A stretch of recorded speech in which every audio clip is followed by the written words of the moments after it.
Hey, everybody. Can you hear me? Hello, Ken, you're shaking your head. Thank you. I got Ken, Dana, West, Mark. We have Austin and Brian from BCTV. We have Dana West, Lori Langren. Langevin is our assistant business manager. At Leland and Gray, we have myself, Bill Antone, and Lori Garland. And I think Beth from Wyndham was on somewhere. Hey, Dana and Mark, can you mute your mics for me?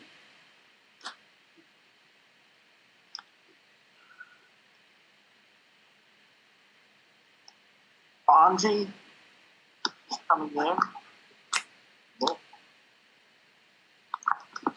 Oh, I gotta use my. This is not a touch. Anji, are you there? Hi.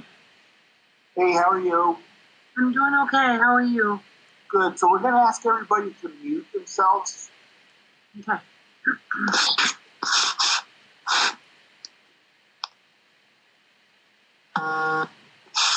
Emily, how are you? Oh, I gotta admit you. Emily, are you joined us? Hello? Hello. Hello. Hi, Emily. Are you there? I had to unmute myself. This is usually I'm on Zoom, so I'm trying to figure this one out.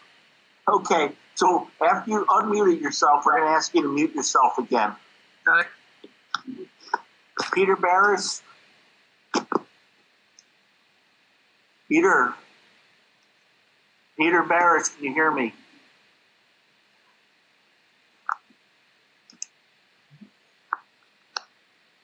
Wants to join the meeting. HI. Who's that? There it is. Hello. Hey, Peter, how are you? Hey, man. We're good. I don't know if you can see me, but you can hear me. Let's see. I can hear you. Let's see me. Hi, Peter. Hey, if you could mute your mic for us. Will do. I see Al joined us. Dana, Hey, can guys. you mute yourself, please? Try.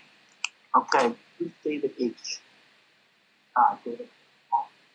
Oh, from Marlboro. David, you're here? Can you hear us? Joe Winrich is here. I am.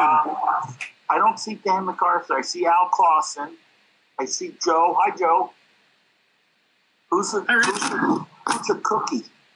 Oh. Lisa Harris. Who's that, Marlboro? Lisa Harris is Marlboro? Listen, I'm sorry.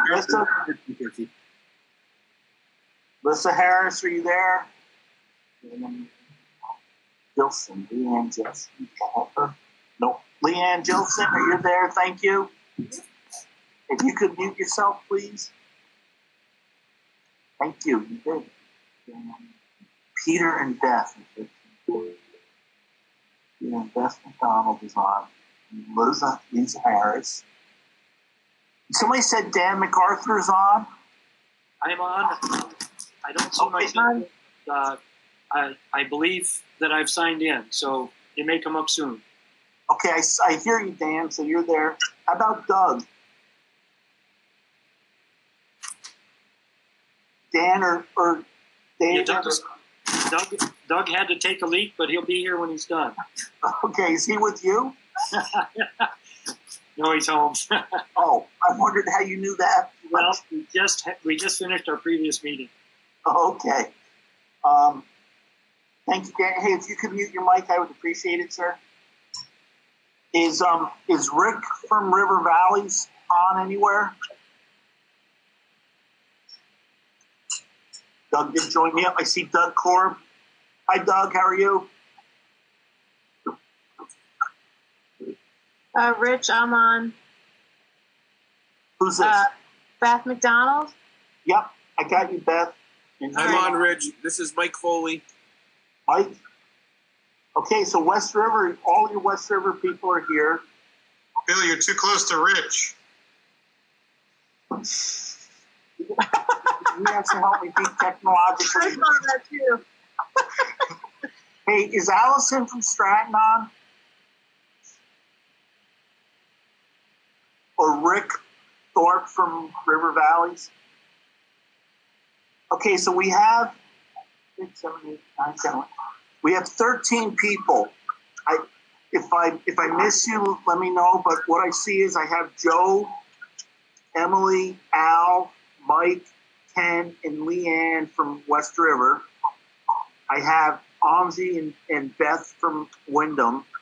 Marlboro, I have, pardon? It's Antia. Angia. Okay. I'm going to always say it wrong, so you keep correct. And then from Marlboro, I have Dan, Doug, and David as the voting members, and I have Liza as a member. Celine Romo. There How are should you, only be Stephen? 2 voting members, correct? You have, oh yeah, there's only 2 voting members, you and Doug, right? Me and Dan. Yeah, you are Doug, you and Dan, okay. It's gonna Yeah, take- Doug and Doug. And then from River Valleys, I have myself and Mark. And then we also have 2 people from BCTV, Austin and Brian. Dana West was a non-voting member from West River. I know he was having trouble muting himself. I don't know if he's still there. We have Peter Barris, who's going to be recording secretary. We have Lori Garland and Bill Antone up here with me, and then Lori from the central office. Is there anybody I missed?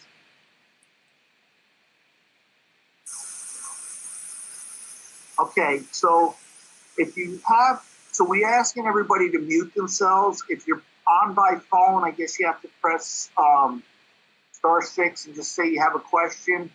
If you're on computer and you want to ask a question, you can unmute yourself and then we'll be able to see you and we'll recognize you. It's, I guess some of you, Joe, you've run a couple meetings like this, so it's not impossible, but bear with me because I still have my flip phone. So if you guys are ready, we'll get going. Doug Cord needs to mute. Doug, can you mute yourself? I can't find the button. You can mute me. We don't know how to do it. So it's not just me. So I think we got everybody covered who's here. If I see somebody else come in, we'll recognize them when we go there. The first thing we had... Rich, Go ahead, Joe. you should be able to mute them by clicking on their name and then just muting them, because as the organizer, you're in control. Okay, well, Bill and I got to get close.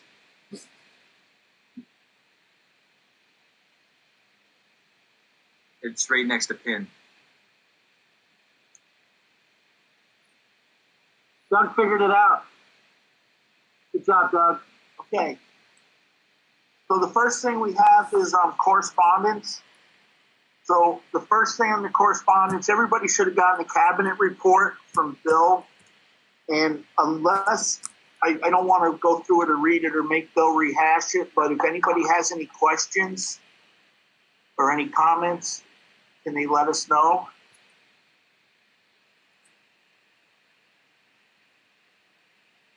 Okay, hearing none. We have a couple letters that I want to read that came into WCSU. The first one's dated March 17th, 2020. And it's addressed to the WCSU board. With the pandemic on our hands, we, the undersigned, would like the WCSU to adopt a policy that allows all hourly employees to be paid for the duration of the school year, regardless of whether school is in session. As teachers who are on salary, we are distressed that the WCSU would only pay hourly employees if they chose to come into work. All of us are doing what we can to take care of our students, each other, our families, and our community. The best thing we can do is to take this pandemic as seriously as possible. We should be doing what our surrounding districts are doing, not being in the building as much as possible. We should be in our homes practicing social distancing. We will do everything we can to interact with students and their families virtually and support them during their time away from school. Of course, we all do our best to serve the students in our community. The hourly employees are not taking advantage of the situation by staying home.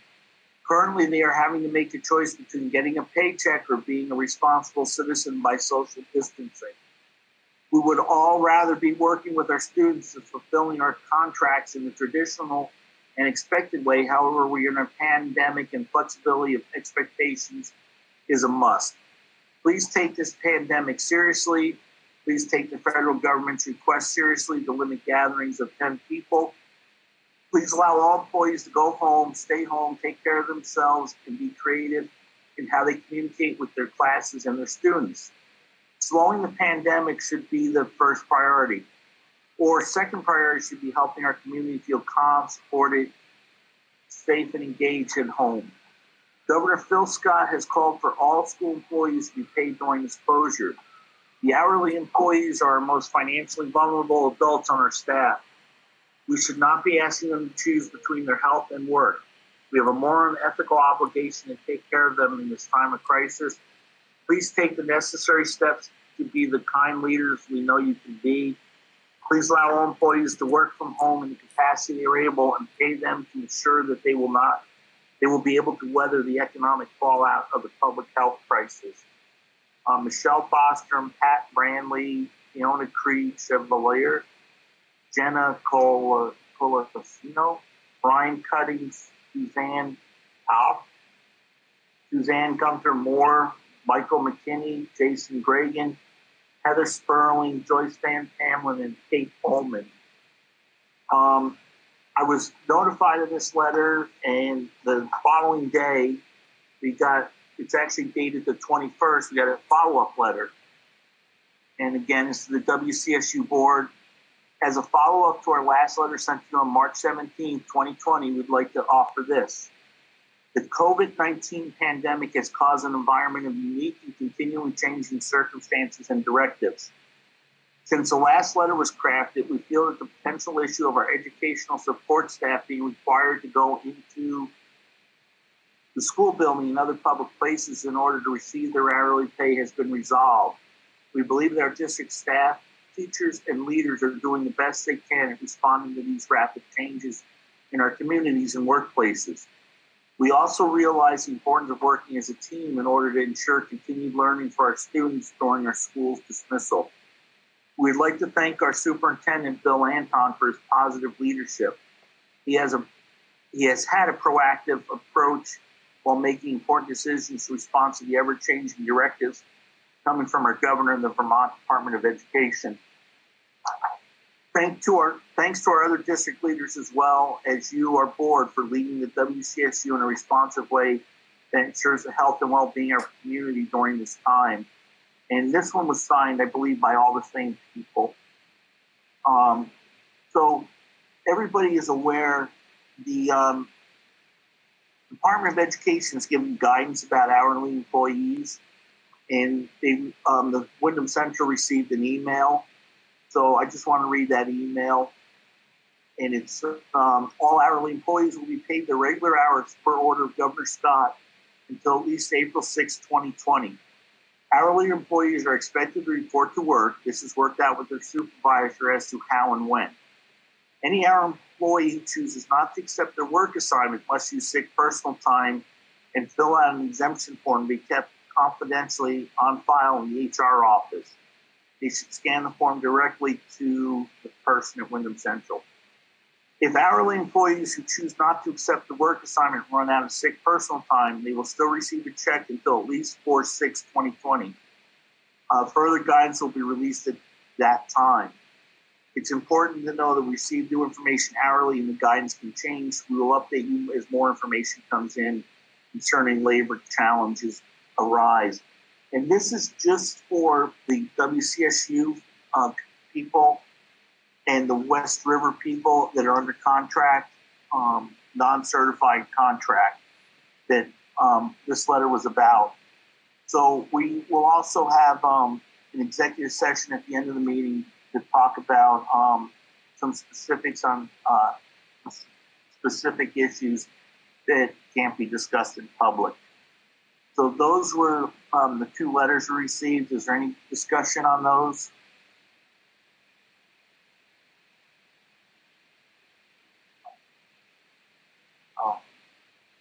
Are we all set to move on then?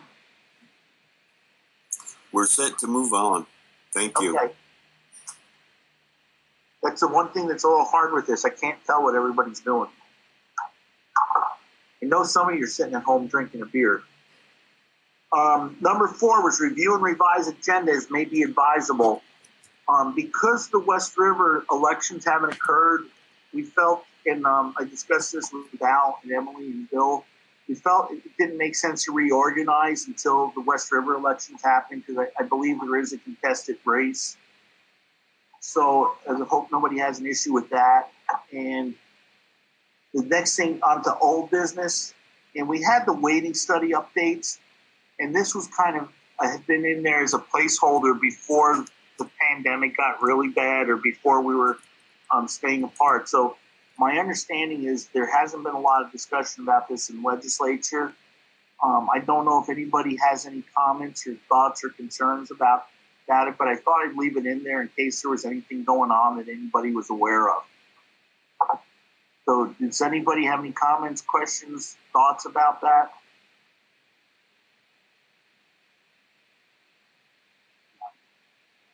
Oh, you have to put it in the chat if you want to, and then you can unmute yourself.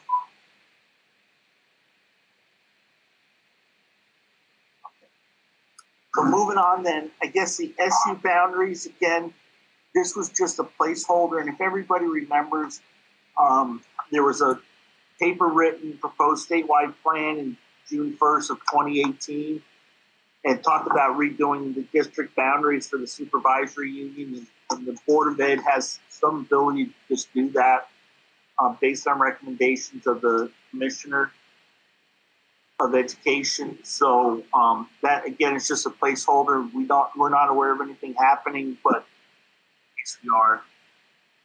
Laura Sibilia has just joined the meeting too.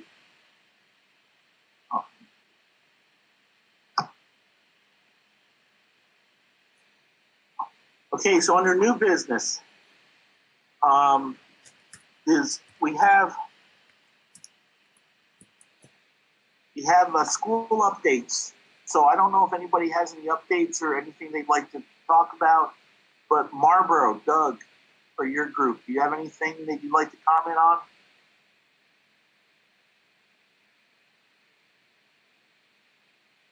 Yep.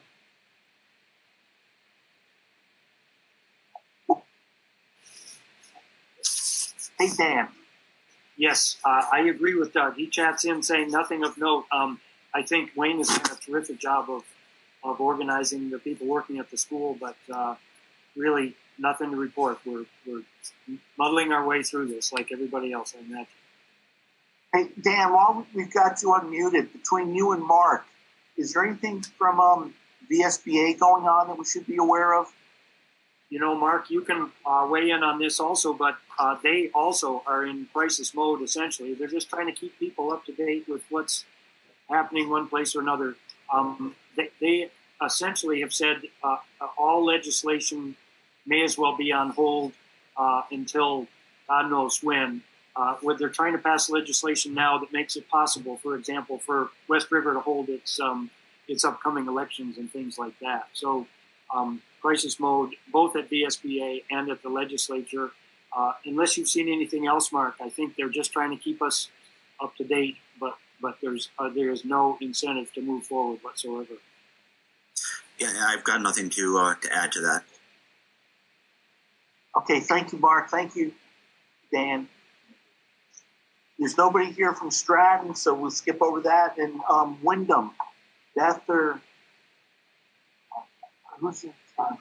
Antia is the chair. Do you have anything you'd like to throw out there? Yeah, I just had to find the unmute button.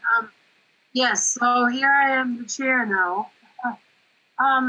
Wyndham's budget did not pass, as you probably all well know. And there is a tentative date to revote on the budget, which we have changed and brought significantly down for April 18th.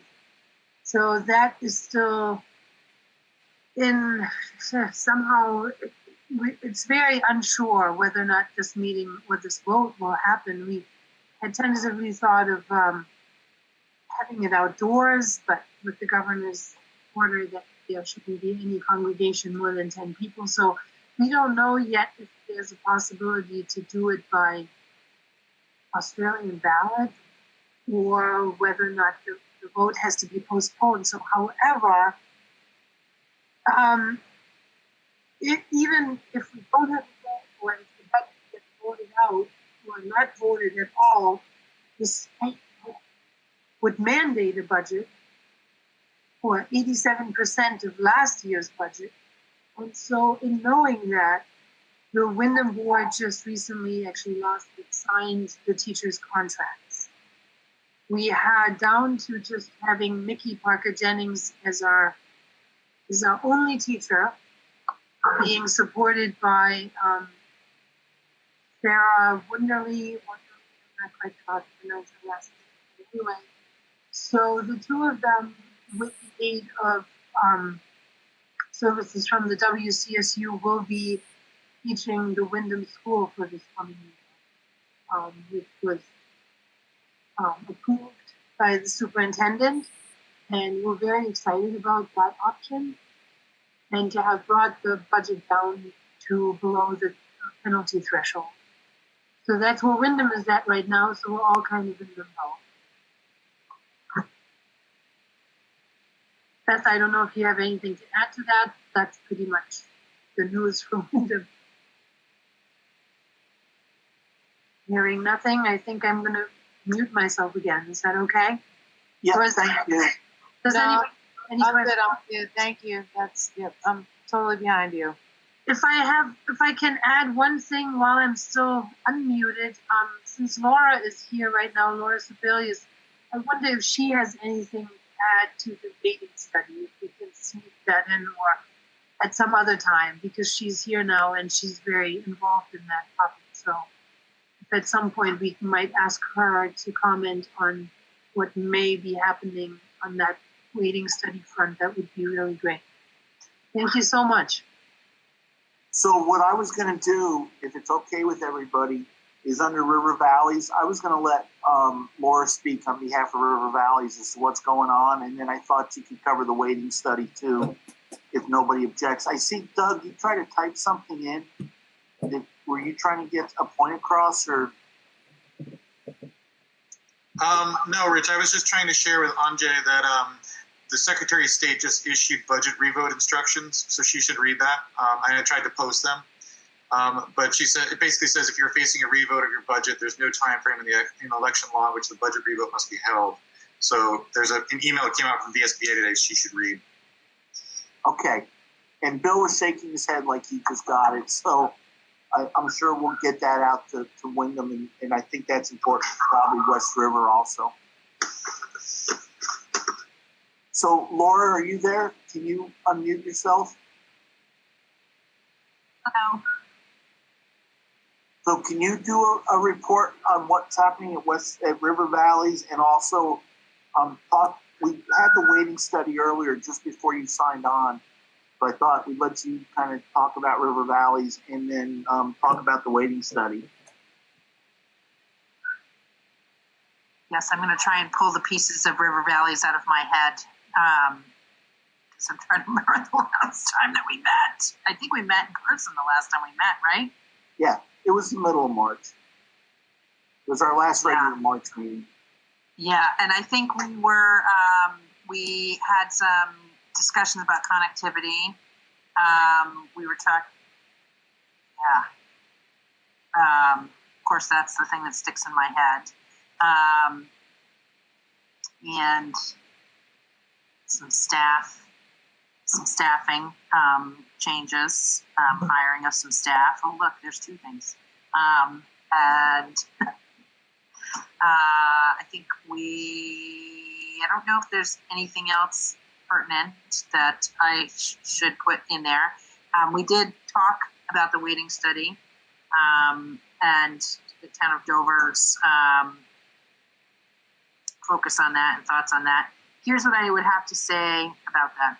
I think right now, with all of the uncertainty, we're looking at what I've been hearing legislative leaders say is we need to be looking at budgets in the, maybe 3 to 4 month time frame, and perhaps coming back and doing another budget until we get a sense of the revenues. There is testimony that is taking place in both education and Ways and Means with regards to the yield. And I think that is definitely worthy of looking at. I think we need to remember that sales tax, all of the sales tax goes into the education fund. So I think we're not clear on what is going to happen there. With regard to the weighting study, I think it would be inappropriate right this minute to try and be as forceful as I had intended, but the Senate did take action. I think we'll get some pretty significant pushback on doing anything with the weight. It would be my intention that to let a 3 month, I don't know how we would do a 3 month yield.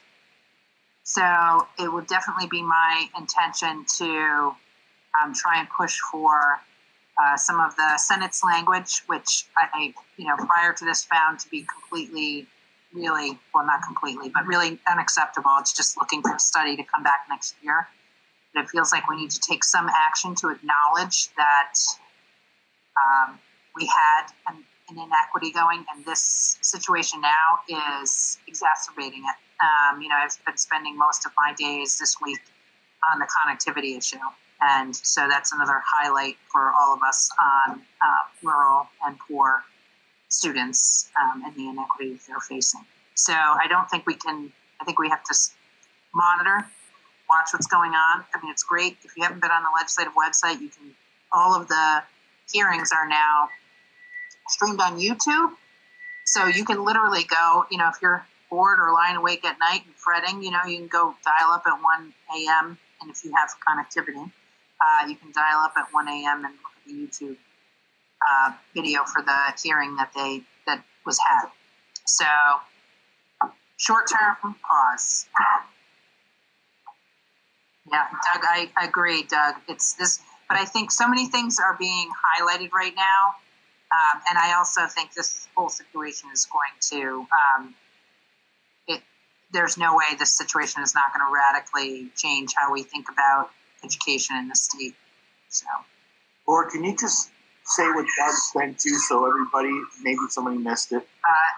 Doug said, here, something along those lines. Here, this situation is only going to worsen the inequity. Okay. Is there any questions or anybody wants to make a comment? Place. See that, Rich? I'm sorry, what? There's a chat window that can be opened up and you can see where people are commenting. Well, I could just make a quick comment, Laura. I don't want to take up too much time, but I just feel like any relief packages that the state's thinking about might factor this in. Could it not? In a change? I mean, in terms of at least the towns that are going to be, the districts that are known to have been, basically, underfunded for 20 years. I mean, why would? So here's what I would say. I'm gonna interrupt you just because right now the whole legislature is operating remotely. So, and I don't know if Emily's on or not, but it's my sense from the messages that we've been getting from the speaker that it's her intention. We're also going to be voting and debating remotely. And I want you to think about trying to manage that conversation, those of you who have witnessed debate in the House for 150 people virtually. And so it's my sense that we're going to be going real slow, and anything that is contentious is not going to be taken up, which is why I'm suggesting we would have to at least point to the Senate legislation. That does not mean that towns cannot act, in terms of trying to seek some legal remedy. But I think we were going to have a floor fight on this.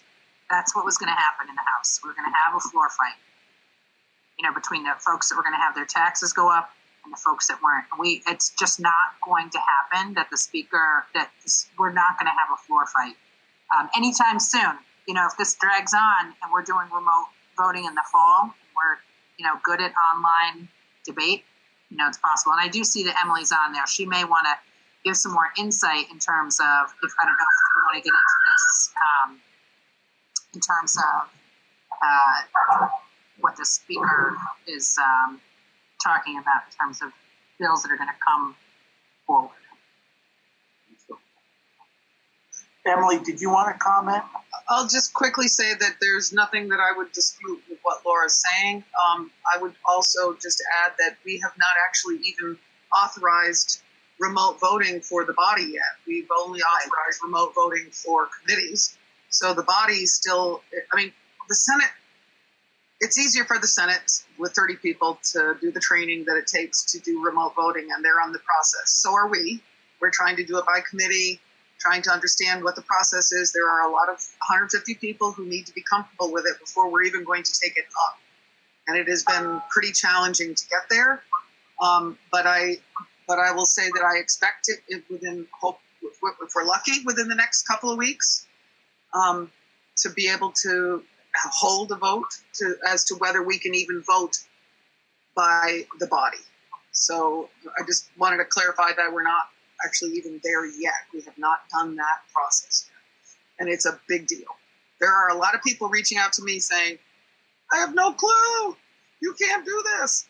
And people are very, very concerned as well about taking up any legislation of any kind that doesn't directly impact health and economy of the impacts of this horrible disease we're dealing with right now. So it's a fine path that needs to be walked, and I don't know what we'll take up, but the body in the end will decide. We have to get to a place where we're ready to vote remotely to do it, because we can't get together in any other way.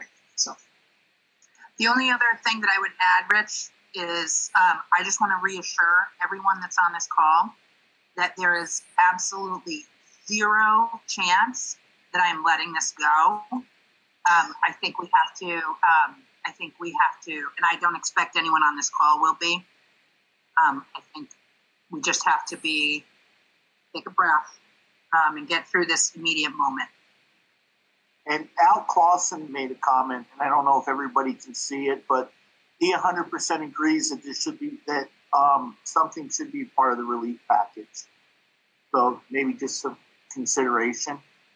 And while we have you two, if I could just indulge the group for one more second, is there a big issue with connectivity? Do any of the schools have that as an issue? I know we do a little bit in Dover in some places, in Wardsboro.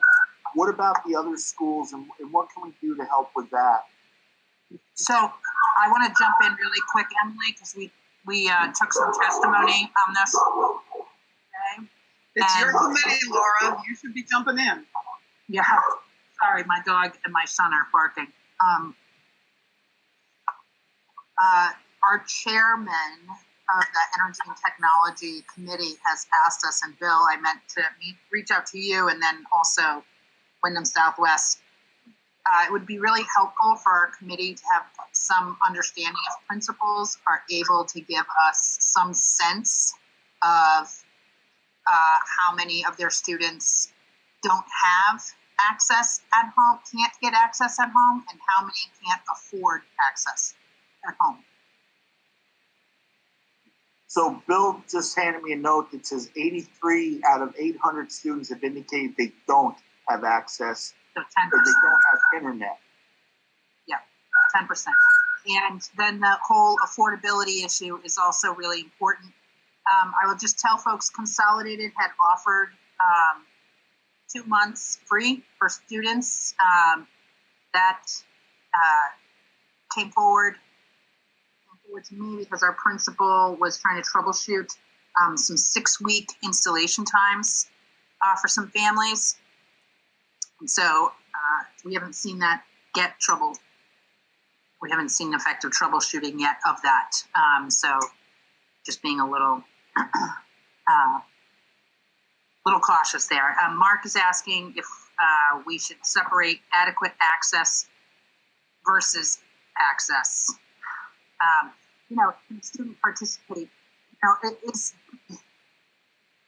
Here's what I think is important. First of all, if teachers are teaching online classes and students can't participate, or utilizing online resources, and students are having to park outside the school, for instance, or outside the library, that would say to me that they don't have access at home. If they could get access at home but they can't afford it, that is a different issue. So understanding both of those factors would be helpful. We all set then, everybody? Any of the other schools that have already reported, do you have any issues with connectivity that you want to discuss, or is everybody pretty good? Okay, why don't we move on? Thank you, Lauren. Thank you, Emily. Hey, Joe from West River, you got anything you want to report out? We're doing the same as everybody else, just slogging our way through this. We did postpone our annual meeting and budget vote and the Australian ballot for our at-large director. Right now it's set for May 5th and May 6th, but depending on how things go with coronavirus, we have another 40-day window to push it back until the end of June and still get it voted ahead of the July 1 deadline. But I had seen that email from Doug, or that Doug had shared, saying that we may even be able to go beyond that. Other than that, I think our principals and administration is doing a pretty good job. I actually got to speak with some teachers last night, and they were giving some feedback about how things are going. And I've talked to a few kids, Girl Scouts and things, because my wife is the leader, and they're getting through it. They actually miss school, which they're all surprised to hear. But it's working. It's working. Okay, thank you, Joe. Anybody any questions for Joe? Or okay, moving right along. The audit. So Wyndham Central hires RHR Smith and Company. What we've always been told in the past is you want to look at the letter from the auditors. And if you read their 2-page letter, which was dated March 17th, it talks about planning the audit and during the audit, the comments they made. So basically, district-wide, there was they commented on I-9 compliance. While performing the audit for the above-mentioned year, it was noted that several of the I-9s that were selected for testing were either missing or not filled out correctly. It's recommended that central office review their I-9s to ensure all employees that have I-9s that they're in compliance with federal guidelines. There was an issue with the Leland and Gray year-end accounts payable. While performing the audit for the above-mentioned year-end, it was noted that there was an accounts payable posting that was posted twice. Adjustments were made to correct this posting. It is recommended the client review their year-end balance sheet to ensure that there are no duplicate postings and that all numbers are properly stated year-end. In Townsend, there's a student activity fund that was noted, and while performing the audit for the above-mentioned year-end, it was noted that there are several reimbursements made out of student activity account to a single employee equaling approximately $14,000 over the course of the fiscal year. It is recommended that the student activities be brought into the central office in order to monitor the activity and reimbursements that are being made. And I can tell you for these 3 items, it's very minor. The first audit I remember seeing in Dover, we were 20 pages of recommendations. So I think, Lori, it's a really good indication of the good work you guys are doing. do you want to comment to any of them, or you can talk? Sure. So I just want to clarify that a management letter is different than a significant finding or material weakness. So none of the entities had either of those. So all three have been actually taken care of. We've had a team of people going through our I-9, so that's done. All student activities are being brought into the SU. These were accounts that for many, many years would run at school. And there still are some out there. Marlboro still has one that we'll be bringing in this year. Dover, working on that well. So we're working on those to bring them all in so that they'll follow our purchasing procedures. That's basically the main here is that it was done outside of procedure. Does anybody have any questions about that yet? Or the letter?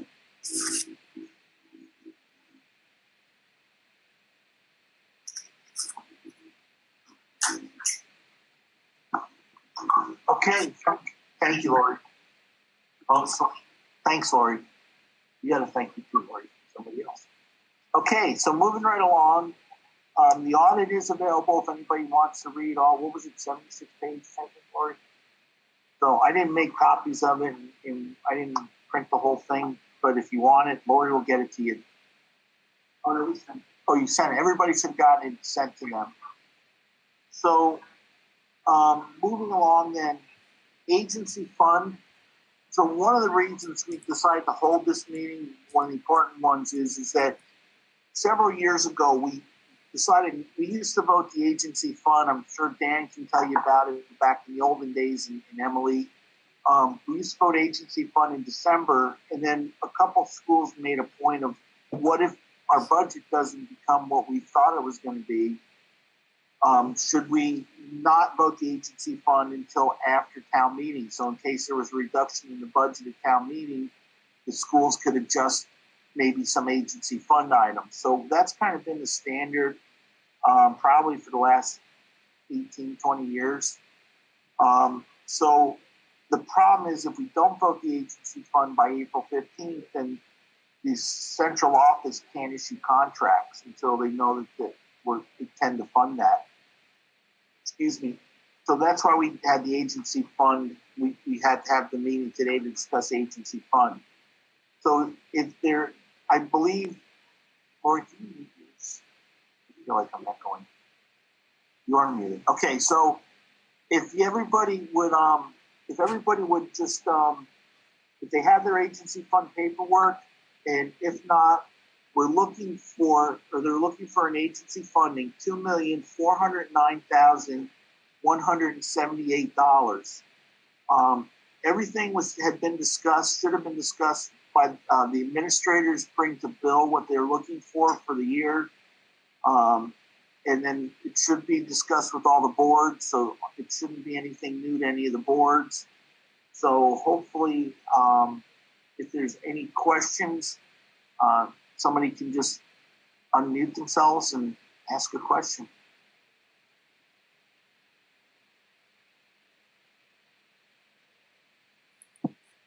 Hi, Rich. I got a question. Go ahead, Ken. Recently, while trying to do our last budget, a lot of townspeople were upset that the WCSU meetings pertaining to votes were not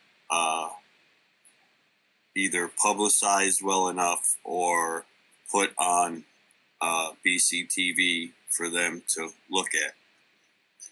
So apparently, I think in the future we should have those budget meetings televised, is a suggestion.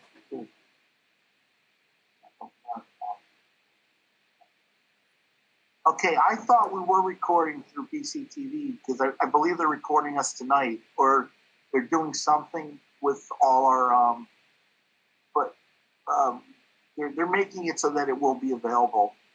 So I think we were agreeing that I think the last couple Wyndham Central meetings we were recording, weren't we? I believe we were in the last couple. But I thought it went back to the budget when we were voting on the budget. I thought we were recorded for that one too.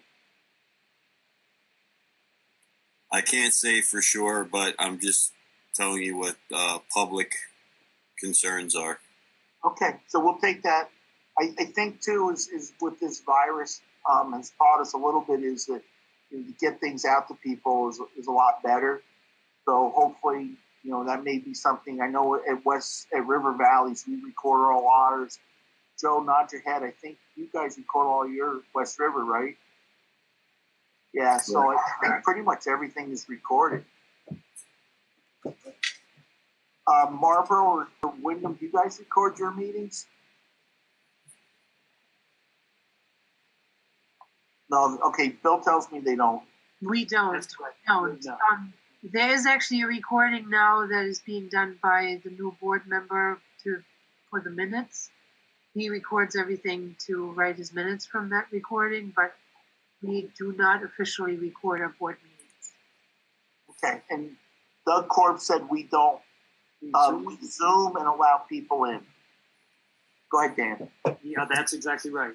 So as of now, that'll be the way it is. In the past, we have not recorded. So Ken, I think that's a good point. And then, like you said, the more we can get this out, the less there should be shock with people. So is there any other questions or discussion about agency fund? Thanks, all. Ken, since you're unmuted, do you mind making a motion for us? I'll make a motion that we approve the agency fund in the amount of, I'm sorry, I don't have it in front of me, $2 million and change. $2,409,178. That sounds good to me. Dan MacArthur, second. Okay, so we have a motion by Ken and Dan seconded. Peter, are you all good with that motion? You got your numbers?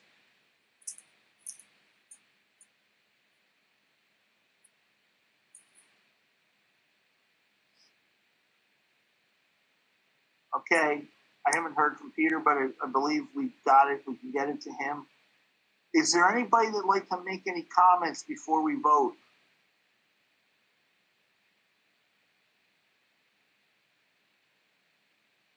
I'm not sure, Joe, Bill, what is the best way to vote? Do a roll call vote?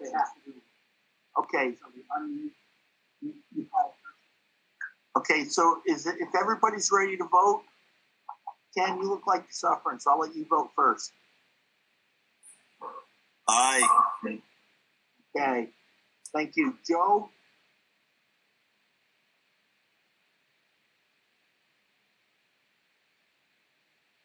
Joe Wouldn't Winrich? unmute. Aye. Sorry. It just Thank wouldn't you. unmute for me. Okay. Emily? Aye. Al Clausen? Aye. Mike?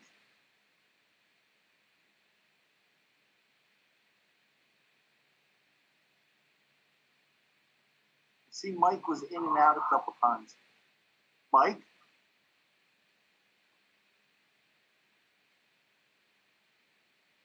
Okay, we'll come back to Mike. Leanne? Aye. Thank you. Anzi? Aye. Thank you. Beth? Aye. Dan? Aye. Doug? Aye.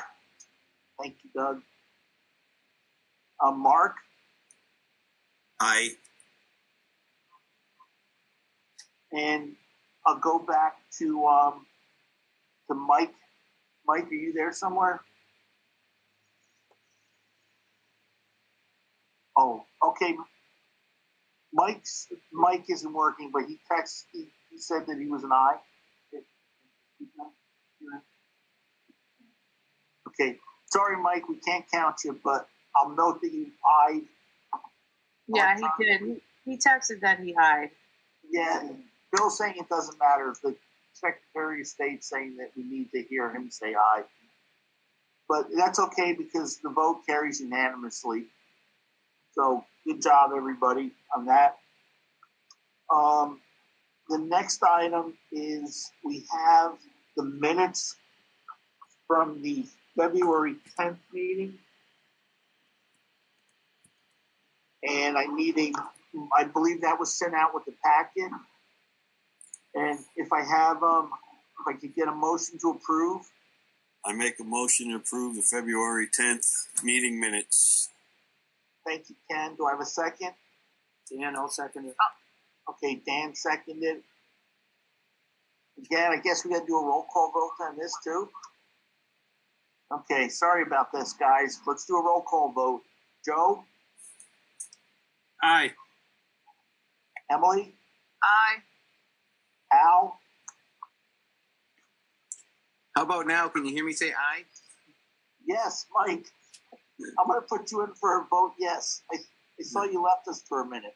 Sorry about that. So will you vote for the minutes too? I will. Okay, thank you. Al?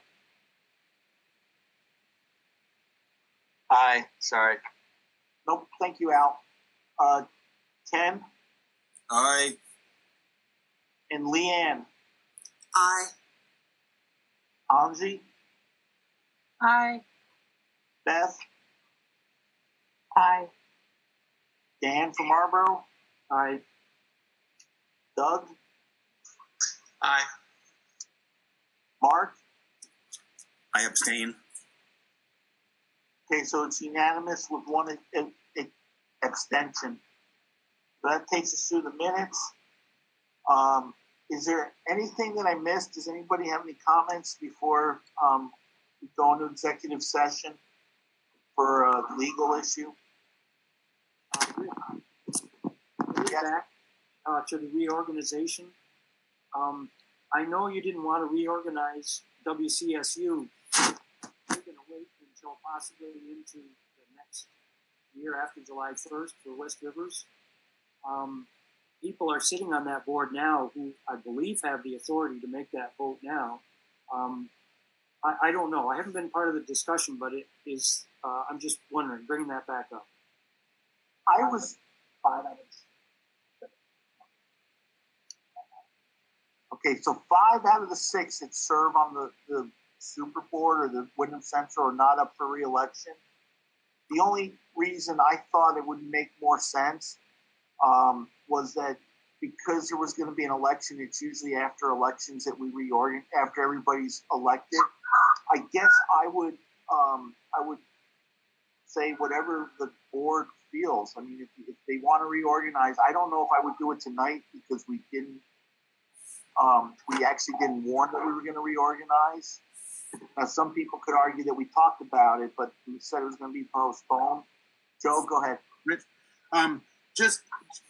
our board, the West River board, won't reorganize until that election's held. So even though only one of us that serve on this board is up for re-election, there may be some turnover in the representation on this board just because of the reorganization. Unless there's a real need to reorganize, I'd just wait. Okay. Dan, does that make sense to you? Yes, as long as the current situation means that we have people in place. Those terms, as I understand it, will go until such date as we reorganize. There's no termination. Yes. So it's usually once the elections are done, that's when you reorganize and everybody starts from square one. We just felt that since there was one board that hadn't got to vote yet, that it would make sense not to try to reorganize. And that was a discussion I had with Emily and with Al. So it was hard to decide if we should just do it, or it kind of almost felt like I was just trying to become the benevolent dictator. But I'm extending my term. So, but that's just. Let's let it go. Thanks. Okay, thank you, Dan. Rich, I do have a question. Yep. I don't know if this is the appropriate place to ask it or not, but a question of Bill. What are we doing as an SU to protect student privacy with online conferencing, especially in regards to Zoom, which is a disaster when it comes to privacy? How about, since that's kind of off the key, it's not something we had on the agenda, let's ask Bill to give us something, send us something at the end of the week about that, if that's okay. Yep. Because he has a technology person too that's probably a little more up to speed. So if everybody's okay, but that's a good question, we'll ask Bill to send something out to all the boards. Thank you. Okay. Joe, did you want to say something, or were you just scratching? Oh no, I just touched my face, unfortunately. Okay. Okay, so if there's nothing else, I have something. Ken waving like a madman. Okay, Ken, go ahead. Yeah, you got any aspirin? No. I've had a couple of people tell me that they want to know what the district is doing for the mental health of parents and students during this time of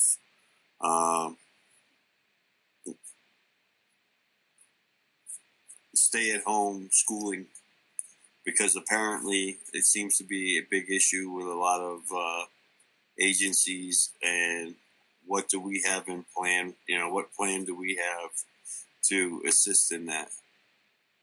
Okay, so what is the district doing for the mental health for both parents and students during this time, and what do we plan to do? So what are we doing now, and what are we going to do in the future?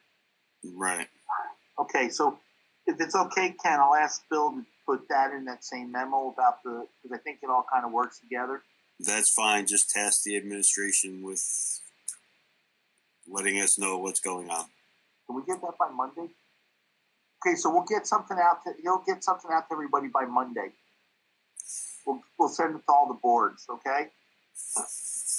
Thanks, Rich. Thanks, Bill. Anybody else?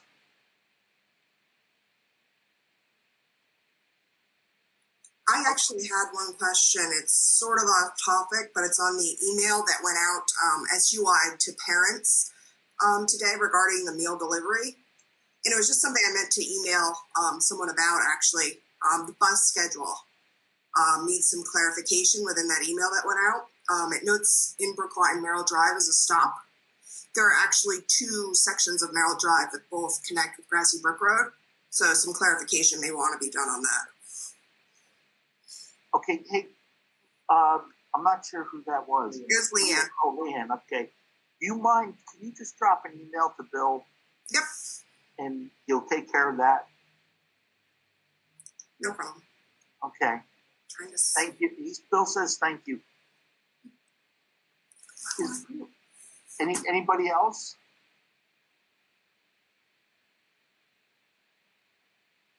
Okay, hearing none, could I get, and I don't know how this all works, so somebody's going to have to explain it to me, hopefully Joe or Bill.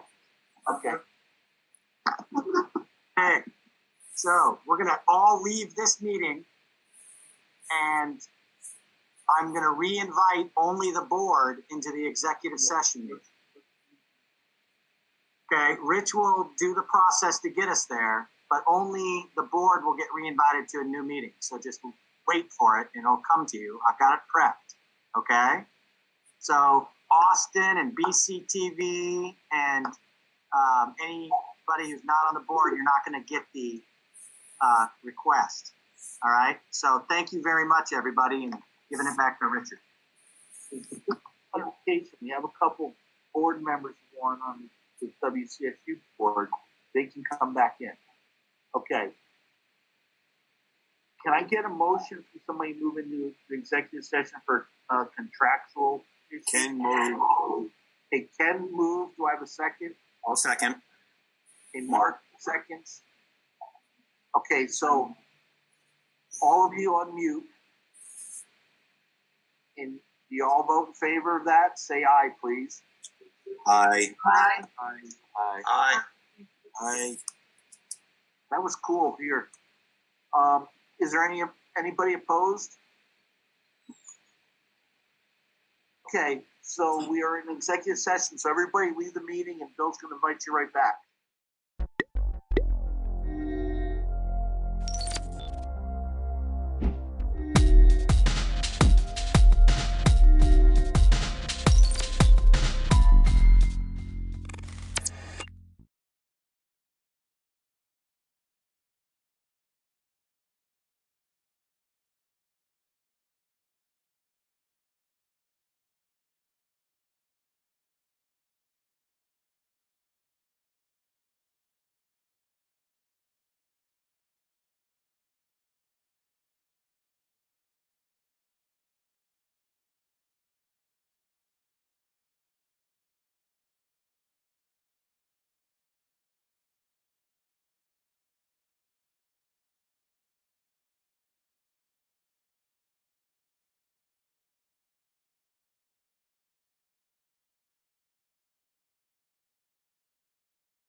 how are we determining non-emergency? Because what we might not think is an emergency might very well financially or safety. I mean, there are lots of things that could fall into that gray area. And so I'm wondering how it is determined and if people have any recourse if they're put in the non-emergency category and feel differently.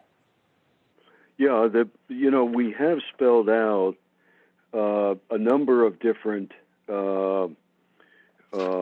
matters in which the courts should schedule and hear the parties' concerns. Including, and I've got the list, and I could send you electronically the administrative order, but there are probably a dozen and a half of these specific matters, including juvenile temporary care hearings, criminal competency when the initial evaluation supports a finding of incompetence and related hospitalization hearings, requests for search warrants when electronic means are not available. These are the kinds of things, and again, there are about a dozen and a half of them that we've specifically identified, but we've also said in this administrative order 49, and I'm going to read the language to you so you understand. It says, notwithstanding the above, courts may in their discretion, et cetera, et cetera. So we've recognized the importance of the discretion of the trial judges in individual matters to exercise that discretion based upon beyond what it is that we've specified. And some of these specifications, by the way, expressly referred to the judge exercising their discretion. But this is allowing the courts, the individual judges, to exercise discretion in matters that they see and that they perceive require court intervention or to be addressed through judicial proceedings is something that we've recognized in the order. Thank you. So my other question is this. We've been, as you know, entertaining having people be witnesses on Skype or other mechanisms. Does it make any sense to look at doing virtual court hearings more in this time period, or even as you're going to have that huge backlog? Like, are there? Yeah, right. This is exactly the kind of direction that we're going in. As a matter of fact, on the conference call we had with the judges at noon, Jeff Lower, who's the head of IT for us, was talking about the effort that's being made to ramp up the ability of individual courts to hold video hearings so that their virtual contact can be made. And I think this is the direction that we need to be going. And we all recognize that Jeff talked about it, that we need to be going as fast as we possibly can. And that is what is happening. I can't give you a timetable. Like I say, we are having hearings telephonically right now.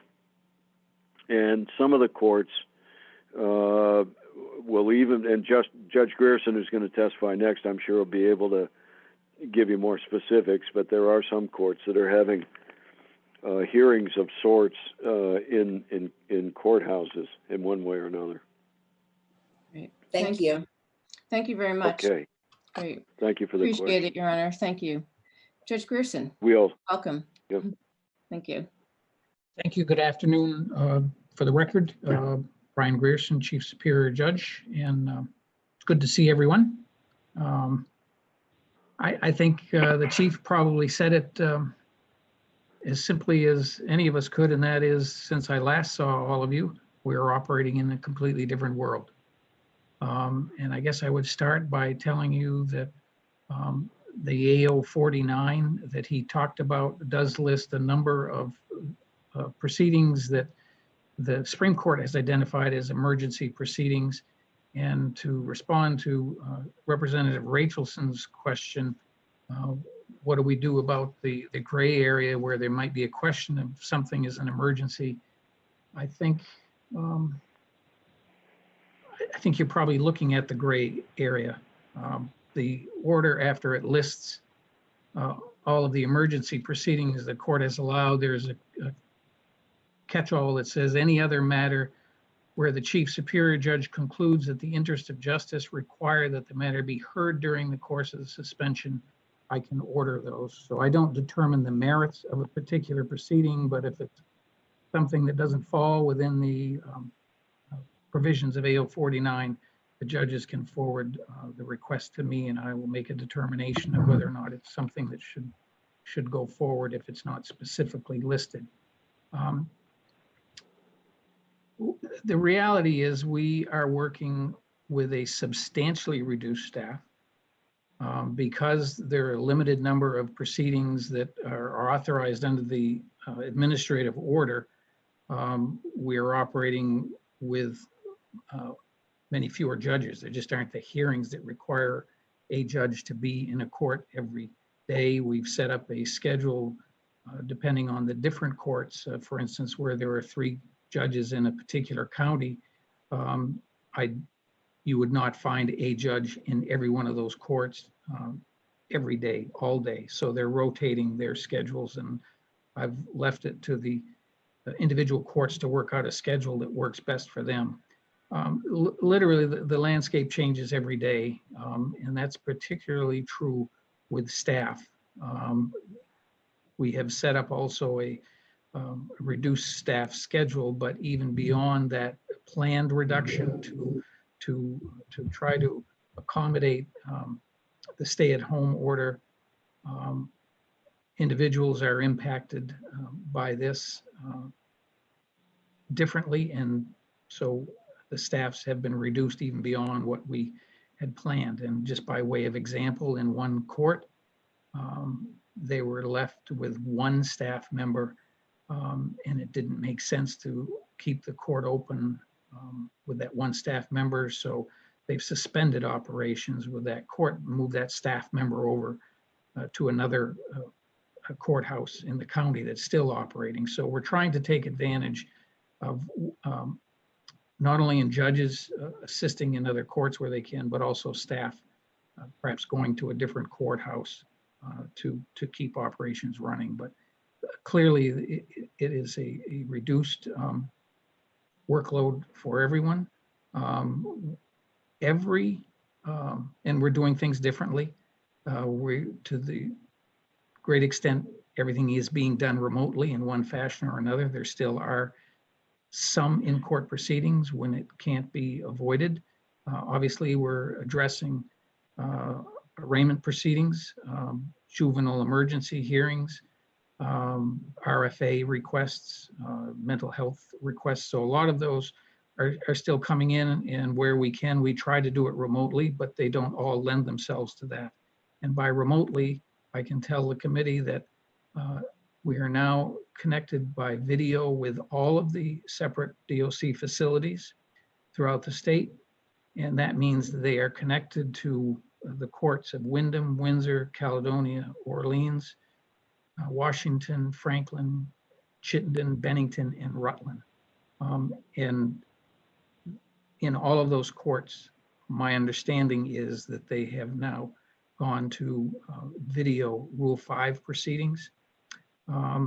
And understandably, many of those courts had not used video before. So for the attorneys, whether state or defense, or even some of the judges, it's a new process, new procedure.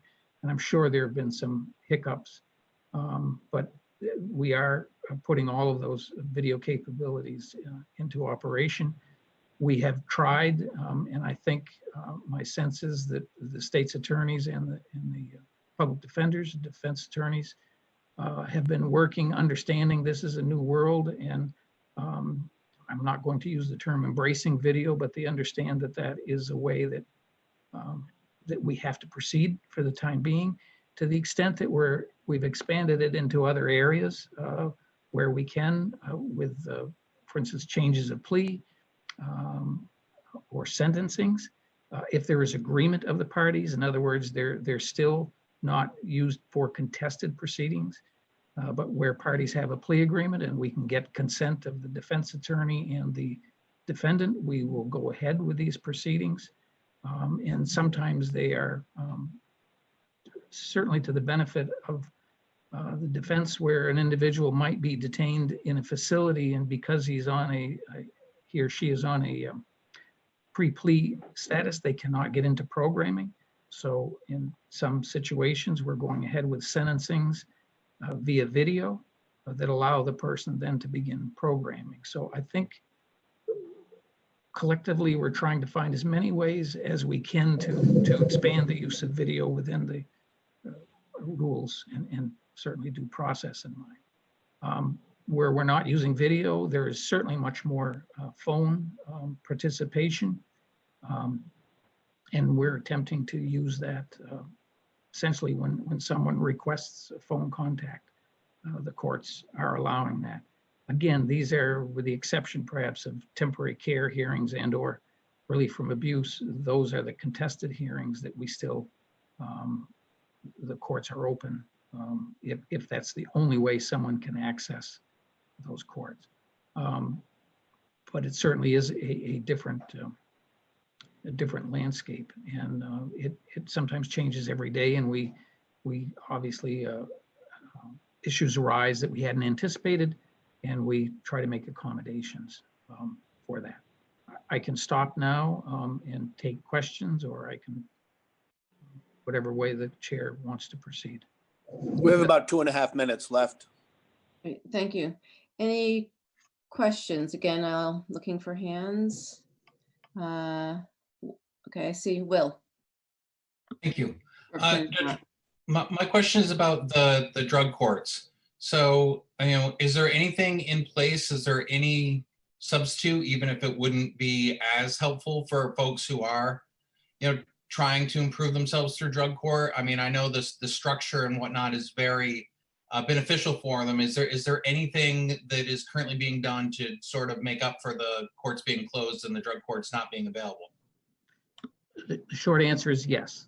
The longer answer is that, again, through remote means, all of the drug courts are continuing. The treatment teams are meeting remotely. That never required a court record being made. So that's in some respects is the easy part. The difficult part is maintaining contact with the participants. And so what each of the courts have done is to establish an ability to talk with these folks remotely. And it's usually by telephone because they don't have access to video. But in my view, if we don't find a way to do this remotely, then these courts will end. We have to maintain that contact with the participants. So all of the treatment courts and the teams have been working hard to come up with a process to maintain that. And it's in play now, and it's working. Obviously, this is a difficult time for those participants. So we're trying to maintain that contact. In other words, they do end up talking one-on-one with the judge in those sessions because that's what we think is necessary to keep it going. So it's like everything else. It's difficult. It's new, but we are trying to maintain that contact with the participants via telephone. Thank you. Great.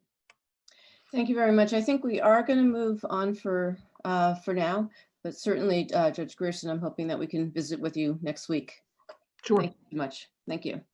Okay. Yes, Chair, I'm going to sign off if that's all right. Absolutely. Thank you so much. Thank you again.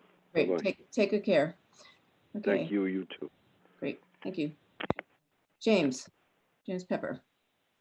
Hey, great to see all of you. James Pepper, Department of State's Attorneys and Sheriffs.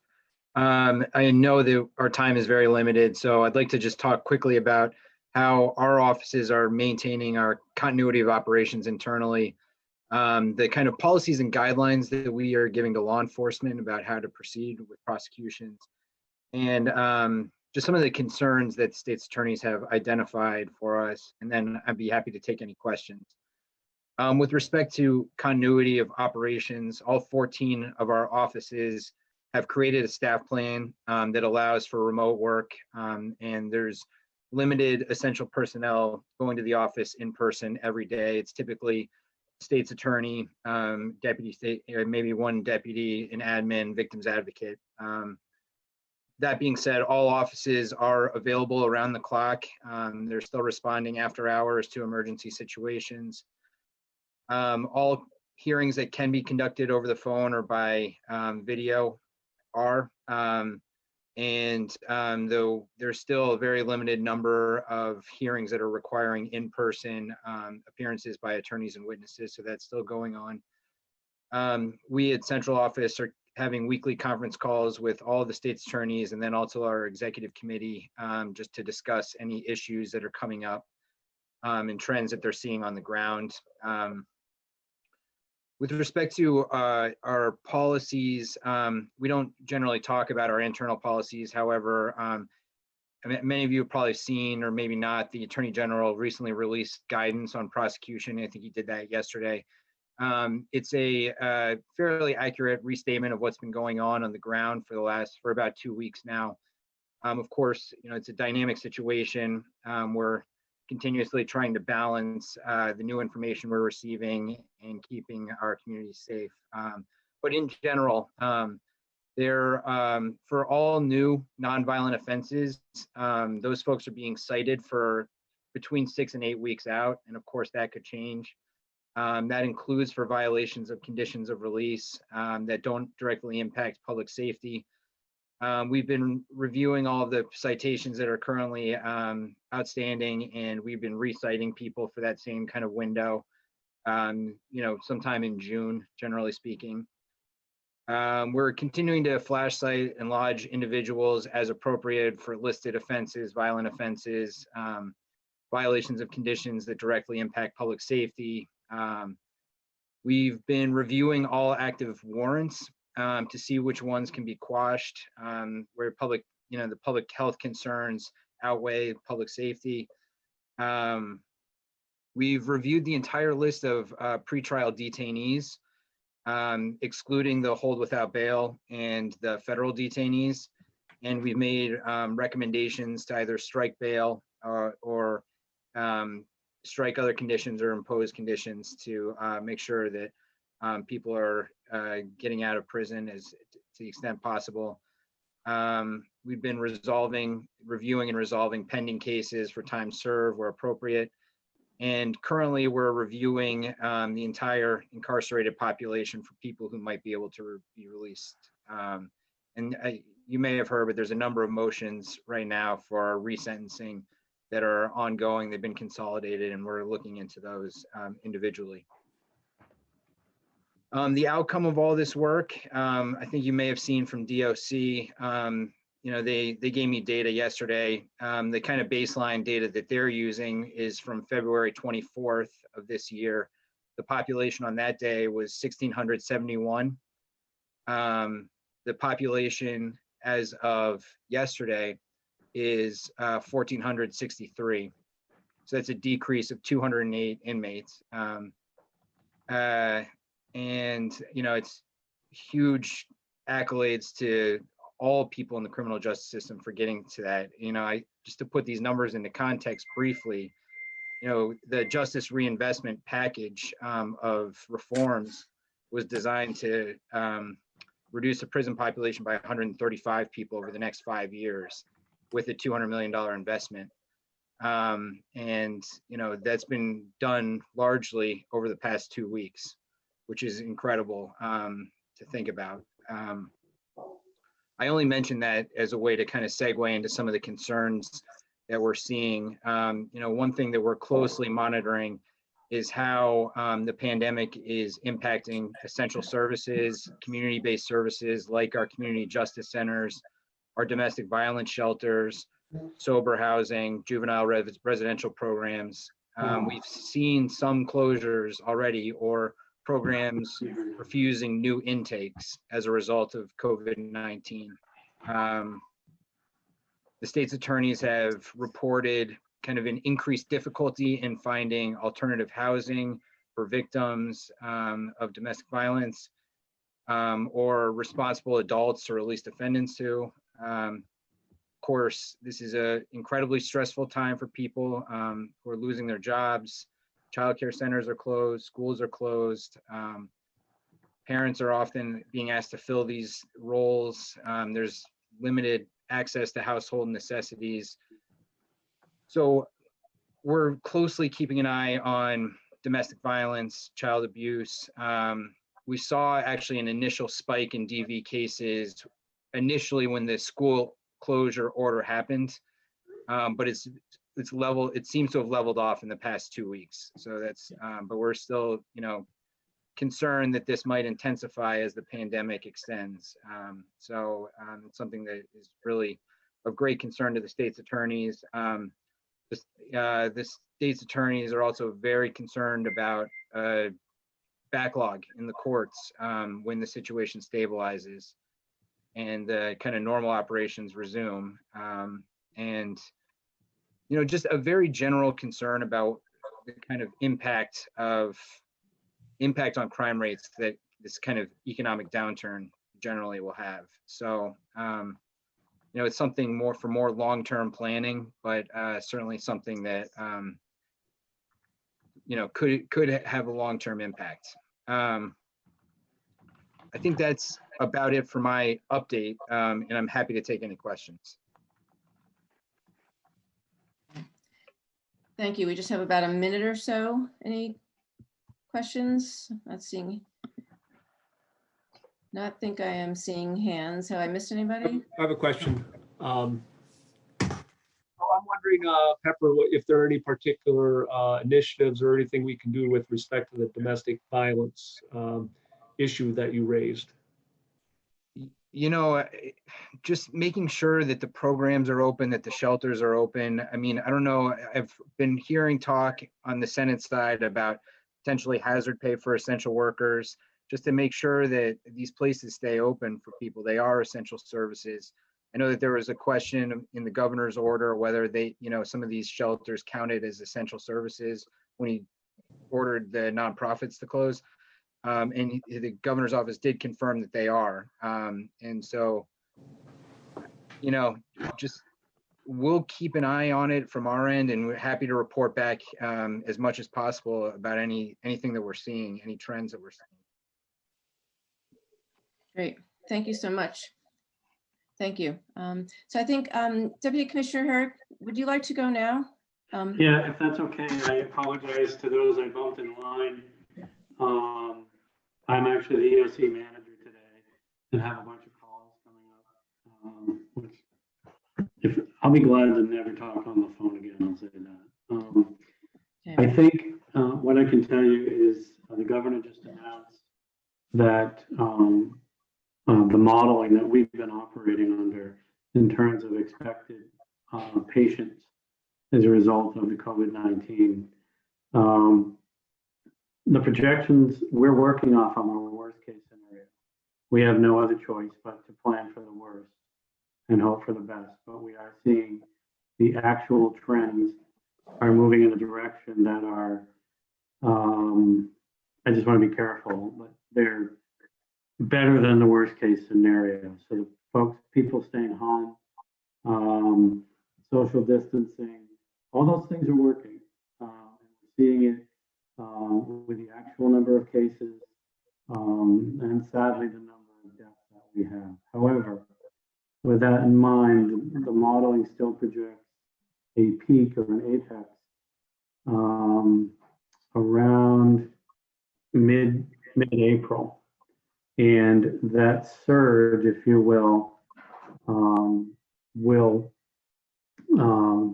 that's what we're most concerned about, is that the number of patients will exceed the number of available beds in the hospital, that the number of ICU units will be exceeded, and the number of ventilators in the state that we have that are going to be needed will be outstripped.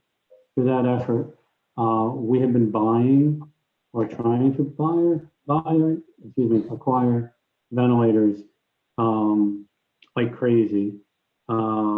We are looking at how can we modify, and I say we, working with UVM Medical Center, the experts there, to have multiple patients utilizing one ventilator, extending what we have in the state. We've also, the governor just announced the surge plan that we've been working on, aside from Patrick Gym, where there will be a site at the Essex Exposition, which could accommodate 400 patients. Rutland down at the Spartan Arena, 150 additional patients. We already have Patrick Gym set up, and the methodology there is UVM would place folks with COVID who aren't in acute, needing high level of treatment. And then there are 2 sites already open in St. Albans and Barry, but they're not open. When I say they're prepared, is what I mean. The next fight for us is finding staffing for these locations. The National Guard will provide medical support. At the Essex site, the Rutland site, we're going to augment Rutland personnel by utilizing volunteers and the Medical Reserve Corps. And so those 2 sites should be coming online over the next few days, so we're prepared ahead of time. My goal is to never have a single person in there. The other thing that we're working with the Office of the Chief Medical Examiner, and we've purchased 4 56-foot trailers, they're refrigerated trailers. And these are temporary mortuary services. One is at the Brattleboro Memorial Hospital. One will be at Rutland Regional. One will be at UVM Medical Center. For the life of me, I can't remember the 4th one. It's a grim planning thing that we're doing, but it's absolutely necessary. And hopefully those will also go unused, but if the mortuary services are exceeded, we have that built-in capacity. The way to look at this from my perspective, and it's not just me, people way smarter than me. When you look at the modeling, if the apex is planned mid-April, if you look at it like a bell curve, we started these actions back in early March, apologize. We're going to have to be probably in the same posture on the backside so that we don't have a resurge. But the things we're doing are working, and to the extent possible, we need people to comply in terms of really protecting each other and washing your hands, social distancing. And so I don't want to eat up my whole time. I could go on for probably 3 hours on everything that's going on. It's significant. Every state agency is involved. And in my 35 years in the emergency services, I've never seen anything like this, and I hope never again. With that, I'll answer any questions the committee might have. Great. Thank you. Thank you so much. Looking for hands. Am I missing anybody? Somebody's got their hand up. I'm sorry, I'm just not seeing. Selena. Okay, thank you. Go ahead. Well, first, thank you for everything that you're doing. And I think not for this time, but in the future, it would be good to understand, like I just read through a very long briefing about all of the scenarios that are planned for law enforcement and what they'll be able to enforce under different scenarios and just how that's anticipated to work. And I think our time is very limited today, but if at a future date, it might be really good to hear. So I can address that really briefly, and I can be prepared. And that might be the thing to do, Madam Chair. If there are questions people want to give me ahead of time, I can be prepared from law enforcement, we are not looking to enforce any of the stay-at-home or any of those orders. It's education. But let's say we ran into a situation where a bar was ignoring the order. The best way to, we're not going to arrest people, but the best way is educate. And if they continue to be non-compliant, liquor can pull their license. Or there's other administrative ways to ensure that that doesn't continue. Frankly, most people get it, but I understand your question. But law enforcement's not looking to enforce these things at all. And I think my question too is just not, that was my understanding as well. And I really appreciate that and think that is very much the right approach. So I've been really encouraged to see that. Mm-hmm. I think I saw it's hard to remember, we get so much information every day, but a briefing maybe from the Capitol Police Chief that was like, even just more generally about what law enforcement will and won't enforce and prioritize under different scenarios. So I don't think we need to hear about that today, but I thought it was interesting and raise some, and then also maybe raise some questions for me. We still have about a minute and a half in Chris's time. If there are no questions, I'll sing. You don't want that. I'm hoping somebody comes up with a question. All right. Again, I'm looking for. I will tell you this. Yeah. I never thought I would say this, but I miss seeing you all. Thank you. Appreciate I can't wait to the day when the biggest thing I worry about is what might be happening in the State House. It puts everything in perspective. Right. Right. We're all in this together. So if there's anything I can do, every one of you can reach out to me. I think you all have my contact information. Thank you, Chris. Very much appreciate right. it. Yeah. Take good care. Thank you so All much. right. You all be safe. Yeah. Thanks. You too. Okay. So Marshall. Let's go back to Marshall Walls. Hi. Can everyone hear me? Yes. Excellent. Thank you. Thank you, Marshall Paul from the Office of the Defender General. So the impact of COVID-19 on our office has been pretty similar to what everyone else is reporting. You know, it's slowed our caseload to a crawl, which doesn't mean that our caseload has gotten any lower, because we are not only are we not adding cases to the caseload, but we're not resolving cases. So really, it's just sort of ground the normal churn of cases to a halt. But that's really not sort of reflective of a lack of work, because really what's happened is everybody in our system has shifted their focus from the normal churn of oncoming cases to looking back at cases that have already been closed, that have already been, clients who have already been sentenced, and trying to figure out whether we have vulnerable people who we've represented in the past who are currently in facilities that we could get them out of, because frankly, that's what the people in our system are the most concerned about right now.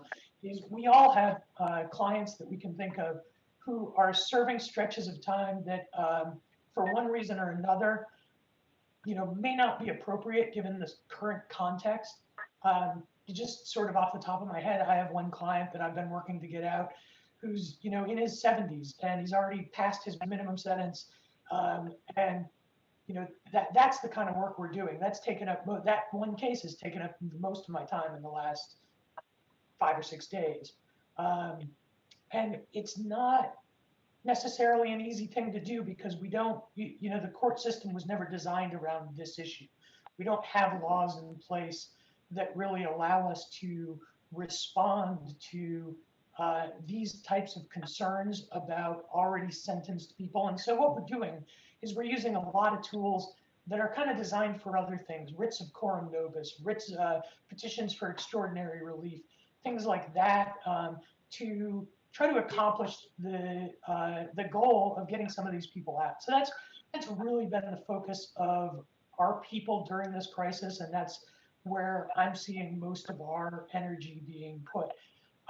As far as the concerns that we have, like the state's attorney's office, we're very concerned about what happens as this problem eases up, and what are we going to see as far as a backlog of cases coming into the system. And so I think that's the primary sort of looking down the line long-term concern. And then just as far as the present concerns, we do have concerns about the consistency of practice around the state. I think what we're seeing is that things are progressing differently county to county. We're hoping that as time goes on, things start to come together and we start to see a real consistency of practice. But at the moment, what we're seeing is, as usual, whenever things change and whenever there's not been a lot of time for people to sort of crystallize guidance into, some sort of best practice that's adopted all over the state, we're seeing people state by county, prosecutors, judges, DCF offices, everyone kind of interpret the situation differently and move in different directions on it. And so that's a concern of ours. That's also something that we are expecting will sort of resolve on its own as this, I don't want to call it a crisis, but as this situation unfolds. So I think that's a big piece of it. And then I think finally, there's been talk about a potential legislative remedy that would allow state's attorneys and defense attorneys to put together sentence reduction packages, sentence reduction in appropriate cases. And we support that in concept. It ended up in the Senate bill not heading, it was apparent in the Senate Judiciary Committee that there was not going to be a way to get it out of the committee without a lot of restrictions on it, which probably would have actually had the effect of limiting current practice rather than opening up some additional practice. So while that's something that we are very much interested in and very much concerned about and would like to see some tools available to us in addition to what's already there, it is important that anything be written in such a way that it's not actually reducing our abilities to move people out as opposed to expanding them. And I think that's the concern with the language that was suggested in the Senate. Other than that, I'm happy to take any questions. Great, thank you. Barbara, I see your hand is up. Actually, my hand was up earlier, so I apologize for that. Okay, all right, sorry. I'm good.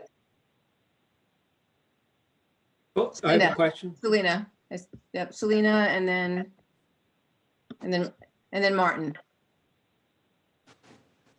I had a question, Marshall, about, I know in the past the Defender General has had concerns about the video arraignments, and as we're expanding those to more courts and looking at the possibility of other proceedings moving to various teleconferencing technologies, I'm wondering if there's best practices that can help us do that in the fairest and best way. Sure, I think there are, and I think that we continue to be concerned about the use of video when it's done inappropriately. I think that in this context, there are many more appropriate uses of video than there have been in the past. I do think that the video teleconferencing systems that the courts use are very limited. They allow for one thing, which is for a defendant who is in a facility to have two-way communication by video with the courtroom. I think that when it comes to the problems that we're going to be seeing during this outbreak, we're going to be needing solutions that allow everybody to join in on the same video. Honestly, something more akin to Zoom than to the video systems that currently exist. Something that would allow all parties to participate by video. And I've actually seen some interesting video captures of those types of systems that have been in use in certain jurisdictions that are pretty impressive. Things that allow defense attorneys and defendants to communicate privately during the, just by hitting a button in the middle of a hearing, things like that. So honestly, I hate to bring it down into the nitty gritty, but it really is sort of the practical problems of video that are the barriers here. It's do we have the technology that allows both a whole bunch of people to communicate together, but also defense attorneys and defendants to have private conversations at the same time, things like that. And I think that, depending on how long this situation goes on, we're going to be exploring those options and developing some new technologies to rely on. Thank you. Martin. Yeah, I was just wondering if you could comment a little bit about what this is doing to diversion opportunities, or maybe it's not happening or not a concern because things are slowing down, but if you could just comment on that. Honestly, what we're seeing is that cases that would be appropriate for diversion are not being brought at all, or if they are being brought, they are being postponed for such a long time that, frankly, we don't see them when they're postponed. We don't even know they exist until the information and affidavit is actually filed in court. So we don't, to the extent that this has had an impact on pretrial court diversion, we may not even be aware of that. To the extent that we're talking about things like Tamarack or post-arraignment diversion, what we're just seeing is that those are cases that aren't being brought in the first place right now. All right, thank you. Great, thank you. I'm not seeing any other hands. Am I missing anybody? Nope. Okay, great. Great. Thank you so much, Marshall. Okay, we'll now turn to the Center for Crime Victim Services. There we go. There you are, Chris. Hello. Yep. Yep. And we also have Carol, I believe. Yes. I don't know that Carol's going to have anything to add. I just wanted to make sure that she would be able to participate if we needed to. Great. Thank you. So welcome. I want to start by thanking the committee for being interested in what is happening during this very unusual time. I think that the one thing I would say that is really clear to me is how all systems sort of touch each other, and that definitely has had something to do with our work. So what we have through the center is that we support the victim advocates, and who are in the state's attorney's office, and they are doing an incredible job. They are being able, what we discovered the first week when I worked out of the office, but everybody else basically was not working out of the office. What we discovered was that the advocates were calling me, which was fine, when they needed to get some kind of an immediate response. I wish that crime stopped when, if everybody, but then we all know about domestic violence. So, but the very first couple of weeks, there were a couple of murders, and they were complicated cases. I'm happy to say that our compensation staff are on, there's one person who's on call. She came in and worked almost 15 hours over 2 days to work with an out-of-state family to ensure that that the claim was processed and that we were able to arrange for some transportation. The same thing with the second one, another out-of-state parent, arranging for working with the major crimes unit and the state's attorney's office, the advocate there, to ensure that the body was taken care of and then sent to the parent. So those kinds of things are still happening. In addition, that our comp staff have a full caseload, and they're coming in, they're staggering. So it's one person every day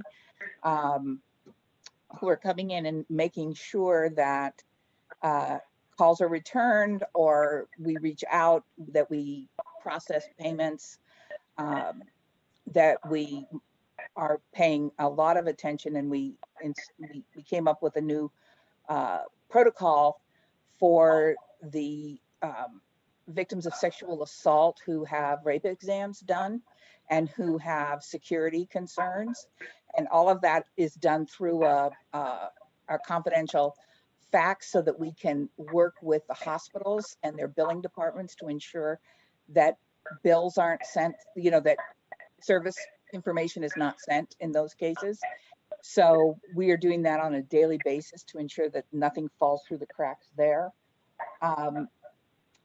So our claims are being paid on a weekly basis. We have administrative staff, Carol as the finance director, coming in one day a week, and they collect all of that and then process it. So it's not quite as fast as we used to do, but things are getting out.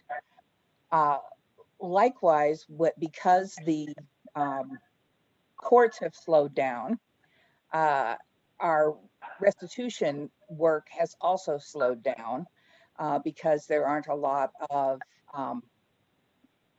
orders coming over that we need to work on, and we're not doing any kind of assertive collection right now. Doesn't seem like the time to do that, but we do have a lot of offenders who are paying through credit cards, or they send money in, and so we are processing those credit cards and their money on a weekly basis. Also, victims, we're getting calls from victims who we're collecting on their behalf, and that's something that as an organization we're going to have a further conversation about, because I don't know how that is going to work for victims when people can't pay their restitution.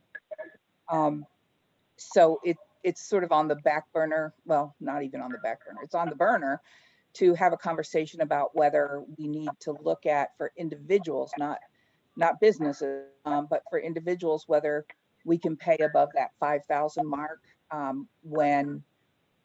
before we collect it. Right now, we can go up to $5,000 and pay victims without anything being sent in by the person who owes it, but it stops at 5,000. So we may have to look at that again and see if we might need to raise it.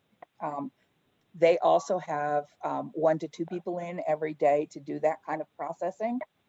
And then finally, we have been in touch with our grantees, definitely the network program, the network who represents the programs, to try to make some of the administrative functions go easier on the federal level. We are getting guidance and we're getting dates moved back so that the pressure is not on the grantees to have to give financial information and that sort of thing and the program information on certain dates. We're getting some leniency on the federal level for that.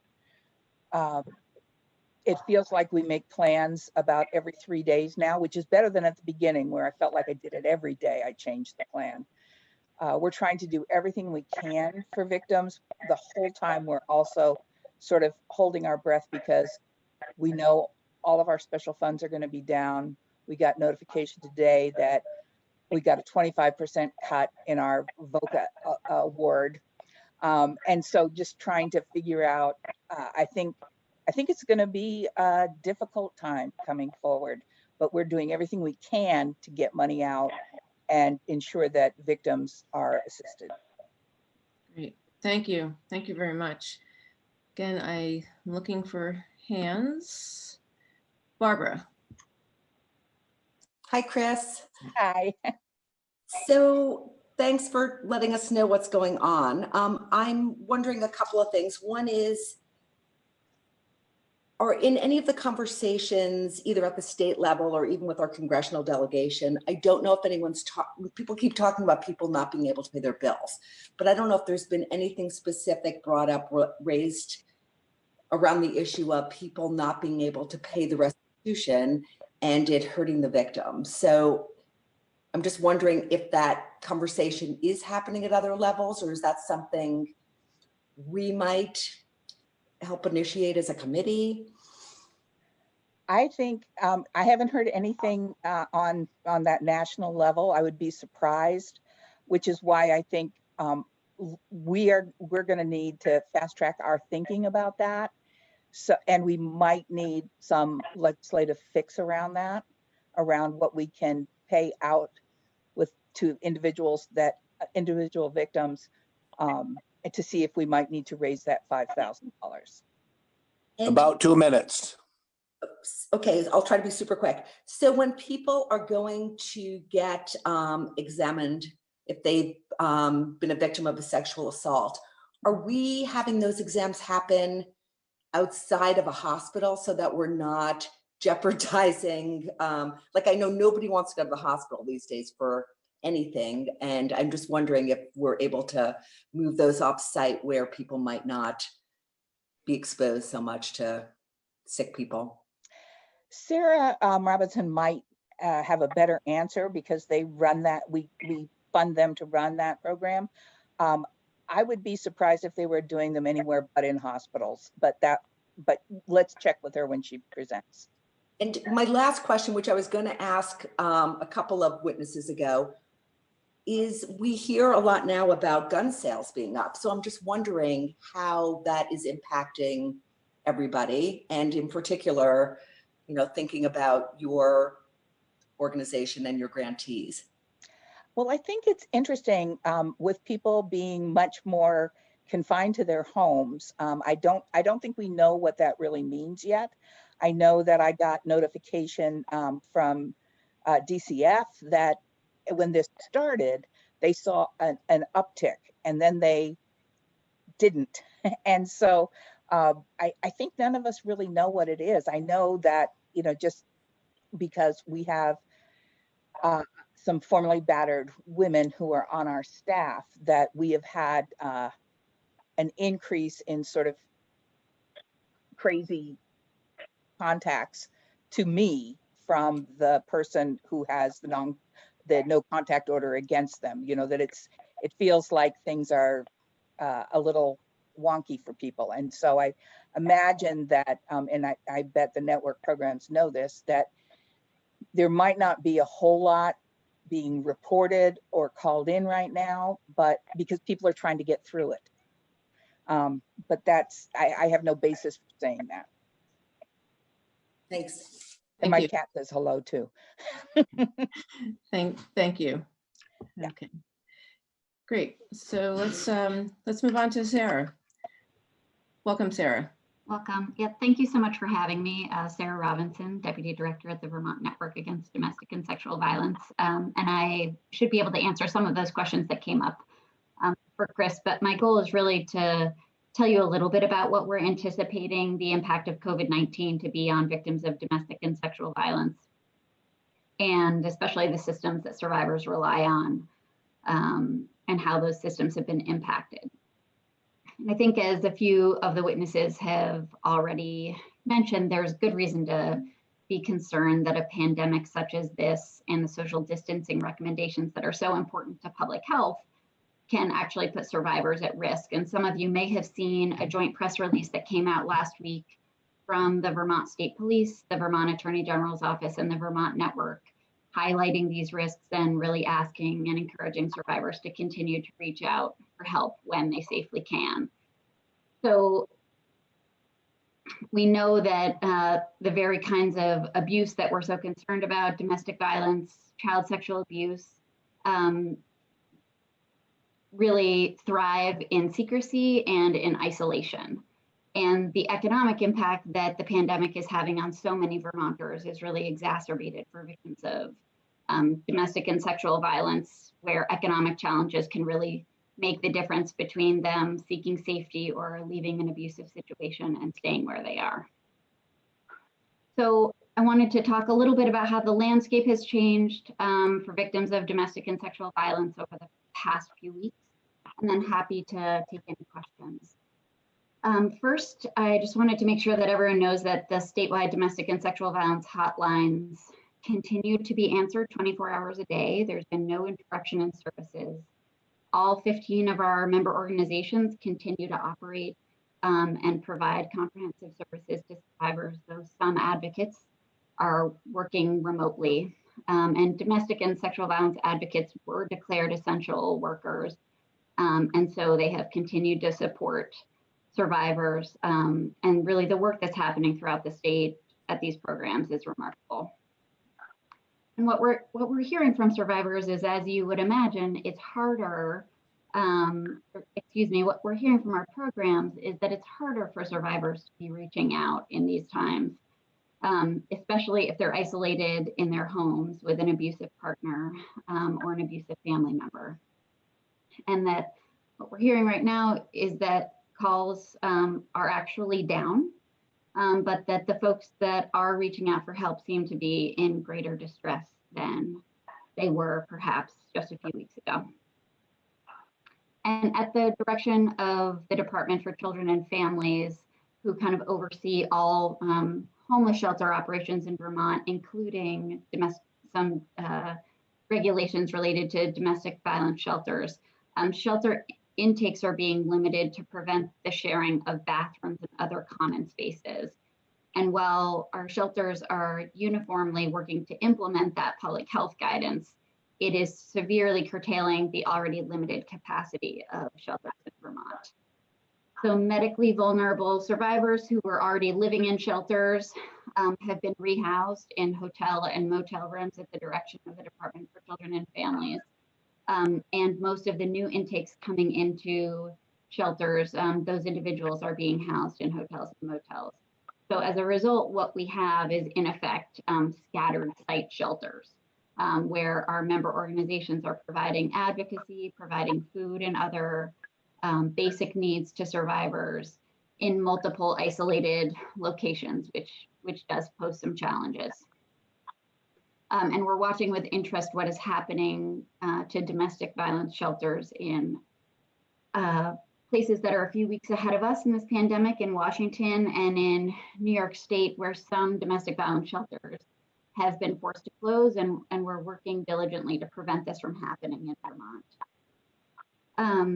And due to the judicial emergency that you heard about earlier, there are also new processes for accessing relief from abuse orders. So after hours, access is happening completely remotely. And in some counties that was already happening primarily. And so it's been less of an adjustment in the after hours context. During court hours, relief from abuse order paperwork can be accessed in several ways. If someone has access to a computer, they have internet access, they have a printer, they can print that paperwork off, either scan it or take a photo of it and send it by email to a court clerk. They can also go to the court, pick up the paperwork in the lobby, complete it, and return it to a drop box. And survivors can also request that hearings are happening by phone, either directly to a court clerk if they are a pro se litigant, or by a motion through their attorney if they're represented. And as of right now, those orders, relief from abuse orders, continue to be served by law enforcement throughout the state, and we're very grateful for their partnership and for their continued work to serve those orders. As Chris noted, there have been some changes in accessing sexual assault exams and child abuse exams in the state over the past few weeks. Sexual assault exams are continuing to be offered in hospitals. That is generally where the trained SANEs, by and large, they're all emergency room nurses. And we have developed protocols with hospitals throughout the state so that those are happening in safe locations, that survivors who are seeking that care are not being exposed to patients that are seeking care for the coronavirus. But one of the major changes is that victims can't bring any support people with them for those exams. And only emergent child abuse exams are happening at Vermont's only child abuse clinic, the Child Safe Clinic at UVM. And the clinic is offering phone consultations to non-offending parents for non-emergent cases. Finally, the last piece I wanted to highlight for you all is that domestic violence accountability programs have all suspended their operations because they rely on group formats And so we're investigating whether telemedicine may be able to use for those treatment groups. But as you might imagine, there's really wide opinions across the country on the efficacy and safety of offering those to offenders in their home settings when family may be present. And so we're consulting with some national experts from the Center for Court Innovation and others on what the best next steps are. But what's really needed most, I would say, on the community level is flexible emergency funding for member organizations to be able to meet the needs of survivors in the way that they need to be met, given the limitations of the systems of support at this current moment. And so to this end, we have been in conversations with the Center for Crime Victim Services, as Chris referenced. The federal funders at the Department of Justice have significantly lifted a lot of restrictions on making budget adjustments if grant funds haven't been expended. Grant funds that can be used to provide direct help to survivors haven't been expended by the grant period. They're offering extensions, and we're hoping that the state will mirror the feds in many of those ways and do the same. About 2 minutes.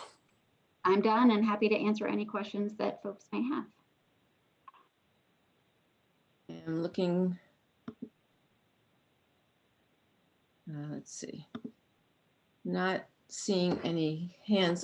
Sarah, as you were talking about how victims of domestic violence can access the courts, and you were going through the orders about printing and filling out forms and all of that. Again, how likely is that to happen given stay-at-home orders?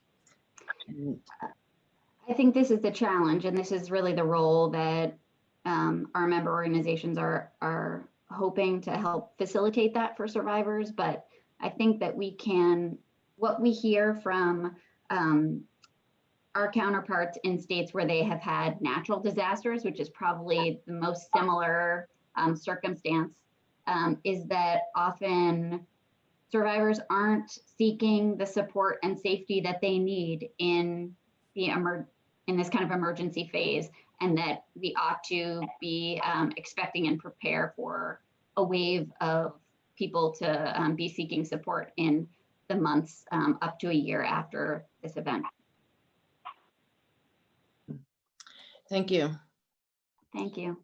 Anybody else, again, looking for hands? I'm not seeing any other questions. Yes, I had a. Oh, I'm sorry. There you go. Yeah, thank you. Yeah. Sarah, thank you for your work. And what I found that was interesting, Madam Chair asked me to check on the border to see what the border organizations were looking like. And I had a very long conversation with WISE,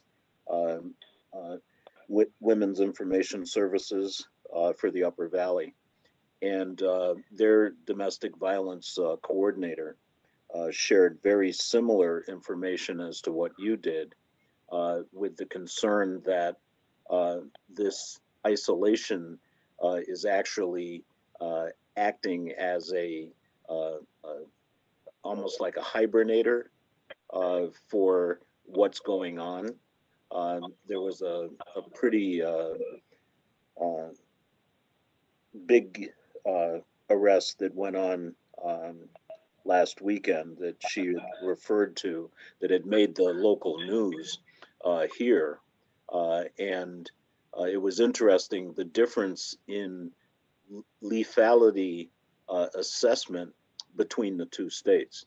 But that whole discussion around what's going on because of the isolation and the response that victims have, especially, and not feeling comfortable, about accessing, that's going to be an interesting thing for us to deal with, I think, collectively. But I just wanted to share that that discussion that we had just a couple of days ago. Thank you for that. Okay, thank you. Great. Thank you very much, Sarah. Great, thank you. Okay, and we will conclude with David Scher. There you Good to are. see you all. Welcome. Thank you for having me on today. I apologize that I haven't been able to be on much of this call so far. I had an emergency call that I had to be on. And so I'm sorry that I haven't heard what some of the other folks involved in the court system have been testifying to, but I thought I would go through a brief overview of what our office in particular has been working on and dealing with and approaching the situation. And I'll try to keep that pretty brief and then open it up for questions. The Attorney General's office as a whole is working under a mandatory work from home order. So virtually everybody in the office is working from home, dealing like most people are with remote communications, and working obviously with respect to court appearances and so forth, working with the court orders as they have been coming out in terms of the AO 49 and the other social distancing measures that are going on. And along with other entities, we are doing the best we can to maintain continuity of operations where necessary in terms of court hearings. One aspect of what our office is working on is assisting the governor's office and the Department of Public Safety with enforcement of the executive orders and their various addenda and directives. One thing that we are all cautious about is maintaining the governors and the attorney generals in agreement with this. We really want to maintain the education first approach to the enforcement of the executive orders. To that end, we will fairly soon be releasing a guidance or a directive to law enforcement that lays out the process by which law enforcement can consult with our office to determine whether court action needs to be taken on an executive order violation. Again, we would view this as a rare circumstance, not something that we're eager to do, but in order to make sure that we have a uniform approach to this across the state and to make sure people are being treated fairly and in the same manner everywhere, we are going to be directing, in cooperation with the Department of Public Safety, we are going to be directing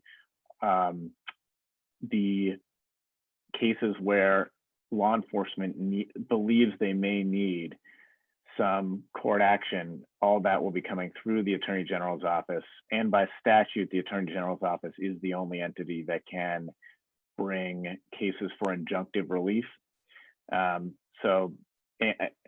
there are the possibility for criminal charges for violations, but again, we would view that only as an extremely rare, very much last resort circumstance, not something that we are looking to do at all.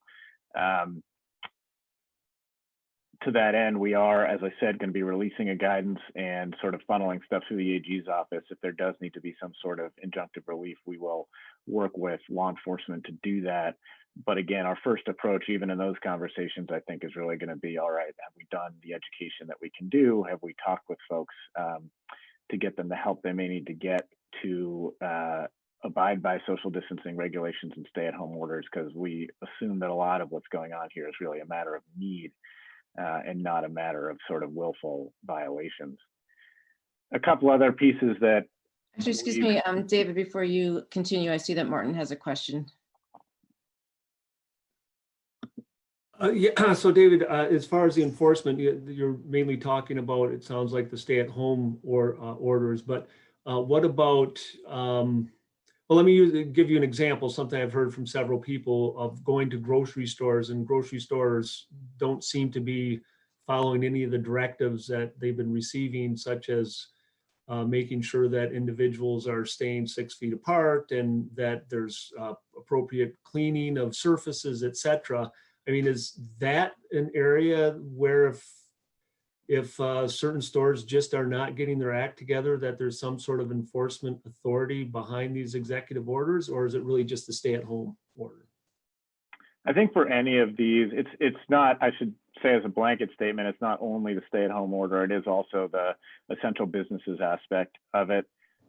With respect to that example, again, I really think the approach for something like that is, let's work with you to get you what you need to do the right thing. It's hard to even say what kind of court enforcement would be effective in something like that. So I think it's really going to be a case by case. Let's work to see what we can do. Does it mean a phone call from law enforcement, more talks with them? Does it mean a phone call from somebody in the AG's office to talk about what they might need to do better? And some of the issues, I think, with people staying 6 feet apart, there's only so much policing, if you will, I use that in quotes, that a store can do. And we do need to rely on Vermonters to do the best they can too. And I think they mostly are. So I think, again, it's going to be an education first approach. And the point of having this centralized system is more just to make sure we have uniformity and fairness, not so much that we expect a heavy hand. Yeah, no, I'm not certainly looking for any criminal charges against our important grocery stores, but as the AG office, do they work closely with VOSHA on following these kind of issues? Because I know that's a first point of contact that certainly I'm giving to people who are calling about this particular issue. I think that's a really good first point of contact, and I recommend continuing that. I will say, honestly, we're ramping everything up right now. You know, this isn't, as everybody knows, it's not a normal circumstance. It's not something that we've dealt with before. And so we're in the process still of establishing connections with the various state agencies who can help with particular problems. We've certainly been working more with the Agency of Commerce and Community Development than we would on a standard day-to-day basis, because they're really in charge of issuing a lot of the guidance under the governor's orders. So yes is my short answer. That's a good direction to go in. And we are also working to strengthen connections and the sort of inter-bureaucracy connections. And I would strongly urge at least that particular connection be made because again, this is, I mean, different parts of the state are getting lots of different questions, but this has been one question that I've heard a lot about. And what I'm concerned about is that with the stay-at-home orders, that is the main place where COVID-19 could still spread in the stores that are still open. And that's primarily grocery stores where people have to go there.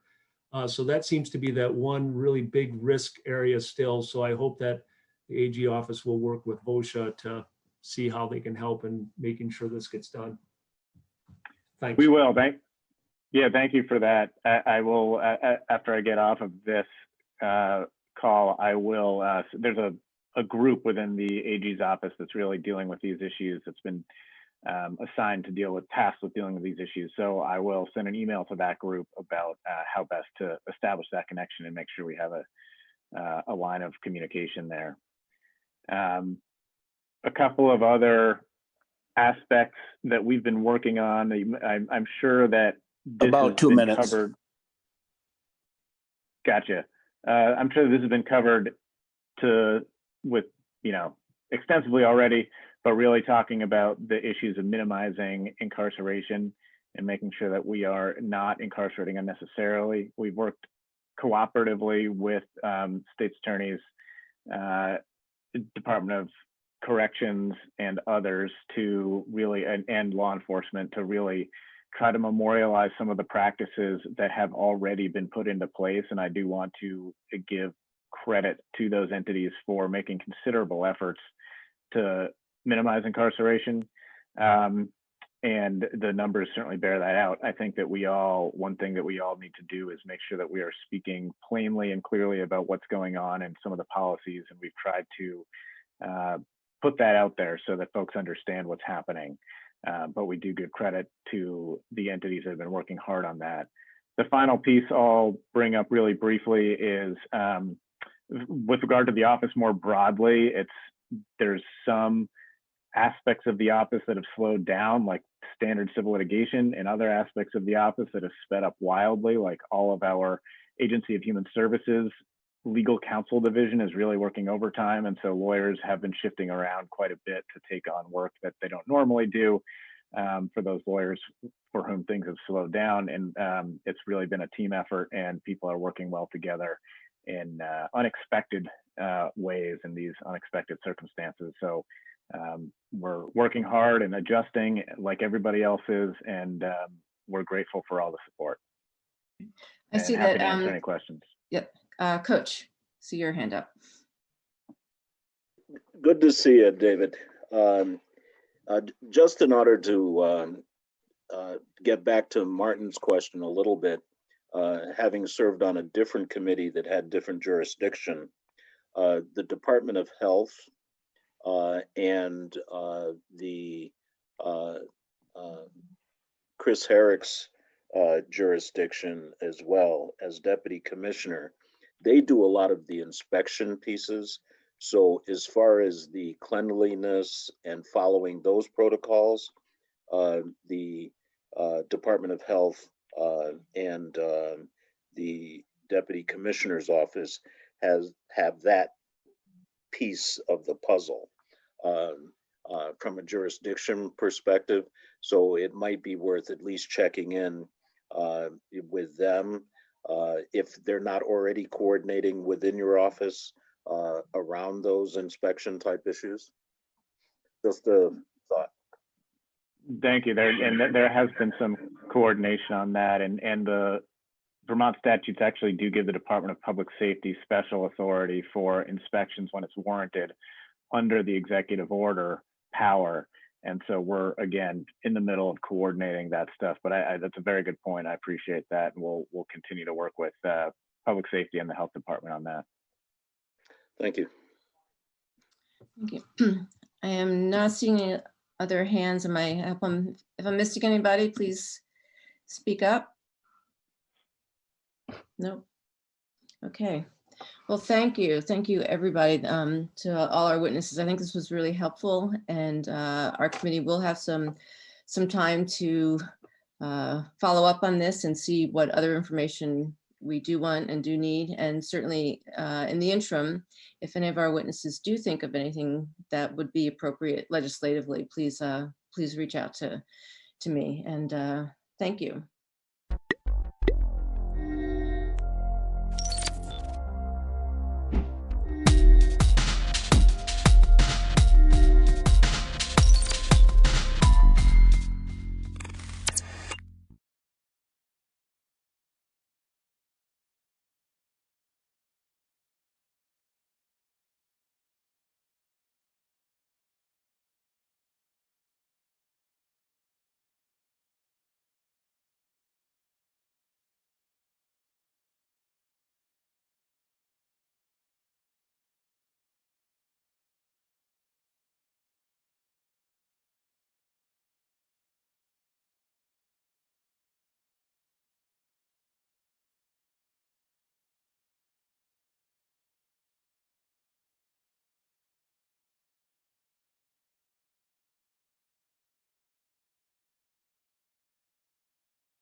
that the sun shines down its power to all the world and makes the wind blow strong as it will.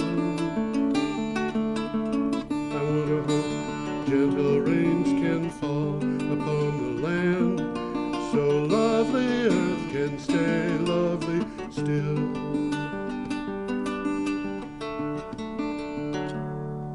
Hello, ladies and gentlemen. Welcome to the 366th edition of Energy Week.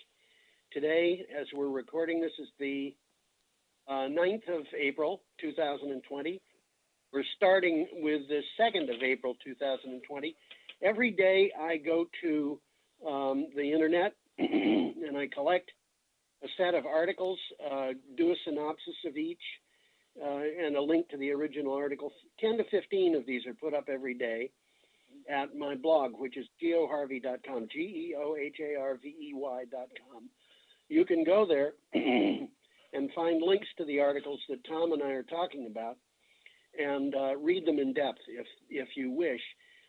There's also a site called energyweeknews.wordpress.com, which has just the articles that we're talking about and nothing else. Sorry, I'm clearing my throat. And that particular site is linked through the magic of BCTV at its site. So I guess we're set to go, Tom. Well, yeah, we'll just talk about what I do here. So George, as he told you, selects a number of articles. He lets me know in advance what we're going to talk about, so I will read them and make comments or have comments ready to make.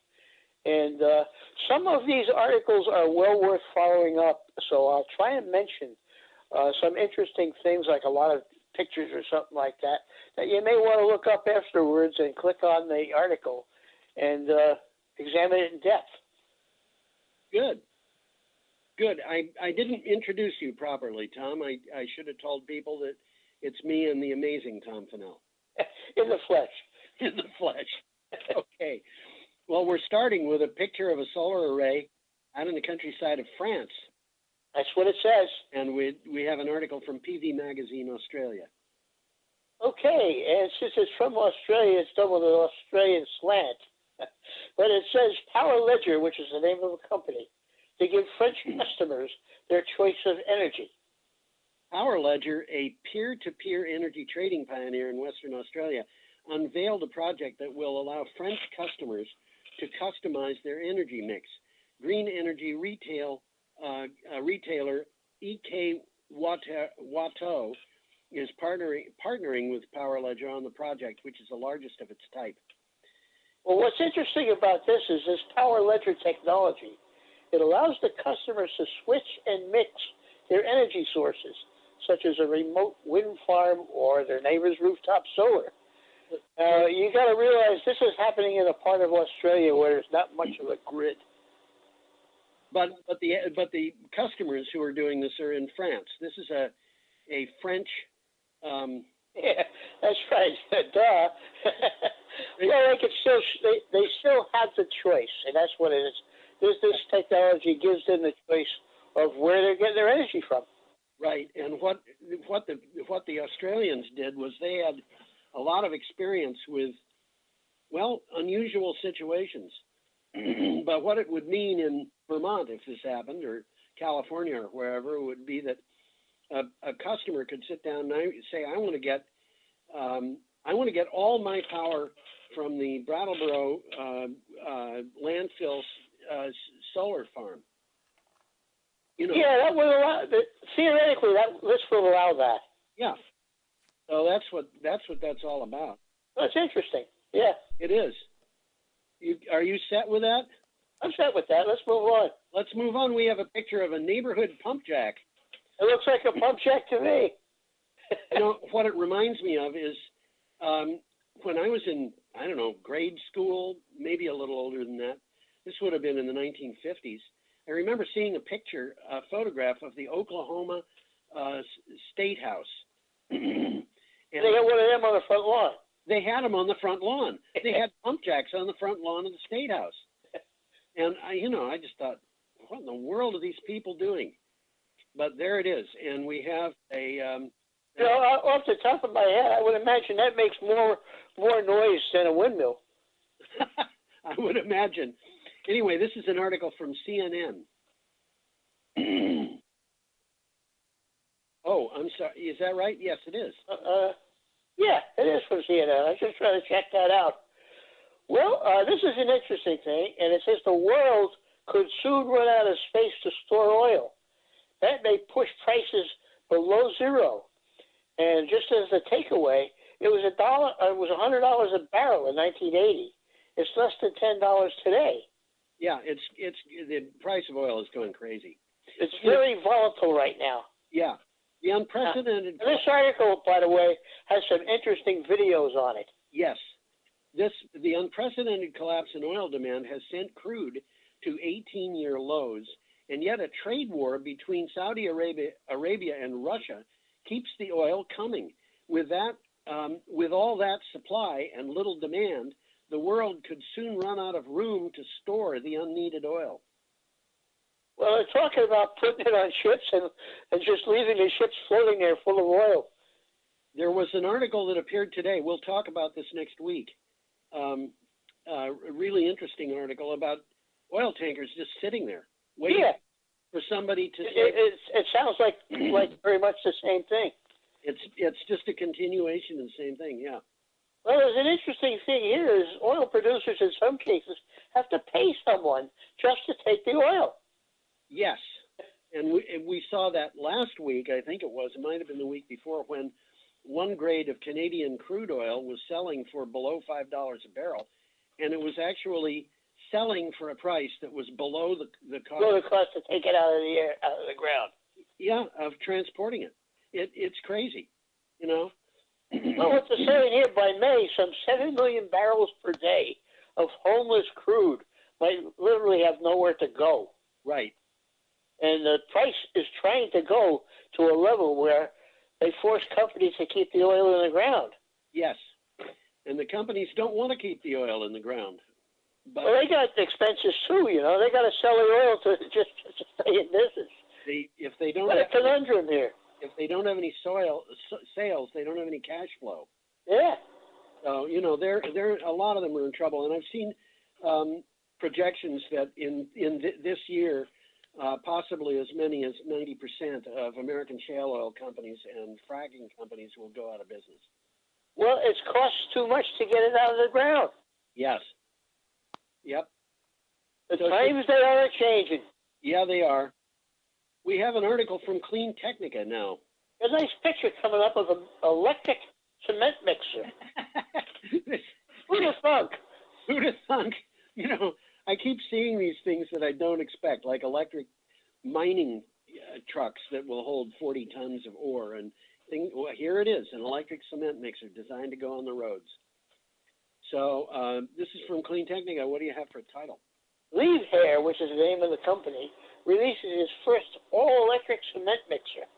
Yeah, the Swiss construction firm Liebherr recently announced that an all-electric first for heavy-duty construction at sites.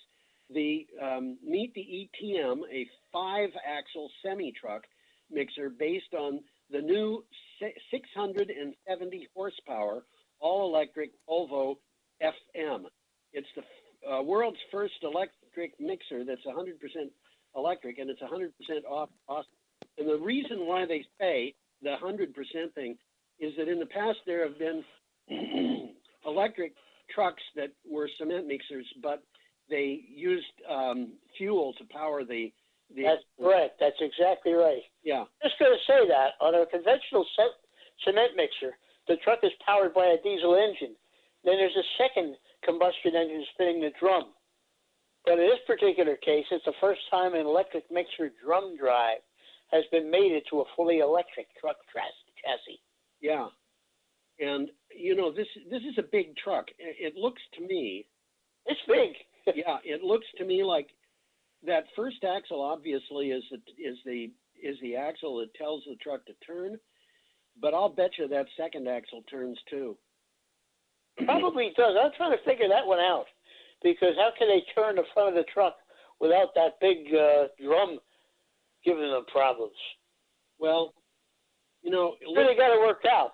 Yeah, looking at this thing, the hindmost axle, if you look at it, only has one tire on each side of the truck. I noticed that. Yep. So it's probably retracted, jacked up while the truck is moving, unless there's a real need for it. Yep. But I would say that's right. Yeah, but that second axle, I can't see how they could turn that truck without turning the wheels on that axle. So this is a fairly complicated design. Yeah. Now, do I have any more notes there? I think I read them already. Okay. Well, that means we're up to Friday, the 3rd of April. Wind turbines in Spain. That's the picture. Isn't that a lovely picture? It is nice. Yeah, the thing that makes it nice, though, is the sky. I have to. Well, what it says is Spain's renewables share hits 50% in March. Now, that's interesting. Yep, this is from renewables. Now, renewables generated 50% of Spain's electricity in March and 44.7% in the first 3 months of the year, according to the latest estimates by the Spanish grid operator, Red Eléctrica de España. Spain has been under a stay-at-home lockdown since March 15th to slow spreading coronavirus infections, and that, of course, has reduced demand for almost all energy. Yeah, we're in some strange times, I think, right now. Well, demand for the first quarter of 2020 declined by 30%. Yeah. And this article has lots of numbers in it for geeks. If you're a geek and you like numbers, this article's full of them. You know, one thing, as long as we're talking about the coronavirus here, I've been reading about the need for America to be ready for a pandemic, probably for 40 years now, or 50. And why are we not ready? We had the warning. That's a very good question. We had a warning that it was coming 2 months before it did. We've had all sorts of warnings. We've had people talking about this for years. Absolutely. And, it's not entirely Donald Trump's fault that we weren't ready. I could blame a bunch of other people, but nevertheless, we were not ready. And you know who I really blame, Tom? I blame Ayn Rand. You're gonna have to explain that one. Well, Ayn Rand, of course, was the person who came up with the idea of objectivism. Greed is good. Greed is good. That's right. And so everything is about the bottom line. And the problem is, you cannot prepare for a pandemic and make money at the same time. The only thing that you can do with a pandemic when it comes to making money is making money during the pandemic. And that's interesting. So no money was going to go into preparation for the pandemic any more than her followers want money to go into preparing to defend the environment from damage. And there isn't any money in it, at least not for private organizations that are devoted to that exclusively.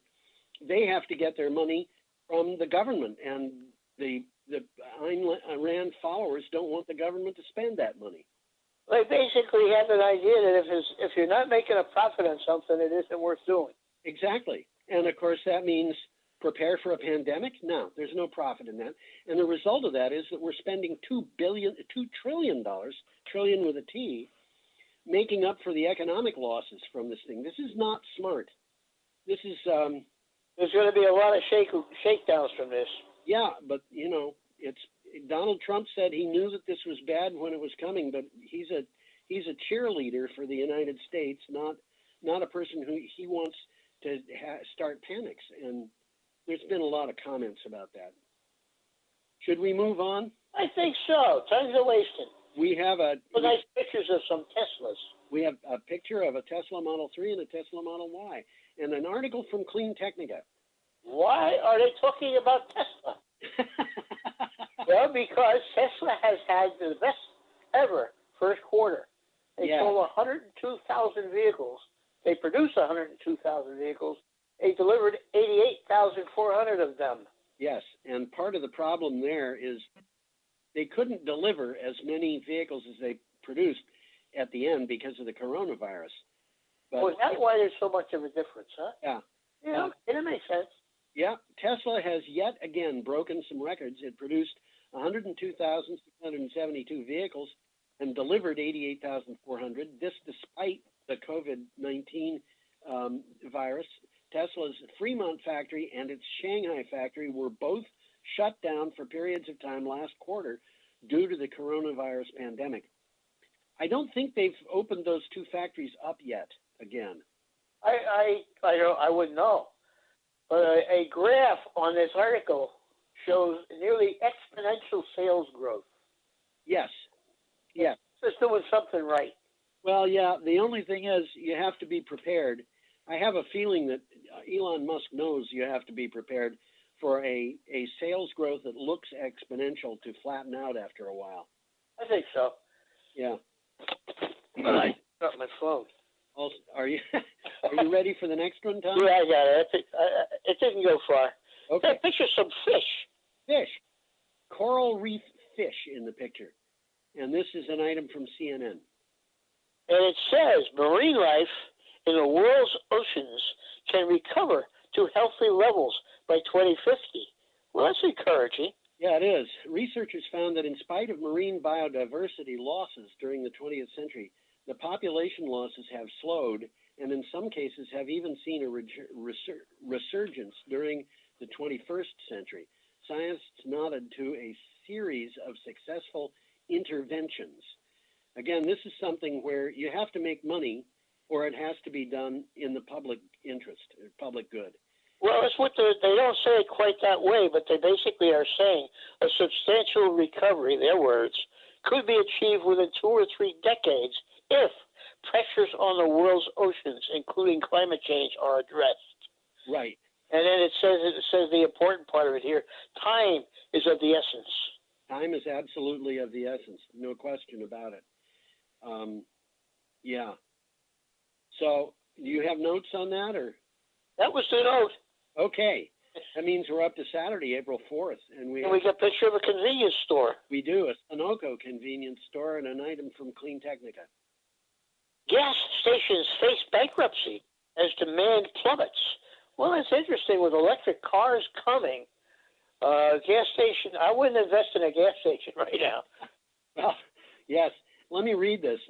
With falling oil prices followed by loss of demand in a lockdown,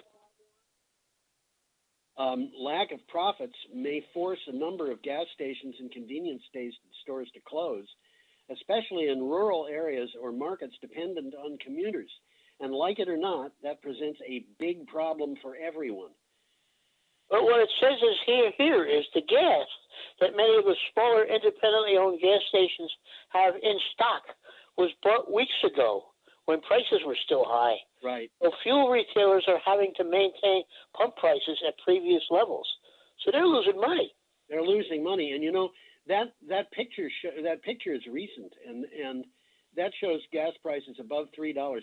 I went on a walk a couple of days ago. I don't drive, but I do go out and walk for exercise. And I went by a couple of gas stations that had prices below $2 a gallon. It's been below $2 a gallon for a long time. Has it been?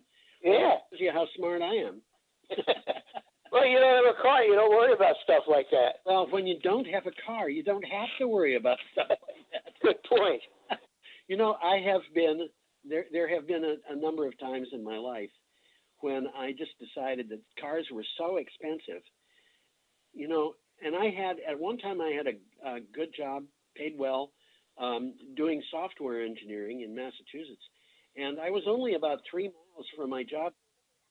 So I decided that I would walk every day both ways.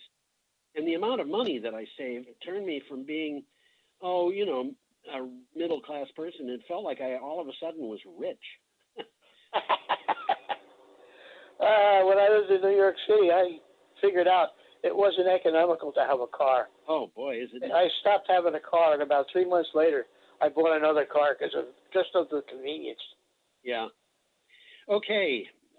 Now we got a picture here of the coal strip plant in Montana. That's right. And that's just a coal mining no, that's not mining there. Yeah, that's power operation. Yep. And this article comes from Bloomberg Environment. Okay. U.S. coal likely to be spared as demand dims in 2020. So the coal, we're going to be able to save the coal. Yeah. Coal producers' revenue will largely be spared this year. That is to say that coal producers' revenues will probably not go down this year, not much, despite the coronavirus reducing consumption. That's just this year. Just this year. Coal companies have supply contracts and utilities are still buying the coal even if they don't need to burn it. But prospects for 2021 look far more dire. I think they do. As much as 90% of the 2020 power plant coal is already committed. That's just what basically they're saying. Yeah. Electricity generation from coal is expected to decline. Duh. Next year, inventories could be through the roof. If you have excess coal, it would be very difficult to sell. Yeah, and what was maybe you remember maybe you have the figure in front of you. My recollection was only 37% of the coal companies have contracts that go through next year. I don't remember that, but the time's coming where they won't be able to sell it. That's for sure. I think that's true. Yeah, absolutely. Okay. Still Saturday, April 4th, we have an article from Renewables Now and a picture from SB Energy. It's a Mitsubishi wind farm in Japan. That's in Japan, huh? Yeah. That's kind of pretty. It is. Yeah. I don't find wind powers that objectionable. I don't either. You know, my son Jeffy went to he was driving through I think Arizona several years ago. He told me he came back here and he said, you know, those wind turbines are dangerous. And I said, what do you mean? And he said, well, he was driving down a road, went over a hill, came down the other side. There was a big wind farm in front of him, and the turbines were just slowly spinning around and around and around. And he watched those turbines as he went down the hill. And he got hypnotized. He noticed that the car was making a funny noise, and he looked down. He was going over 90 miles an hour. He did get hypnotized. Yeah, he got a little hypnotized, I'm afraid. But well, it says Toyota and Chubu Electric to form a renewable power venture. This is interesting. It is indeed. Japanese car maker Toyota Motor Corporation is to create a green energy unit to acquire and manage renewable energy plants and supply it with power. They're all using it themselves, or they're using it all themselves. Yeah. The company entered into an agreement with local utility Chubu Electric Power Company to set up Toyota Green Energy LLP. They're buying up wind farms and solar farms and using that electricity for themselves. It's basically very much like what Google and Apple and so forth are doing in the United States. That makes sense. Yeah. I mean, when you use that much electricity, it really makes sense to manage it yourself. Absolutely it does. Yeah. So any more on that, Tom? Well, the Toyota Environmental Challenge 2050, that's their words, aims to cut the environmental impact from automobiles to as close to zero as possible. Yeah, and in order to do that, they're going to have to move away from fossil fuels altogether. I think so. Yeah. I think so. Well, we got a picture here of an Appalachian coal, I guess it's a slurry pipe. It's what it looks like. I was puzzled about that. I couldn't find a good explanation of it. No, the article doesn't explain it. The article's talking about underground coal. Yes. Underground coal mine, Appalachian coal. Well, we'll talk about that. Appalachian coal communities brace for coronavirus. They'll wipe us out. That's what they're saying. That's what they're saying. This is from Huffington Post. At least 1 in 10 underground miners has black lung disease, according to Centers for Disease Control and Prevention. But experts say the actual number could be higher. The thought of adding coronavirus to their problems is terrifying to these workers. The pollution that you get in a coal mine is severe. It's largely. Oh yeah, big time. And then of course you've got other people who are at risk, who are people Areas with, you got funny noises going on, Tom. Yeah, I'm hearing them too. Not happening here. It's not happening here. We've got a gremlin in the telephone line, I guess. Sounds like it. The people who live in areas with high air pollution and people who smoke are very much more susceptible to problems from this coronavirus. And I think we're going to touch base on that again before the show's out. We're going to be getting back to this for quite a while in the future, I think. Well, there's an interesting video on this site. Yes. And the takeaway here is miners with black lung disease, which is scarring of the lungs caused by years of coal dust inhalation, are at a high risk of suffering from the coronavirus. Right. As the lung scar, it becomes harder to breathe. Yeah, and unfortunately for these people, going underground means that they have to be in close contact with each other, which means that social distancing is not really an available option. Well, they didn't even touch base on that one, but that's true. Yeah. They're really basically talking about people who have already a hard time breathing, getting hit by something that's going to make it worse. Yes, and that's a problem. So, are we moving on?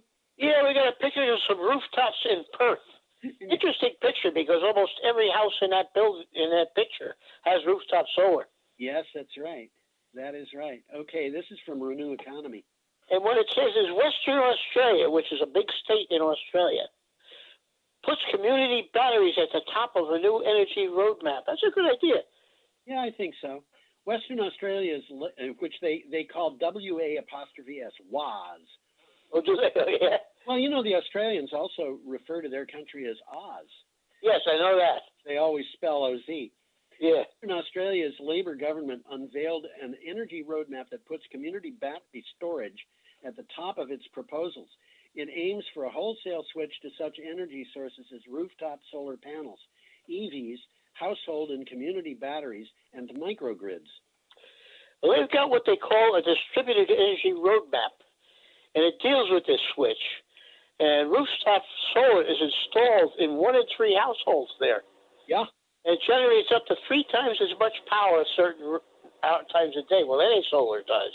Yes. And the DEW, the Defense Energy Roadmap, proposes new community batteries. Good idea. Yeah, good idea. They call them power banks to be installed in towns and communities. Solar households can access virtual storage for the excess power from their solar PV systems. Yep, which all spells a lot of income for places like Tesla and BYD and Sonnen and the other big battery makers. It does that, but it certainly makes life easier for the people living there, too. It sure does. And you know, when I say that, I want to point out, dealing with climate change, you know, people who oppose dealing with climate change, and there are plenty of them, say it's going to cost too much. There's a flip side of that argument, which is... Don't deal with it, it's going to cost too much. Yeah. But dealing with climate change is the biggest business opportunity that has ever happened. Okay? Never thought of it that way. Yeah, it is a huge business opportunity. And guess what? It would seem it would be. Huh? It would seem that it would be. Yeah, and dealing with it is going to make everything cheaper. You know, why don't we do that? Well, it's because there are certain people who are banking on and have literally banked on, because they've got investments in fossil fuels. And they, by the way, have got the ear of people in Washington because they've bought it. Yeah. Money talks. Money talks. Okay, any more on that? No, but we got a picture coming up of an OPEC meeting.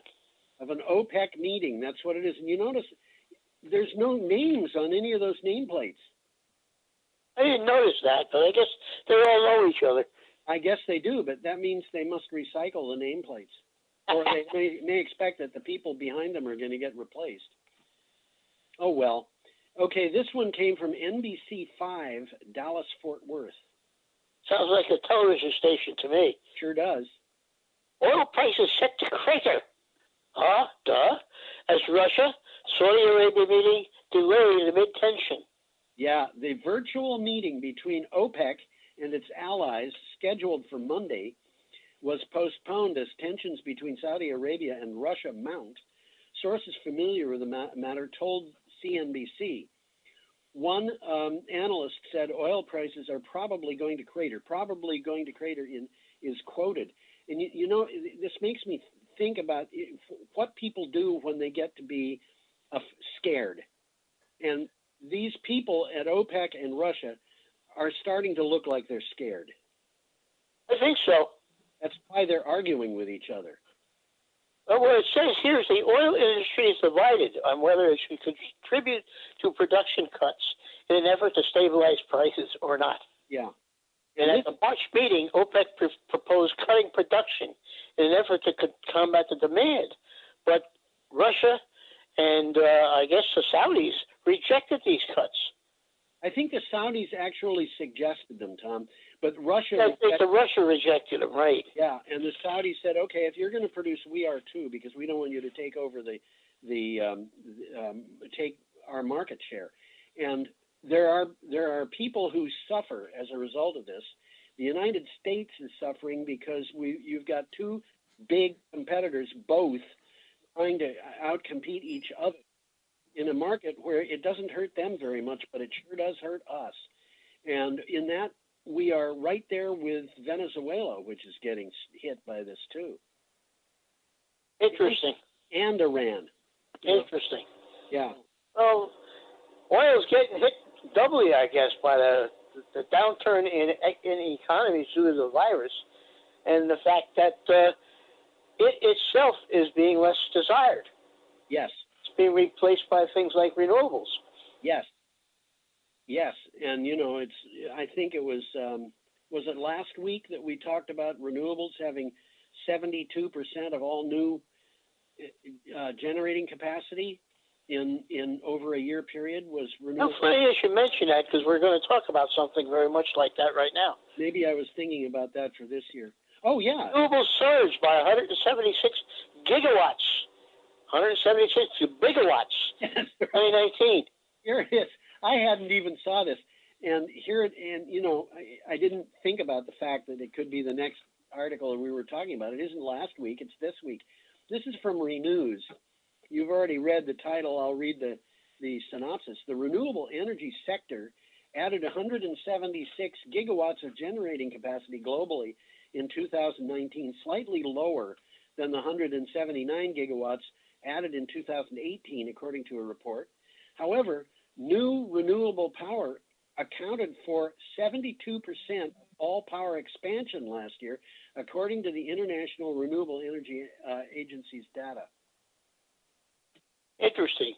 Solar and wind accounted for 90% of new additions in 2019. Yes. 90% of all new power generation was solar and wind. Of all renewable generation. Of the renewables. Yeah. 65% of all generation. There you go. And the renewable share of all global power capacity now is 34.7%. And it's going up. It is surely going up. It's going up. Yeah. Well, why pay for power? Why pay for fuel when you don't have to? Well, there's another side to this too, Tom. You know, if the price of oil goes negative, it's still going to be more expensive to produce electricity using fossil fuels. And the reason for that is because the mechanisms that are used, you know, consider the difference between a solar farm and a coal-burning power plant. And just think about the numbers and sizes and shapes and costs of moving parts in each of those. Yeah. Well, what are the moving parts? What are the moving parts in a solar plant? Well, sometimes they tilt. That's right. Sometimes they tilt. This is not a lot of work that's done. What are the moving parts in a coal-burning power plant? You got all kinds of things, and they're gigantic. And starting with the guys who shovel the coal. What's that? Starting with the guys who shovel the coal. I wonder if people do that anymore. I doubt they do it much. Not much. All right. Got more? Remember that with the steam locomotive. Oh, I used to love those steam locomotives. You know, I lived outside Chicago when I was in kindergarten through fourth grade. And it was so disappointing to me. I think it was 1953, the Chicago city council decided they weren't going to let steam engines into Chicago anymore, and that meant we'd have, you know, diesel engines or something like that. They're not anywhere near as exciting. Oh, they're just blah. Yeah, they Like are. a bus. They make noise, but the noise isn't interesting. Steam engines, they're beautiful. Yeah, steam engines. Well, when I was a kid, they scared the hell out of me, but they fascinate me, really. Yeah, and this is early 1800s technology. Look what the heck they accomplished. Well, you know, steam engines are a little bit obsolete. In fact, they were in 1953. One of the things they used to do was they'd go through town and, you know, farm fields, if they dried out or something like that, would be set on fire by embers from these things. Oh, yeah? That doesn't look good. No. Okay, we are up to Monday, or actually we're on Monday, April 2nd. We're in the middle of Monday. We got a picture here of Governor Cuomo. We do indeed, and an article from Clean Technica. I like this guy. I think he's a pretty smart guy. He could be president one day. He could indeed. And by the way, his brother, Chris Cuomo, who is a television personality who talks about various things, has the COVID-19 disease, and he's does he? Yeah, he's doing his regular shows from the basement of his own home, and he's trying to isolate himself from his family. So tough. Here is an article from Clean Technica. New York governor. Well, there's a picture of Cuomo. World's 11th biggest economy. I wonder what that is. Pitches renewable energy for COVID-19 recovery. Yep. New York State would, by some measures, be considered the world's 11th largest country if it were an independent, 11th largest economy if it were an independent country. On Friday, April 3rd, New York announced the passage of enabling legislation for its new clean power plants. Well, the article says here is that some key states are taking action to accelerate the renewable energy plan, virus or no virus. Yes. New York's Clean Power Plan makes the connection between renewable energy and economic recovery from the COVID-19 crisis. Which I think is a valid thing to point out. I think it's more than valid. I think they should. It's a very serious thing to look at. Oh yeah, absolutely. And in New York, it's incentivizing renewable energy projects that repurpose abandoned commercial sites, brownfields, landfills, former industrial sites, and other abandoned or underused sites. That makes a lot of sense to me. Actually, if you think about it, if you had an abandoned coal burning power plant in your community, Northampton, Massachusetts did this not long ago. You put solar panels or wind turbines or a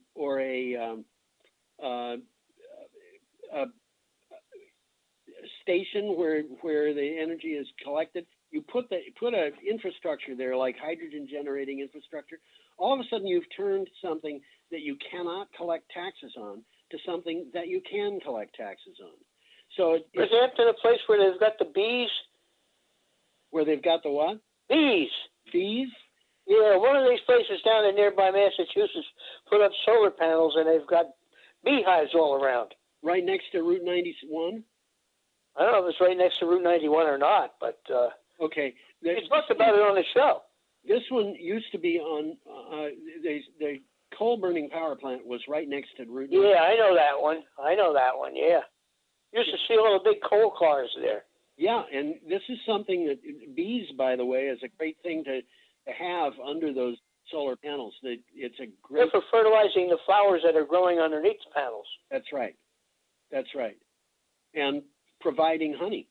Exactly. This is something that and fertilizing the flowers not only below the panels, but they'll go 3 or 4 miles out into the field. Adjoining farmers' fields, exactly. Absolutely, and the bees are in trouble. So, you know, it's a good combination. It is that. Should we move on? Yeah, we got one coming up here from PV Magazine Australia. We do indeed. Those Aussies are still at it, aren't they? They are indeed, and you know they had a huge jump in employment last year in renewable energy. jobs. And Australia. Yeah, and this is despite the fact that the federal government is working as hard as it can to keep coal going and prevent renewable energy from displacing it. That's stupid, but it's politics. Yeah, we have a picture here of an SMA service vehicle. I think you're going to explain what that is. I will have to do that. Well, the article says curtailment and queuing to end. SMA helps soothe West Murray woes. Okay. Not explain that one. Yeah, right. Inverter company SMA may have found a way to allow 5 severely curtailed solar farms in Western Australia to resume normal operations. They have been curtailed by 50% for 6 months. This has implications for other areas where the grid is weak. What they've done is they've figured out ways that they can use their, and I don't understand this. Maybe you do, Tom, but I don't understand. How do you make it possible to stop a curtailment with inverter? Do you know? Yeah, I'll get right to that with what I'm going to say here. Please do. Disturbances to the grid, such as lightning strikes or bushfires, can trigger uncontrollable voltage oscillations, which threaten its stability. Yeah.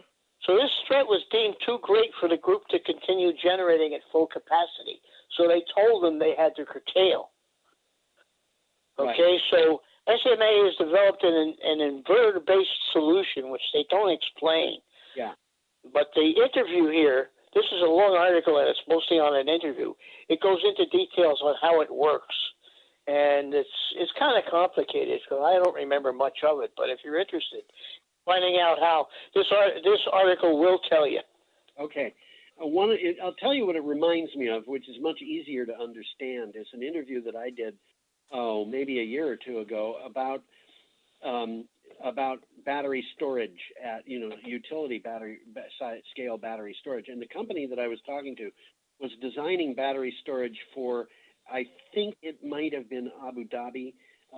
It was somewhere in the Emirates. It might have been for the big solar arrays that they're putting there. But they said they could actually save a lot of money because the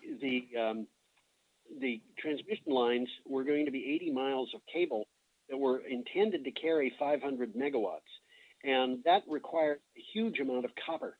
But you can cut that copper out if you can reduce the power going through that to maybe 180 megawatts, reduce it by 2/3, which you can do if you put a battery at the solar farm and use most of the farm's output to charge store in that battery. And then it means that the electricity arriving at the city is operating almost 24/7. So it's a really good solution. Well, that's battery storage doing the same thing. How they do it with an inverter, I don't understand. But there's a lot of the inverter isn't storing the battery; it's just making these things compatible so that they work together. Right, and so there are solutions out there. What else can we say? Okay. Yeah. Should we go Basically, the whole reason for an inverter is that the grid operates on alternating current, and solar panels put out DC. Right. So you need to have an inverter turning the DC into AC. Yeah. Yeah. Okay, we are up to Tuesday, April 7th, and we have an article about architecture from Clean Technica. A very interesting picture there of a building. Yeah. It's called the Rainbow Tree Residential Tower. And it looks, I wouldn't mind living there. It looks like a nice place. It does indeed. Yes. Well, green building where they had 30,000 plants. That's not power plants. That's like vegetation. Yeah. 3,000 plants and trees to a cityscape. So this whole building is all loaded with plants. And that's why it's green. Absolutely. And it's green in this picture. The Rainbow Tree Residential Tower is stunning green architecture designed to be built in the Philippine city of Cebu, which is spelled C-E-B-U.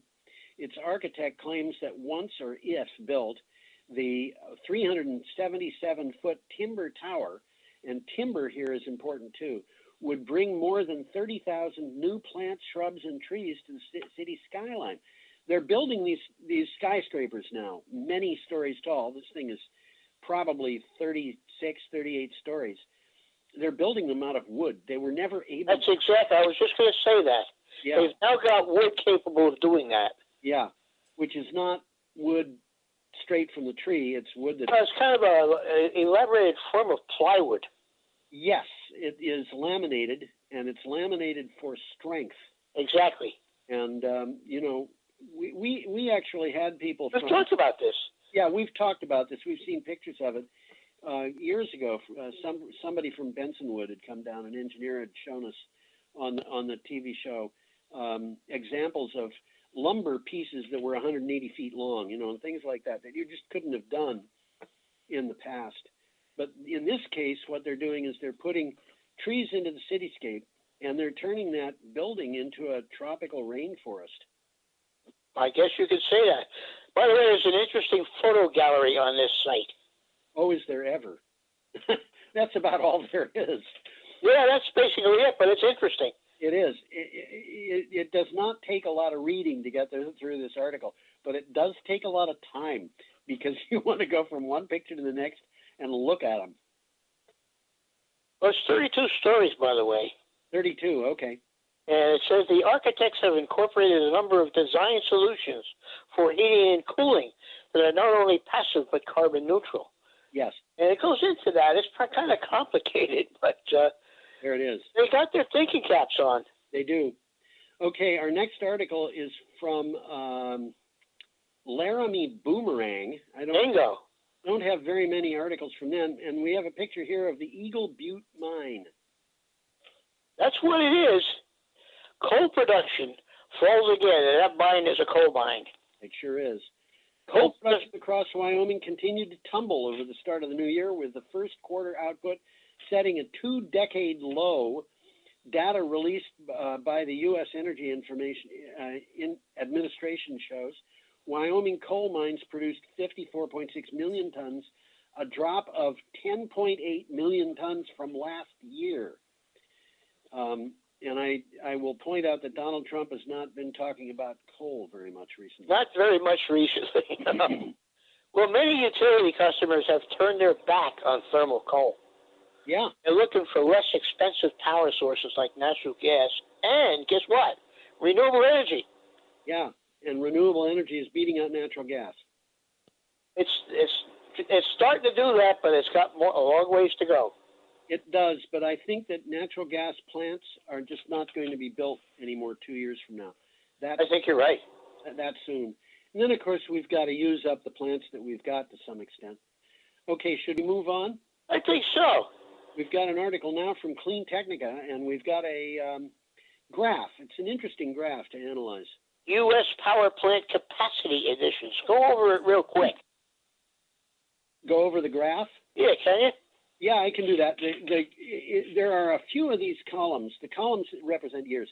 There's a few of these columns, not many of them, maybe less than half, have a black patch at the bottom. Those are coal additions. Those are coal, and they're going down, aren't they? They're gone since 2013. I mean, 2014 and on, there's just no additions for coal. There actually were some additions, but they were so small they couldn't make it onto the graph. Is that so? Yeah.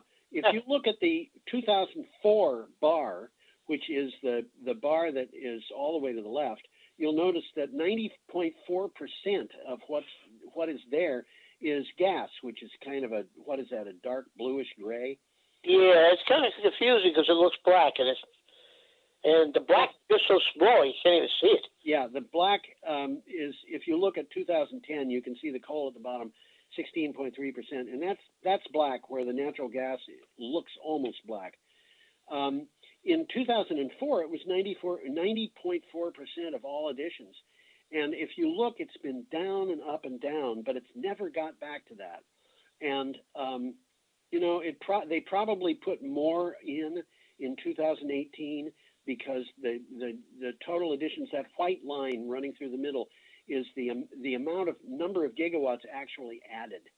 And coal, the natural gas may have had bigger additions in 2018 than it did in 2004, but in 2004 it was a much larger percentage. And what's happened here is that starting in 2005, you can barely see it. 2006, you can see it. The first time it gets a number on this graph that I can read is 2010, when it's 2.3% big solar, 3.8% small solar. You can see that solar is expanding a lot across the top, and then the light blue in the middle is additions of wind power. And what is happening? Early changing. Yeah, what's happening now is I'm seeing more and more natural gas plants that are going that are ceasing operations. You can get this at the Federal Energy Regulatory Commission's website, and I'd have to provide people with a path. I don't remember it offhand, but more and more natural gas plants are retiring, and fewer are set up to come online, and the drop is very fast from 2018. So I don't think we're going to see an upward tick in 2020, and I don't think we're going to see much in the way of upward ticks after that, because the orders for natural gas plants are just kind of... They're tanking. They're tanking, that's right. Let's read what the headline says. Yeah. New power generation quarterly, annual updates for 2019. Well, we talked about that, so... Yeah. This is from Clean Technica.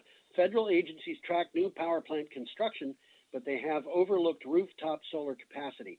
So the ILSR publishes annual and quarterly reports that compile data from the Energy Information Administration and, together, the Solar Energy Industries Association. And the purpose of this compilation is to account for, if you look at the graph, you'll see renewables.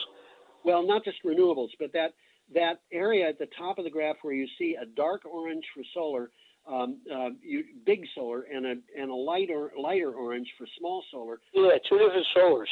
That's right. The Energy Information Administration's methods of looking at of accounting for solar power never accounted for that orange section. And now it's adding this orange section, which is significant. It is significant. If you look at 2011 and 2012, in actually 2010 also, it was more than the utility scale going in, and in 2011 it was double. But even today, it's like 16% in 2019 was unaccounted for, and 19% was accounted for. So when they say that 3% of our electricity comes from solar, what they may be saying is that it's more like 5%, and they're not accounting for 2%. Something like that. I don't know. Well, the reports illustrate the growing influence of renewables. Right. Which is more cost effective than existing coal and gas fired generation. So why would you keep coal and gas line power generation plants going? Probably because you've invested in them and you want to get your money back, but that's a losing proposition. It is indeed. Let's throw some money out the window. Okay, we should keep going, Tom. Yeah, this is the last day. Last day. We're up to Wednesday, April 8th, with an article from Clean Technica and a picture. Got an interesting picture there. Explain what that is. This is Alauda's air speeder, which is they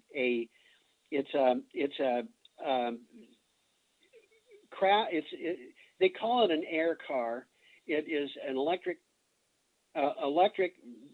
vertical takeoff and landing vehicle.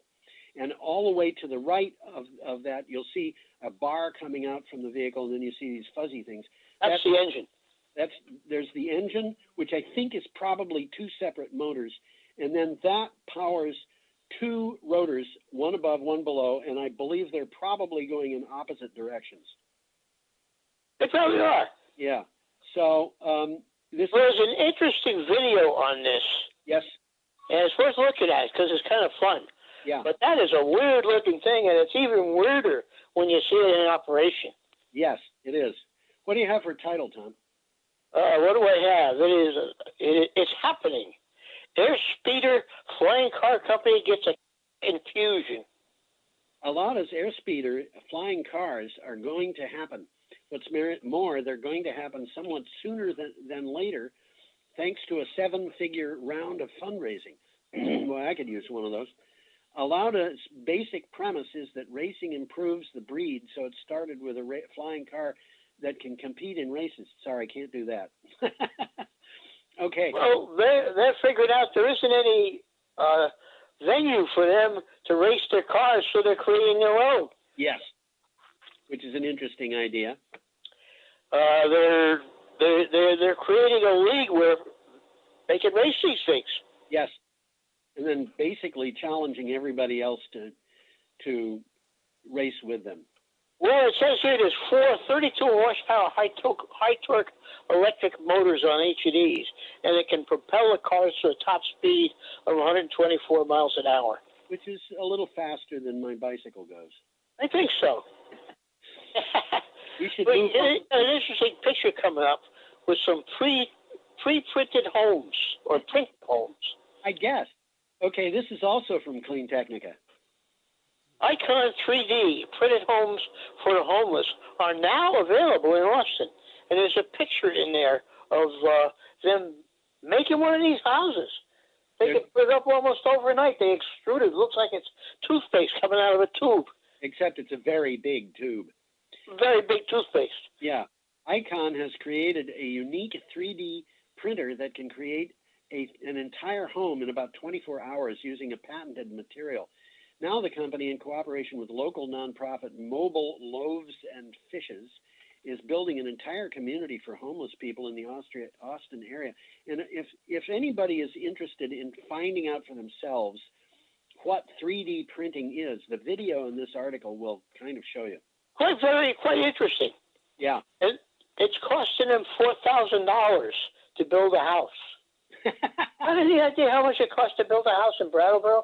I have no idea, but I'll tell you something. About $150,000 minimum.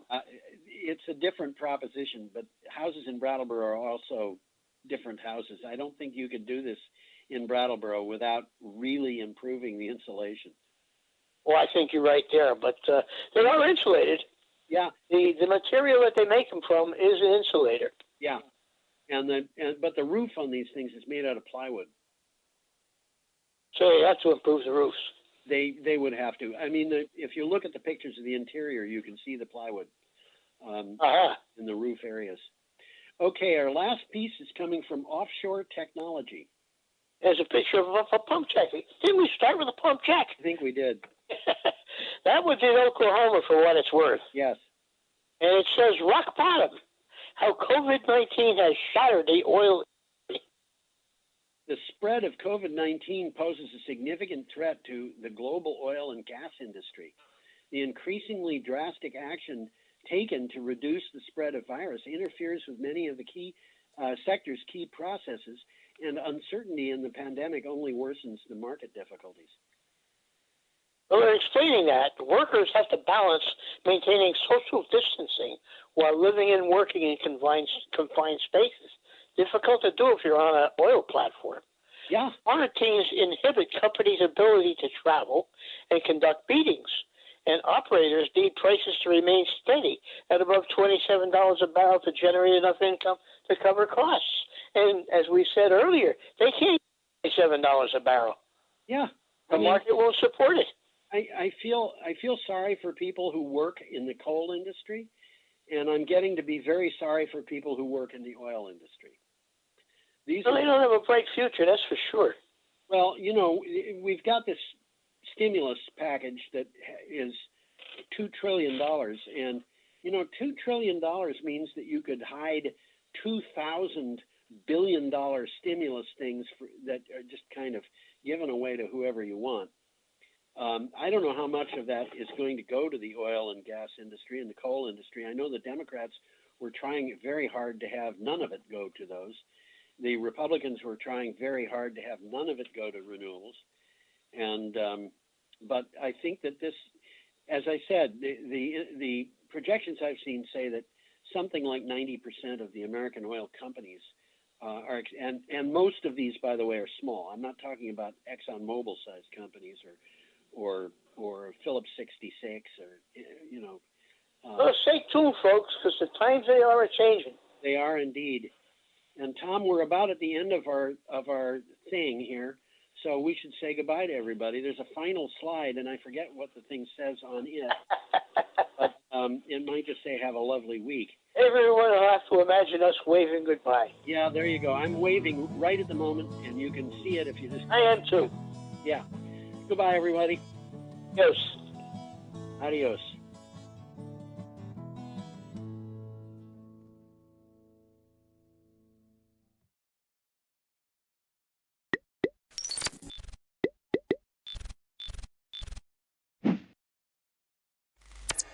Okay, we are officially starting the new Fane Select Board meeting. It is Monday, April 6th, 2020.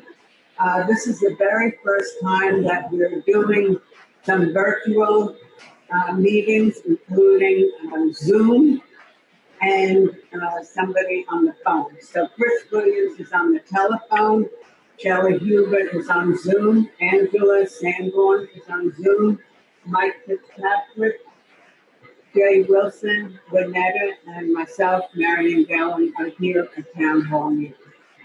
And in the future, if the public would like to join in our meetings, and this is probably the way it's going to be for a while, it's going to be virtual meetings.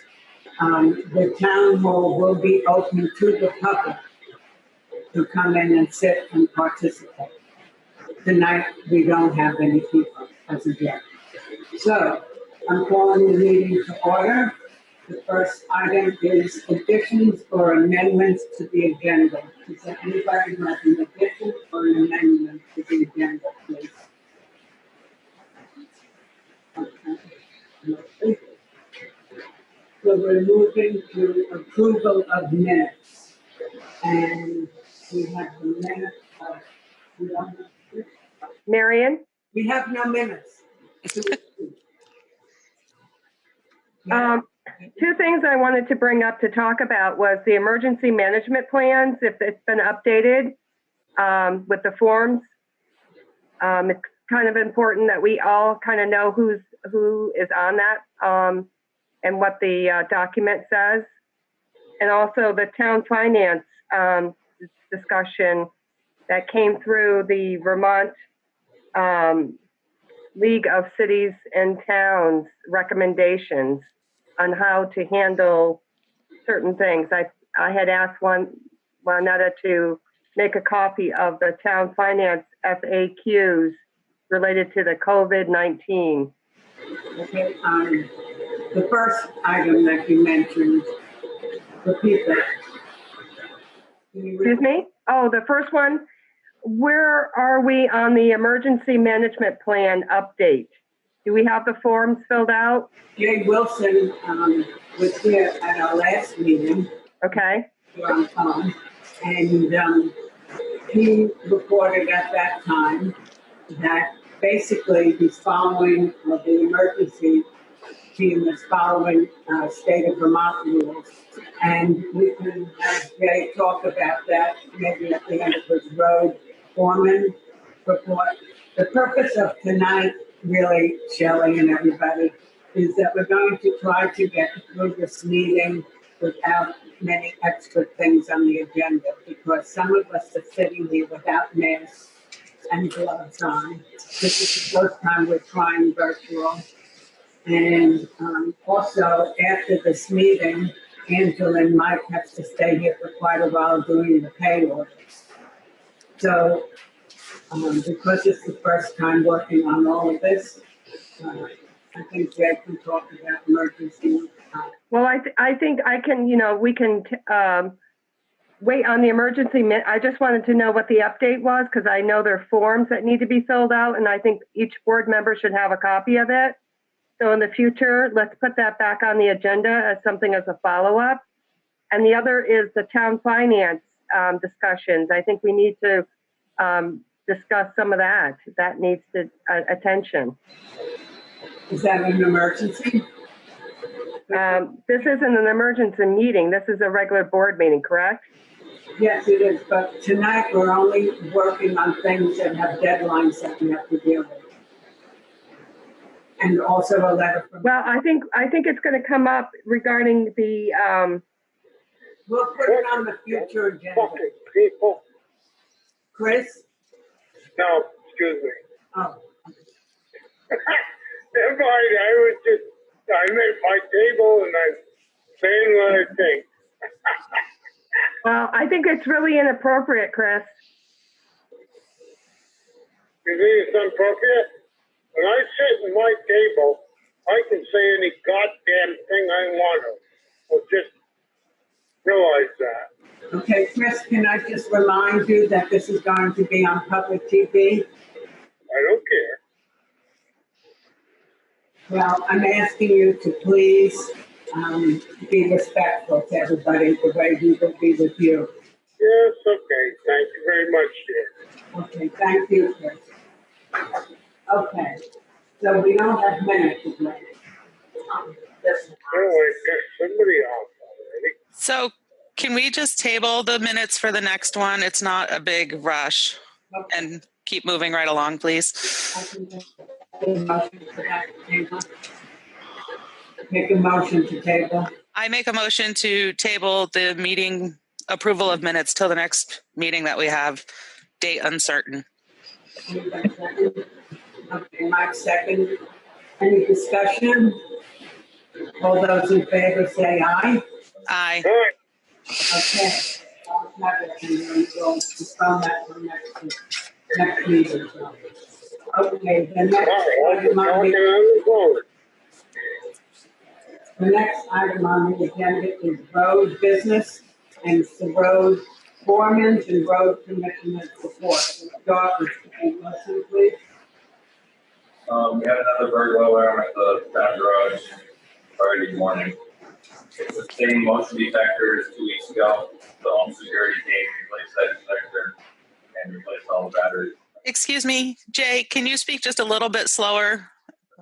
It just comes muffled. Thank you. We had another burglar alarm at the town garage Friday, and it was the same motion detector as 2 weeks ago. So home security came and replaced that detector and replaced all the batteries in the rest of the system. The permitting process continues on the sand salt shed and the Depot Road box culvert. Both of those, the people continue working. Still doing stuff. They're falling partially over and taking the back with it on South Woods Road. I'm working on somewhere to remove the trees. Mark Pickering and Scott Jensen are looking at it to come up with a plan for permanent repair. We're busy getting roads repaired from mud season. And I've been on a daily basis wiping down all the common surface Clorox spray at the garage, either after everyone has left for the day or before they come in. We're doing our best at having people drive only one vehicle or wiping them down if we do have to spray. If this goes on for a couple months, it's going to be a very annoying process. I'm not sure what he said. Wiping down everything. They're wiping down everything with chlorine. Okay. So my thought here is, again, if it's not a, what is it called, like an emergency, I don't think that the highway crew should be out unless there's a failure in a road or a bridge, et cetera. Well, that's what he was saying. They were fixing a spot on South Warsboro Road that needed to get done for people that need to drive on it. But is the staff on duty now, though? Yeah. Because the governor has made an emergency declaration, and it's only for essential services. So unless there's an issue, I think we need to discuss about what their role is, and if they're not essential, they should not be out working. There's $1,000 fines that are going to be imposed. The highway crew is considered essential employees. May I say something? Yes, Chris. The town crew works on the road. They aren't together. They're working on the roads, grade the roads. One fifth person is doing one thing, one person's doing another. Let the road crew keep working on their road. If you don't, you're going to have a real problem. Thank you. Thank you, Brett. I just wanted to bring it to your attention. Well, I think that the roads are very essential. Because it specifically talks about municipal employees and road workers. So I don't know if we need to call a vote on it. It sounds like you're all, allowing this to happen. So, I mean, I'm just worried about people getting sick. May I say something about that? Yes. These gentlemen work apart. Jay has separated them. Each truck has a driver. The loader has a driver. Everybody has a driver. They're not doing anything that makes everybody sick. Now, let the road crew do their job if you don't know what the hell you're talking about. Thank you very much. Okay, my suggestion. Chris, it's really inappropriate the way you're talking. Really inappropriate. Hey, Shelley, I would like to say that probably, but my guess is that Jay Wilson and Chris, who are the people who oversee the roads and the road crews, would not be working if it was detrimental to anybody. I think right now what Jay and Chris are saying is it would be detrimental not to work on the roads because it's a very difficult time of year with mud season coming, trees falling down on the road. It would be terrible if they didn't work. So in my opinion, and I think in others, it is considered an essential job. Mary, can I say one more thing? Yes. The road crew is working on the road. They're working, just like I said, separated. They're doing what has to be done. And if the town would leave them alone and let them do their job as it needs to be done, everything will get straightened out. Everything will be all right. Well, I think as a select board members, we have the right to have questions, to make questions about what's going on and to follow the law. Shelley, it's fine to have questions, and that's not the problem. The problem is that I think that right now the road crew. I get it, Marion. I understand that the springtime, the roads need work. Yeah. I understand that part of it. No, so I'm saying that Jay as a road foreman and Chris as a road commissioner, I think are going to be the ones who know the best about what is important and essential for us. Yes, but Marion, we are select board members, so I mean, there are staff. They're hired to do the work of the town. So, I mean, if you guys want to make a ruling that we're going to overrule what the governor's law has stated, that's, I'm just stating that I'm not real keen about it. But that is only if they're considered not essential. If they're essential employees, they can still go out and work. And unfortunately, with mud season, our dirt roads need to be taken care of. They can't just sit and wait.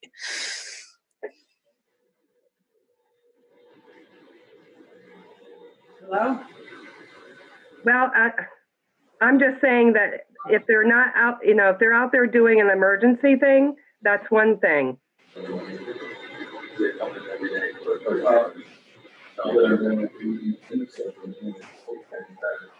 We have a gentleman over in Wilmington that died of this virus. It can happen to any one of us. Like I told Jay, I said, town of Putney over there, the crew is not allowed to drive. Can you speak up, Mike?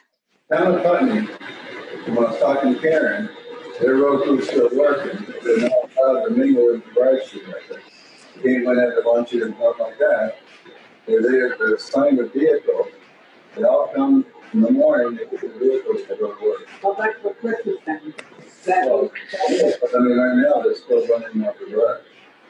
Still running out the drive, and just like that, for one thing, Christopher probably shouldn't be out. You know? Okay, so is my understanding that when the men show up from work, they go into the garage to get their vehicles, and then one by one, with their each their own vehicle, So they Buddy's leave? actually parked all the vehicles outside. They don't do them outside, they're not in the garage, not allowed to. I can't hear what they're saying. Can you, Angela?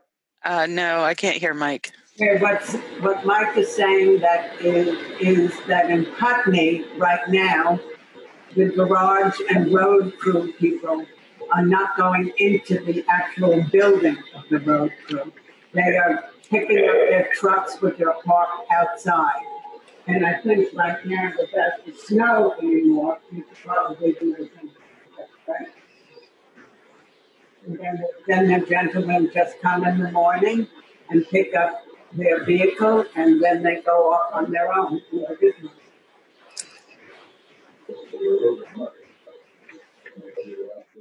I think that's fine. And then I also think that if any member of the road crew feels that they shouldn't be at work, they should take it upon themselves to talk to Jay and explain that. We all have that decision, whether we go in or stay home. You know, anytime you should make that choice for yourself. They're aware of that any one of them are welcome to not come in. So, there's days like you get a heavy rain, you can't go out too much on the road. What do you want to do? If they stay home, do we still pay them? How do they do it? I don't know how to. Oh, that's a good question. I think the road foreman should work with the road crew, tell them what's going on, tell them how things are, let them do it themselves. I don't think we should micromanage them and tell them what the hell's going on. They know what's going on. They know if there's a problem. They know if they shouldn't be there. They know everything. Those people are not ignorant people. Just leave them alone. Let them do their job. Mike Fontaine has the butchering to do so with Dr. Well, and they gave him some whatever. I can't hear him. That's fine, but I just didn't know if we have a day where we feel we can go out and do something separately. How do you want to handle it? I think that a little close to delegating.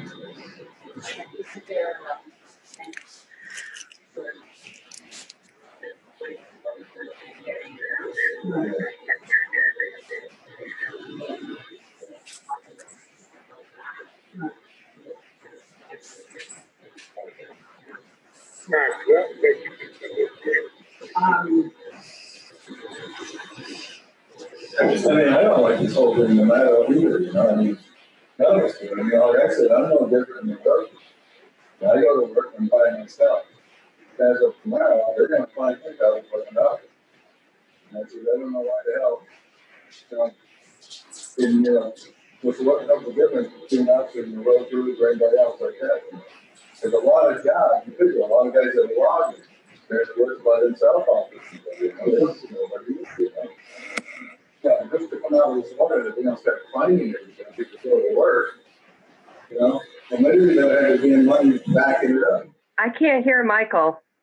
Michael was saying, he's talking about the rule that's supposed to be in effect as of tomorrow, that people shouldn't go to work. But at the same time, it's essential work that the road crew has to do, that Mike and other people, loggers, have to do. Oh, I know, I said, we're no different than the road crews or anybody like that. They're no different than the road. Yeah, we're not with a bunch of cars. You're by yourself all day long. Right. And all that stuff like that, but as of tomorrow, they can either find here, they even said they even put you in jail.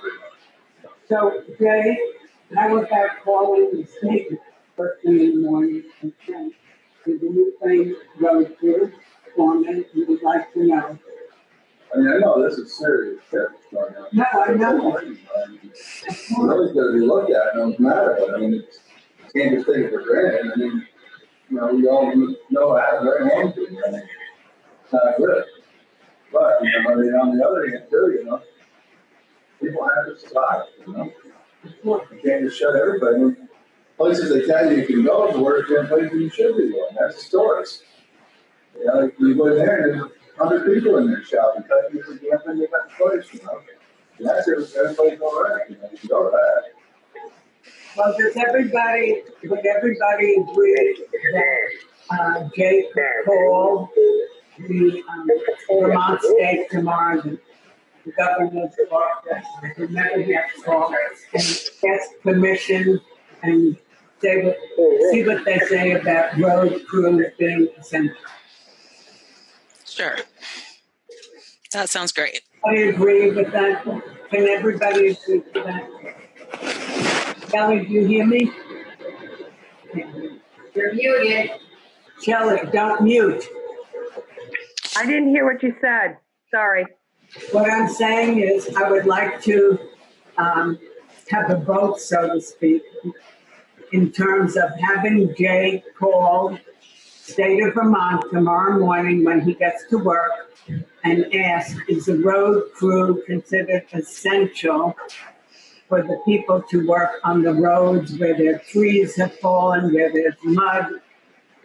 Or do they want those people to stay at home also? Yeah, I think you need to get clarification. It's in case of an emergency, yes, I could see the road crew being out there, but it's supposed to be, everyone's supposed to be staying at home and away from other people. Yeah, I want to know what the governor's office says to Jay as road crew foreman.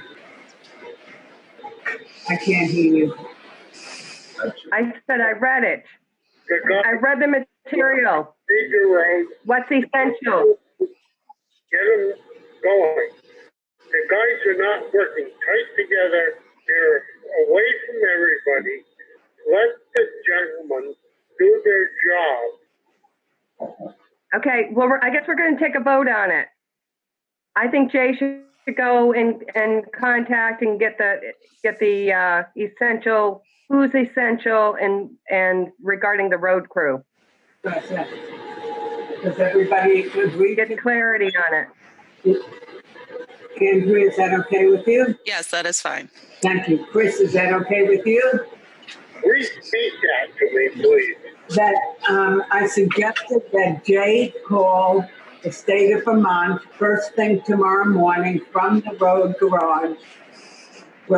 garage, and ask if they are considered essential workers. Yes, no problem. Okay, great.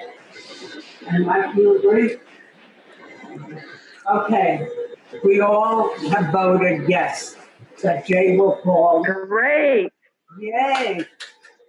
Yay. Thank you, everybody. We need a motion now to accept Jay's road crew. Okay. I'll second. Okay, any further? I'll second. No. Okay, motion and Jay's report. And Chris. Okay, moving right along to administrative assistance report. A very brief one.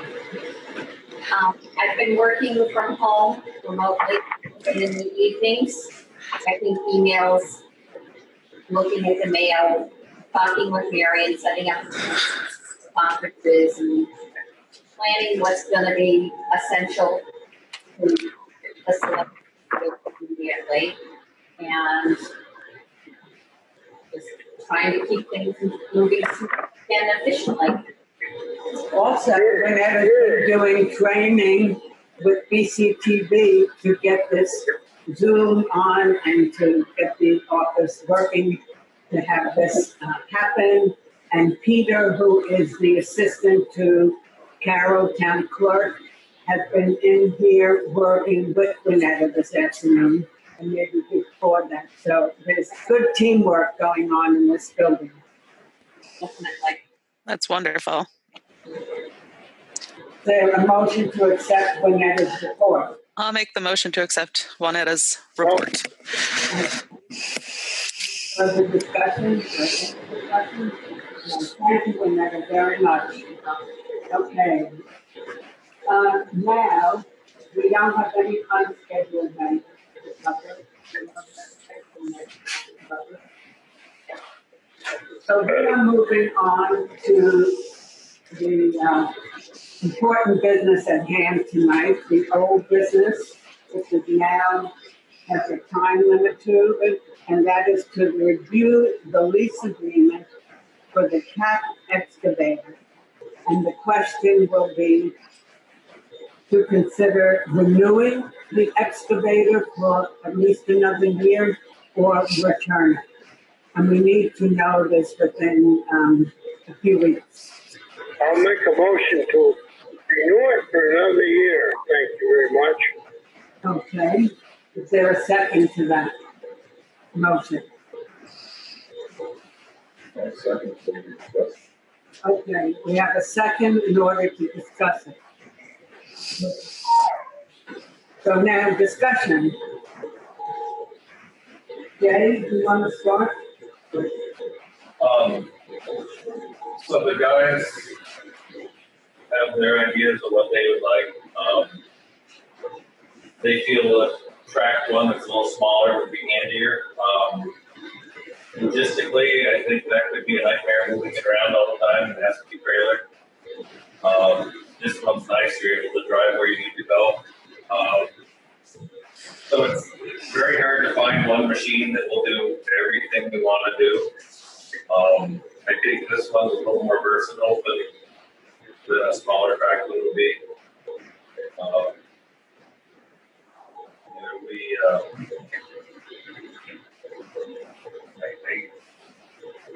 I just can see if we were able to go through the covered bridge with this one, we're able to sneak through, whereas the other one we have to go over the. Can't hear you, Jay. We're able to go through the covered bridge with this one, and if we had a tracked one, we'd have to go over the piece work, which if it's slippery at all isn't always good. I don't know, I think we've been able to do quite a bit of stuff with it. How often is it used? We put about 340 hours of food left this summer. 40 hours in the summer? So we've had it for a year. And so what are the projects that have been done up with it? The lake, two spots. We did ditching on Newfane Hill. We did ditching on Elmsville.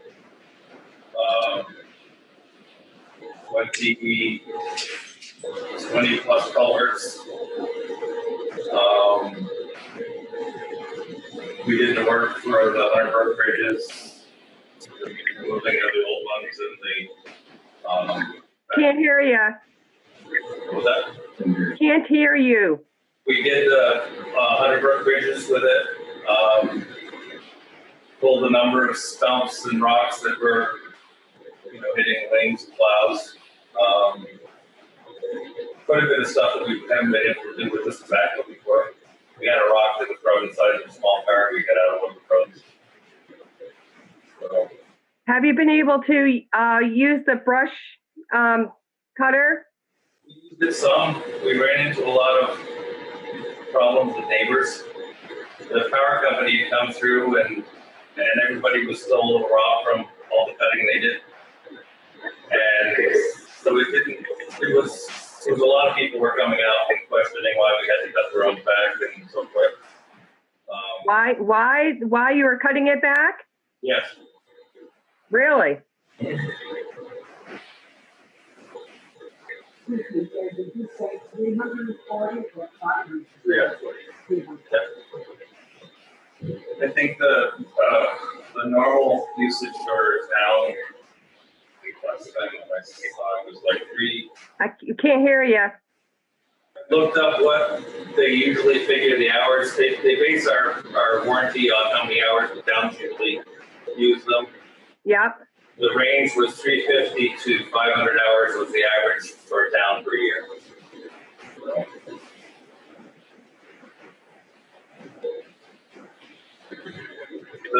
The machine that we rented the previous year. You have to sit forward, I think, to project. The machine we rented the previous year, the wheeled excavator, was $5,900 a month, which comes out if you rent it for the summer like $29,000 or something. If you rent a smaller one, I think it comes out to $20. Something like that. Well, the track one, they'll cover $100, $3,500 a month. Right. And like I said, you wouldn't have to rent for summer, you can rent for fucking month. I can't hear what Mike's saying. No, the thing is, if you're only putting 300 hours a year on it, that figures up to like $100 an hour. Right? Yeah, it's cost-wise. Losing it, and then you got the guys running it, you got fuel, you got your insurance. Almost to the point where it's a lot cheaper to hire someone to do the work. So you're saying the cost of using it versus the cost of renting something or buying something, it kind of is the best situation. Kelly, wait, let him finish and then you can talk. I couldn't hear him. Oh. Like I said, if you put on roughly 300 hours or so a year, that's $100 an hour. Right. Then you got the operator running it, which is costing, what's the guy cost it down, 30-some bucks an hour?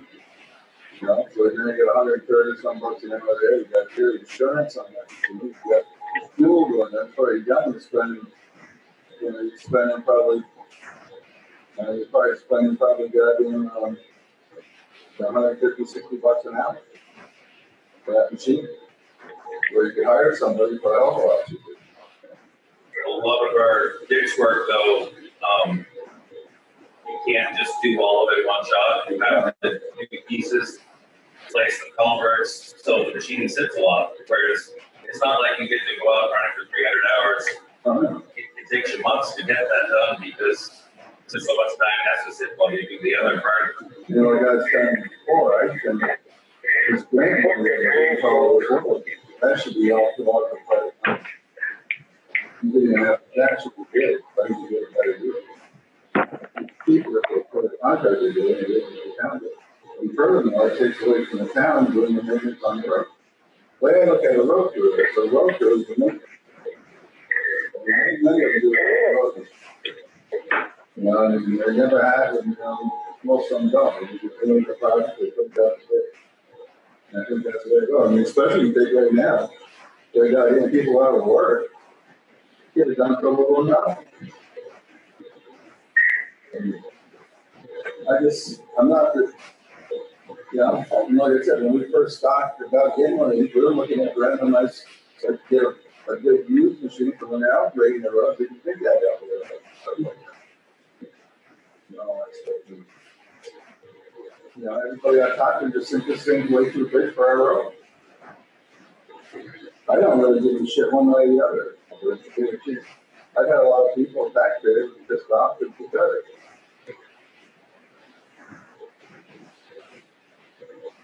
the grant money paid for $16,000 worth of it this year.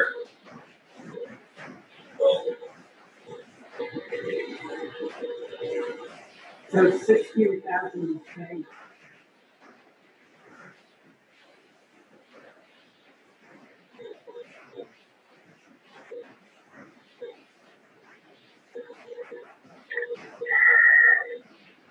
$13,000 is paid, but people put that the county.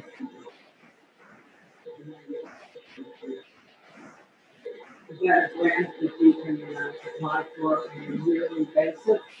Yes, we apply for 2 every year. We've got 1 so far.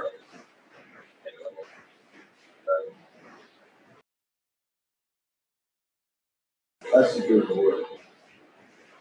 I think we're doing, what he's saying is, by what they get by hours on it, you figure so much an hour, that I think we got that. If not, well, No, you don't, they're not just gonna give you a grant, They give you a grant for the good work. All your equipment, so our backhoe gets reimbursed, our dump trucks get reimbursed, guys, based on how much use you use. so the grant is also for salary. So let's say we didn't use, what was the alternative? Anybody? Use 140, you need it for the gym, send it back. And how much is that? That's what the one that set up grocery shop is out there. And can you hear? No. The one they thought they wanted is $3,500 a month. For the rubber trash, for the buckets and all that stuff. So that's more than, but it's. Marion, Yes, I make a motion to renew police. The taxpayers have paid it. They have already offered it. Renew the lease for another year. That's what I got to say. They've already come back. I said, now we're discussing. yeah, you made that motion, Chris, and Michael seconded, and we're in the discussion period right now. Okay. So we're considering it. I think what we should do right now is go over for the next 2 weeks. There's no way to get out of it.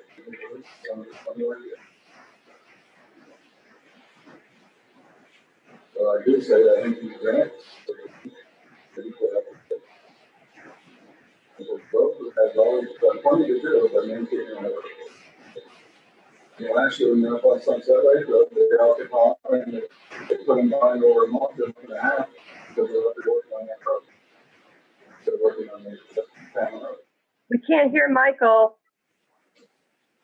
I'm just saying, I think what we ought to do tonight, we'll look this thing over a little bit more, take it the rest of the next, between now and our next meeting, look this contract over, go through it. And if you can't get out of it, so you gotta rent it one more year, we'll rent it one more damn year. But I said, I still think all this grant money that we get for different things can be put out to bid. And the guys, they only use that to work on the road as maintenance, use it for that. Wire, the head got that too, and that, something that comes up. You got first use it. Now, that's so much, they said that that's a vibration to it now too, but that's what they said, they don't. Be like a balanced shack, but it. I don't know, I tried it. Well, it's really good. But I mean, balance, there's vibrators, it's gonna pull the bearings out of it, you see it out of it. I would like to reword the motion, and I don't know if that's allowed with that. So you correct me, you and Chris is correct. And I'm not Robert's rules of order. But what your motion is to look over the lease and see if you can get out of it. And if you can't get out of it, then the lease is connected. I would prefer to say, to make a motion, second, that we look over the lease in the next 2 weeks, not with the purpose of getting rid of it, but then making a decision based on real facts. Should we keep it? So that it's still, we're not wiping it out. So that we can be respectful to both I mean, sides. it's just like what I said that on even last year. Can't hear you, Mike. I said what I said last year, even when we got it, I didn't like the idea of just putting it as a lease payment or rental equipment, And the thing, I'd rather have it go as a damn article in the town vote if they want to buy it. But like I said, right now, you're hearing a bunch of pissing them on. I think that should have been put into an article as in the warning. For us to both spend $30,000 a year to purchase this estimate, right? Yes. Right now, we're going, right now, every year, we're putting in rental equipment. Equipment,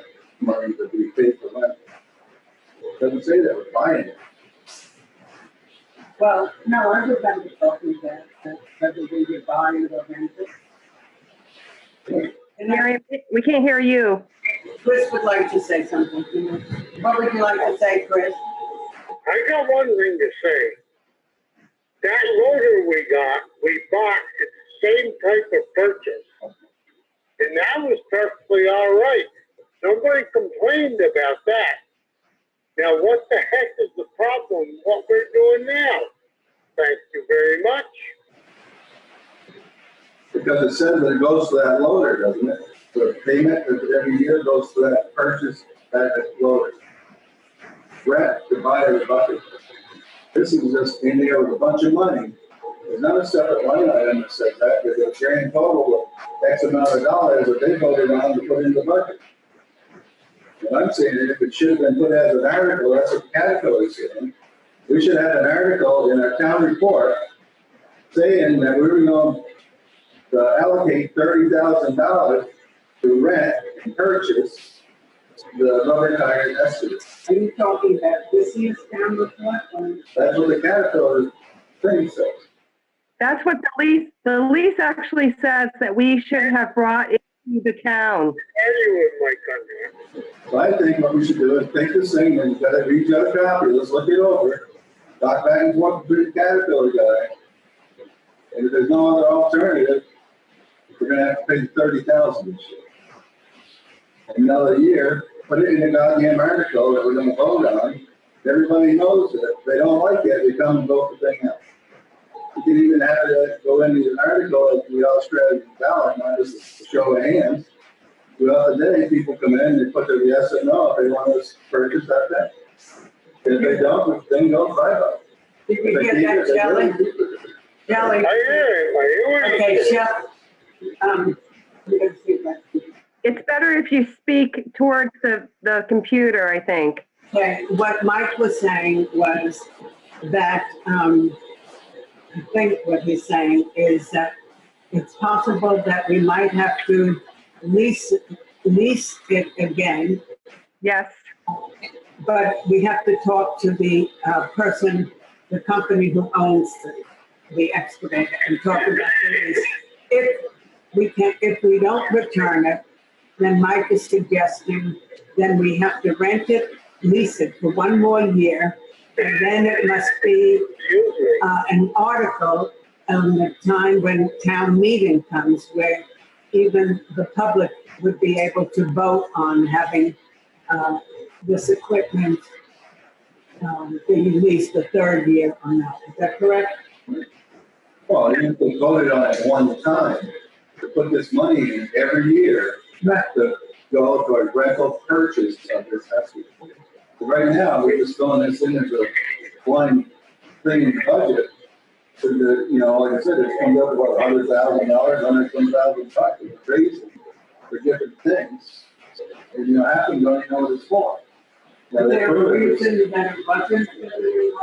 and according to Caterpillar, it should have been voted on at town meeting in an article, unless it says it's one that you remove. Well, so that was overlooked. The Caterpillar didn't say that. Okay. So as I said, we'll let them go over this thing, talk to them a little bit, see what it is. So they can't get out of it, we'll have to lease it one more year. Come down meeting, then it as an article. We'll get the vote on it, the Australian ballot throughout the day, just like we do the rest of the thing. And at the end of the day, if they say yes or no, there you go.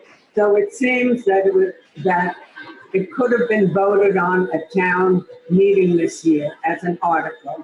And for whatever reason, that didn't happen. So Mike is suggesting that we might lease it again for one more year.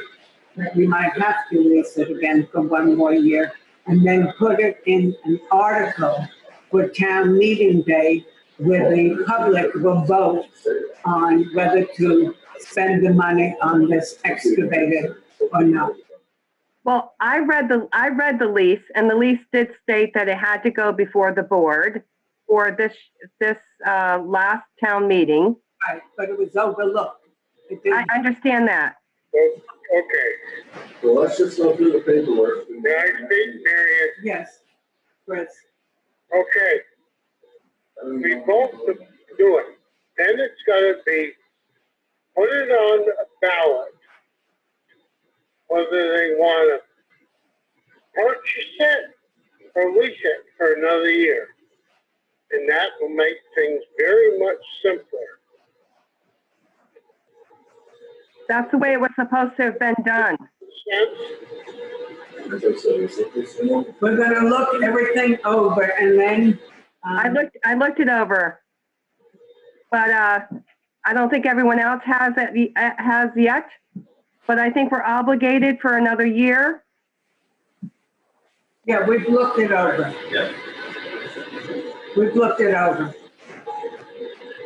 Excuse me, I realize that we're obligated for another year. Now, we've got to work out what we want to do future. Now, we've had it 2 years. It might be smarter for the town to buy it outright after that.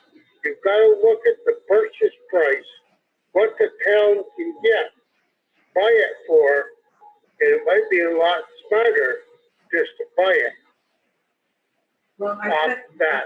I don't know how I'm not making any sense. But no, I understand. I think we understand what you're saying. And I think since this is an issue that we want to have come up on next town meeting day. Correct. In 1 year, a little less than a year, we have quite a bit of time to make sure that we will put an article out, we will discuss it, we will go over the leases, we'll make sure that it'll be done correctly. Does the rest of the board agree with me or not?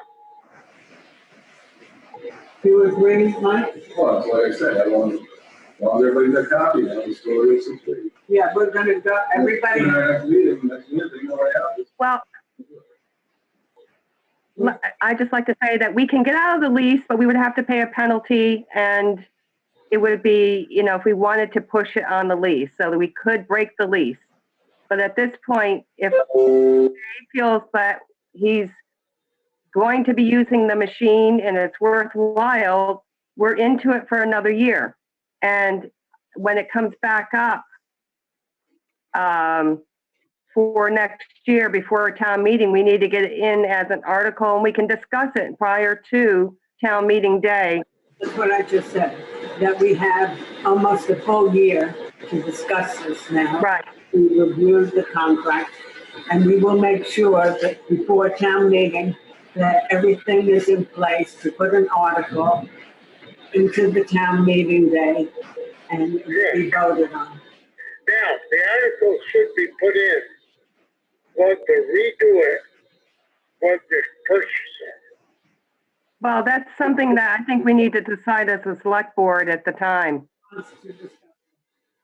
Oh, all right, I'm just telling you like I feel. Right. We're gonna go. By the end of the month, figure out what we do. Right. We're going to go through the lease next meeting. Everybody has a copy of the lease, is that correct? Yes, and I think we should also ask the dealer to give us a summary of what the lease requires us to do. And and what it would cost for us to get out of it if we chose to do that. Okay. It's in the agreement. That's what I said, between now and the next meeting, we'll all read over the contract, finance will do it, and then we'll decide by that point. Right. Yeah. Right. I mean, there's no sense of point down there, it's out here. I haven't looked over there, I think Shelley's looked over it. I looked think over it has. We never mind. So, Spent a long time looking I at it. mean, it's just like I said, what you told me the other day, that wasn't in the article, the vote on it. If someone pulled it out, you could get out of it. I can't hear you, Mike. Well, then talk to them. I don't care if we keep fucking them or not. I don't care. He's been saying it all night. So, Okay, we're gonna clean it up. now, I just want to say that I want to we go this thing next week. We got till the end of the month. Yes, we're going to do that. Right. Our next meeting is the 30th. No, they're on the wrong calendar. Sorry, that's the wrong. April 20th. April 20th is our next meeting. April 20th. April 20th is our next meeting, God willing, we're all here in the library. Okay? Is that good for everybody? Angela? I can't hear you. Can't hear you. April 20th? Yes, Angela, you're not on. Angela? Nobody can hear you. Are you muted? Muted?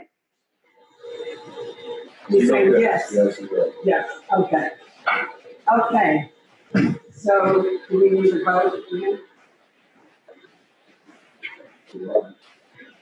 Okay, so can I make a motion that we contact the dealer? No, we have the motion already on the floor.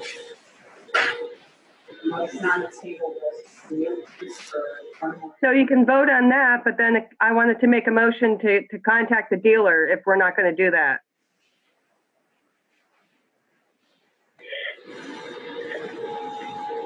So we're going to vote on that motion and put another motion. Because it only references the meeting on March 3rd, 2020.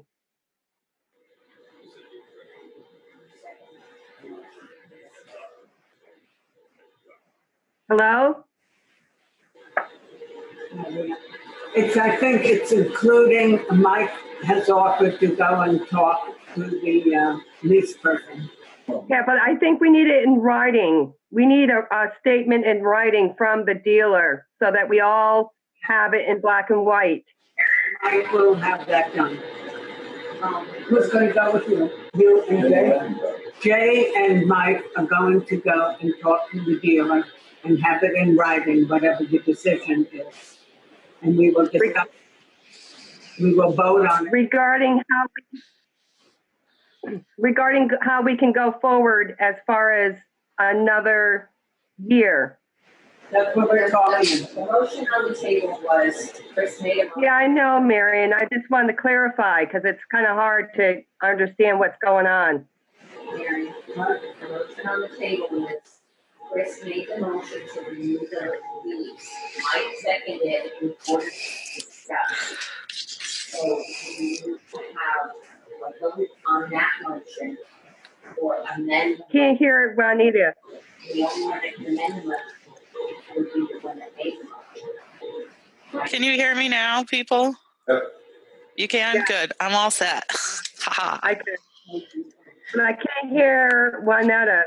Somebody is doing a motion. We need to vote on the motion.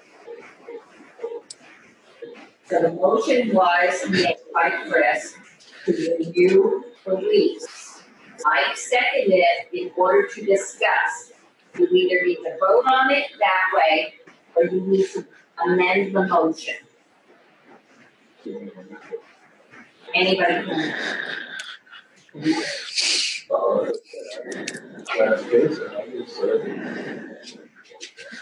we'll go through this contract and our next meeting, we'll vote to it. I can't hear it. Okay, so Mike is making a motion that we're going to go through the lease during the next 2 weeks. We're going to read the lease, and you also should add that you and Jay will go and talk to the dealer. That's part of the. So that is an amendment to Christopher's motion. Right.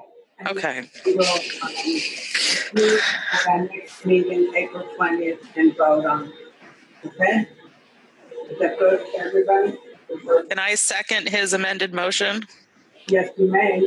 I'm seconding his amended motion, please. Any further discussion before we vote on it? Okay.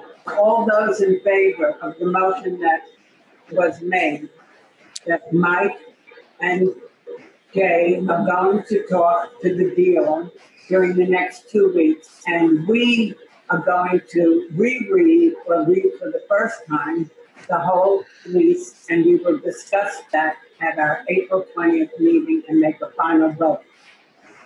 All those in favor say aye. Aye. Chris? Marion, Yes. I'm the road commissioner. Whatever I say doesn't mean shit. Thank you very much. I'm all done. Are you going to vote? No, I'm not going to vote. Well, Chris, we had your motion and we added to it that we were going to read over the lease during the next 2 weeks. And Jay, okay, and Jay and Mike will go and speak to the dealer, and then we will come back and discuss everything that was found out and what we read, and then we'll vote on next time. Are you willing to vote on that, yes or no? Yes. Thank you. So the ayes have it, and the motion passes. Okay? Thank you, everybody. Okay.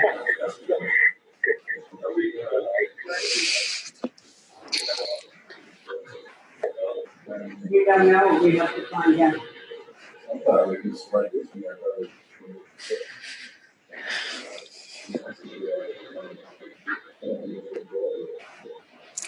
We can't hear you out here in Zoom land, folks. Just saying. It's really frustrating because you guys need to project your voices. Would you have everybody on Zoom? No. Next time we need to get a microphone on that table. Right. And then we come up with this, but I mean, we're doing a whole freaking agenda to try and bunch of things. I don't think we're not supposed to be hanging around together. We shouldn't be hanging around. Never yelling. Mike, can you lean forward? I said, I don't really like this whole TV deal, you know, because we're not supposed to be hanging out, and now we're having to yell at the top of our damn lungs so you can get it so everybody can hear me. I said, our last meeting, the only thing we were really going to be doing was pay orders. To do the pay order. This is turning into a full meeting. Yeah, because we found out about this deadline, which you, the ones who pointed out to us, thanks, which was great. Which I think probably would get totally handled, you know, on the side. I don't know, but it's. How would you handle this? Marion. Yes, Chris. I agree with Mike 100%. And this is a bunch of BS, having a big blowout meeting. And I disagree with it. We voted not to do it. And Mike's 100% right. We voted not to do what? Have regular meetings. It was just supposed to be Mike and I getting together to do pay orders. Because we're really not supposed to be hanging out with each other around a table. Right. No, I understand that, but people don't like the Zoom meetings, which is frustrating because we can't hear everything. However, you guys hear each other all right? There's still oh yeah. We need a microphone on the table. I can hear Shelley and Christopher clear. So if we were all, then it would be easier. Right. Yes. And then we have to, what we have to do. Well, we have to have two people come in and do the pay order. And that's supposed to be myself and Mike, so that's fine too.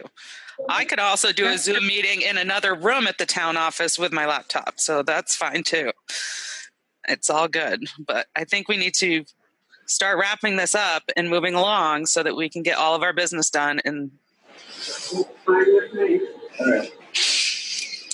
Everybody got a letter, I think, by an email from the letter that Bob Fisher wrote a letter regarding the select board to follow the oath of office, particularly about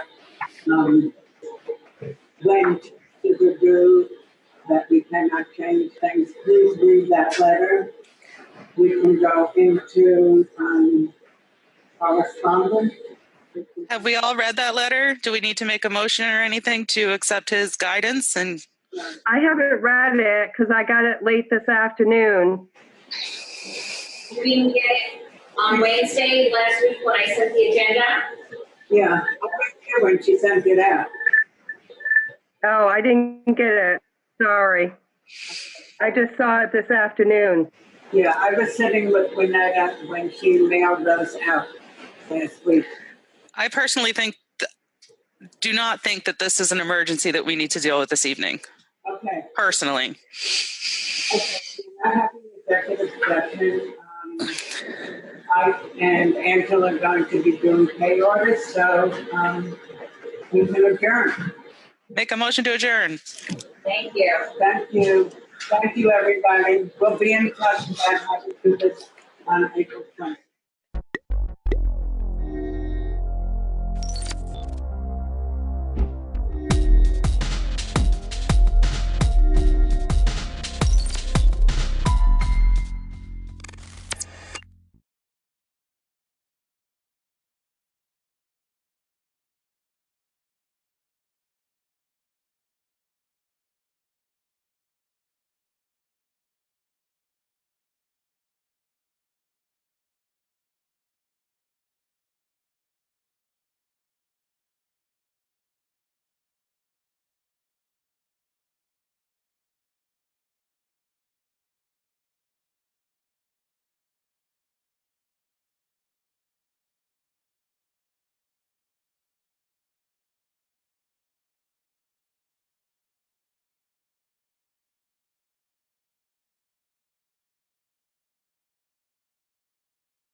I'm calling the meeting to order at 5:31.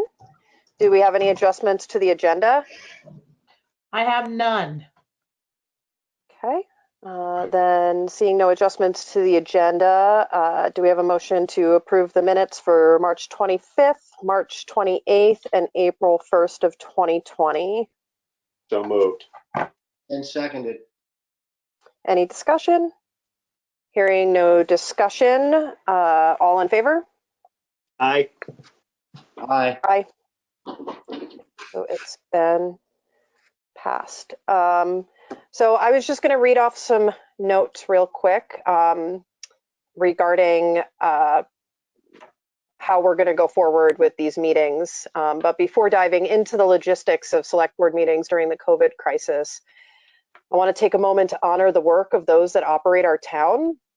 Town hall may be closed to the public, but I assure anyone that may be watching this that behind those closed doors, our town management is not only maintaining regular operations, they are also taking actions that assure the town of Putney is responding thoughtfully and nimbly to every evolving COVID concern in our community.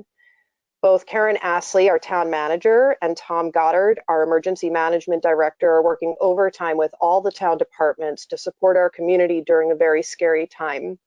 I also want to acknowledge the dedication and support of my fellow select board members. Thank you for stepping into such difficult circumstances without hesitation or complaint.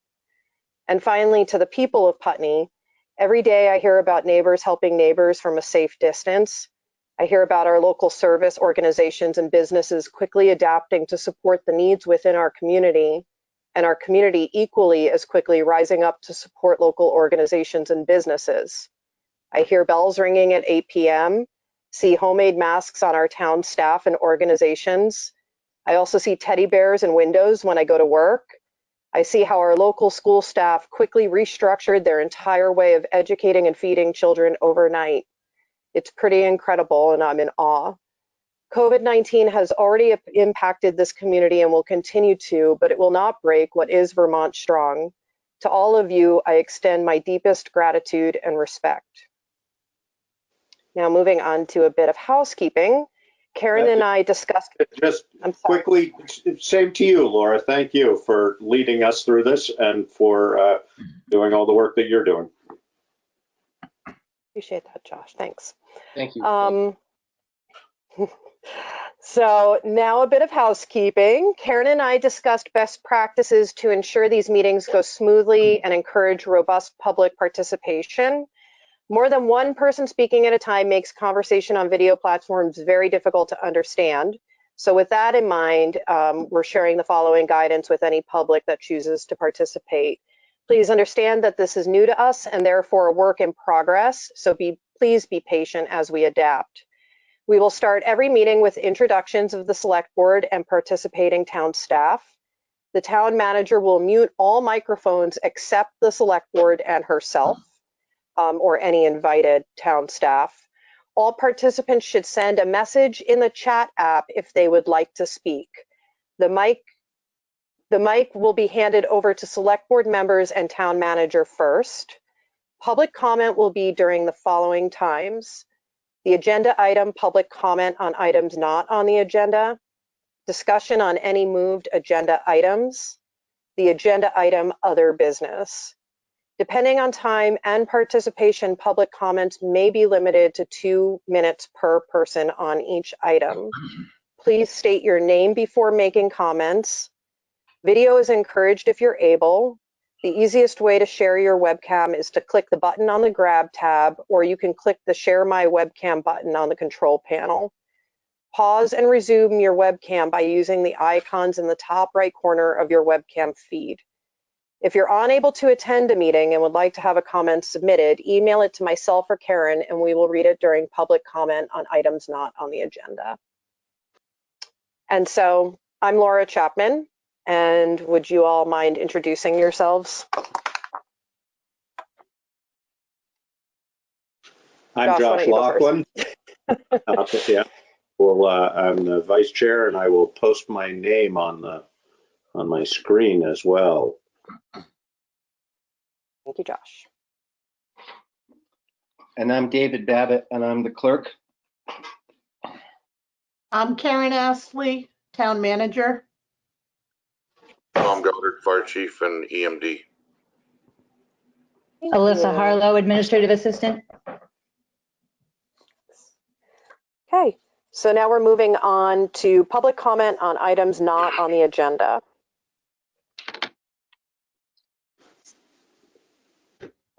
And I'm not sure if we have, I don't believe that we actually have anyone from the public in this meeting right now.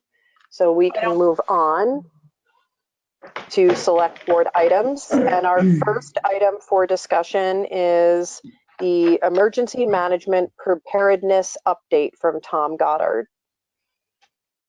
Thank you. So as of 1 o'clock this afternoon, and again, I'll do the same thing that I have typically done with these.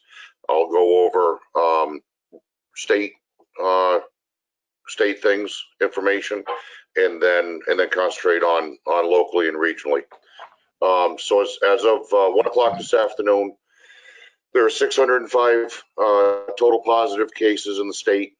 Unfortunately, 23 deaths associated with those totals as well, and 40 positive cases within Windham County. As recently as earlier this afternoon, during a teleconference, the Department of Health is continuing to reiterate to us that we need to expect to see increased numbers of cases throughout the state. And in saying that, they're also very quick to say, the governor certainly is very quick to say that through modeling, they're able to comfortably say that all the steps that are being taken, all the directives that are and guidance that is being issued and are being taken are truly having a positive effect on lowering or helping to flatten the curve. So that's positive. It's also being indicated to us again as recently as this afternoon. The peak is expected to hit us in the state within the next 2 to 3 weeks. What that's going to look like, we don't know for certain. All the preparation that's possible is being taken throughout the state and certainly here to the best of our collective abilities.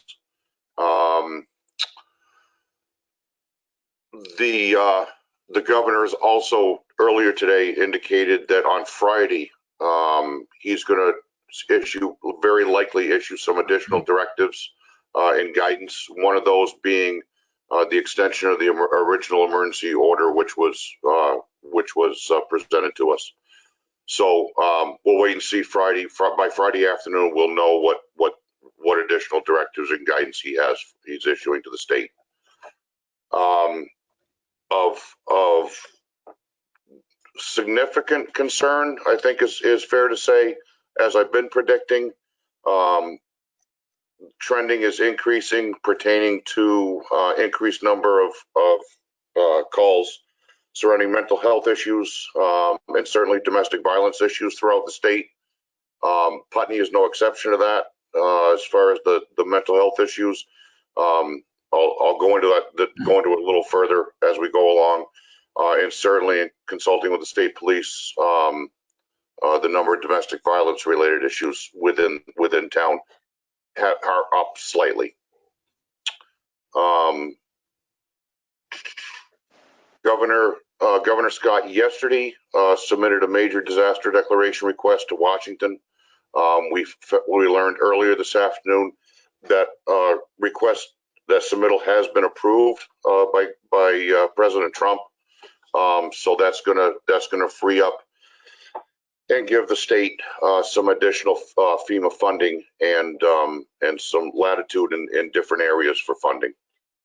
So that's good. Two specific things that the governor requested within his submittal was disaster unemployment assistance and crisis counseling assistance. Both of those are still under consideration in Washington. Those have not been approved or denied yet. We hope to hear within the next couple of days, certainly hopefully by the end of the week, if those two specifically are approved.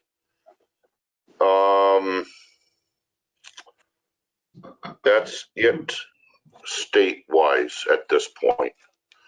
Any questions on any of those things? The peak, I know NPR is saying our peak is somewhere between the 4th and the 9th. That doesn't really make sense given what we're seeing. When you hear the governor say a peak sometime in the next 2 to 3 weeks, do you have any anecdotal or reason to suspect that we're talking sooner rather than later, or later rather than sooner, or what are you hearing any? Because I listened to most of the discussion today with the governor, and or not today. Yeah, I guess it was today. I don't have a clear sense of what we're thinking we know about the peak. Do you? No. All I can say is by the graphs and the charting and the trending that's being provided to us, we're still climbing sharply day to day. That was my sense, and that. Yeah, since and I don't remember the date off the top of my head. Since the end of March, daily we've been on a very sharp and steep incline. So given that and the way that the plotting looks right now, we're not close to a plateau yet. And then once I'm going to assume, similar to other places, and their modeling, I can't believe that it would be drastically different in the state of Vermont. But once we hit peak, then that peak plateau is going to go on for several days before we start to see a decline. Right. So I think that peak forecast of within the next 2 to 3 weeks, I don't know for certain, but that may include that peak plateau as well. So regionally and locally, at this point, certainly all of us throughout the region, we're monitoring our supplies pretty closely. The state is receiving more shipments of PPE for us. All the towns and the departments, we're all putting in requests for equipment to be delivered to us. We put in yesterday. We put in our last one, which was pretty significant in size. So we'll see what we actually end up getting out of it. As far as operationally, and this has been this way for several days now, we're operating under the concept that every individual, every citizen we come in contact with is infected. That way, our mindset is very clear, and the likelihood or the possibility of us making mistakes is going to be pretty nil. As I mentioned earlier, we're fielding daily requests now, at least 3 a day, from citizens looking for assistance mental health wise. Certainly being cooped up within 4 walls day after day after day, that's not conducive for anybody. So thankfully, we have quite a list of volunteers who have come forward. I've dove into that list several times for counselors, and that has worked very, very well for people. Thus far, we've not had to transport anyone into Brattleboro, into the ER, for any mental health crisis, and hopefully things will stay that way for us. Earlier, it was late last week, we entered into at this point, what is a verbal MOU. It will transition into a written MOU if necessary, with the Putney Inn. So in the event any of our responders, number one, find it necessary or required to quarantine, and they wish to do so away from their families, we have a housing location for them. In the event, unfortunate event, anyone is infected by the virus, they would be housed there. The Putney School, they've known about that MOU, and they've offered, as well as one other place in town, to provide food for those folks 3 times a day if it becomes necessary. So that's all in place. The directive actually just came down, our guidance just came down today from the state, the governor's office, indicating that it would be a wise choice for all municipalities to secure such housing if it becomes necessary. So we're ahead of that curve.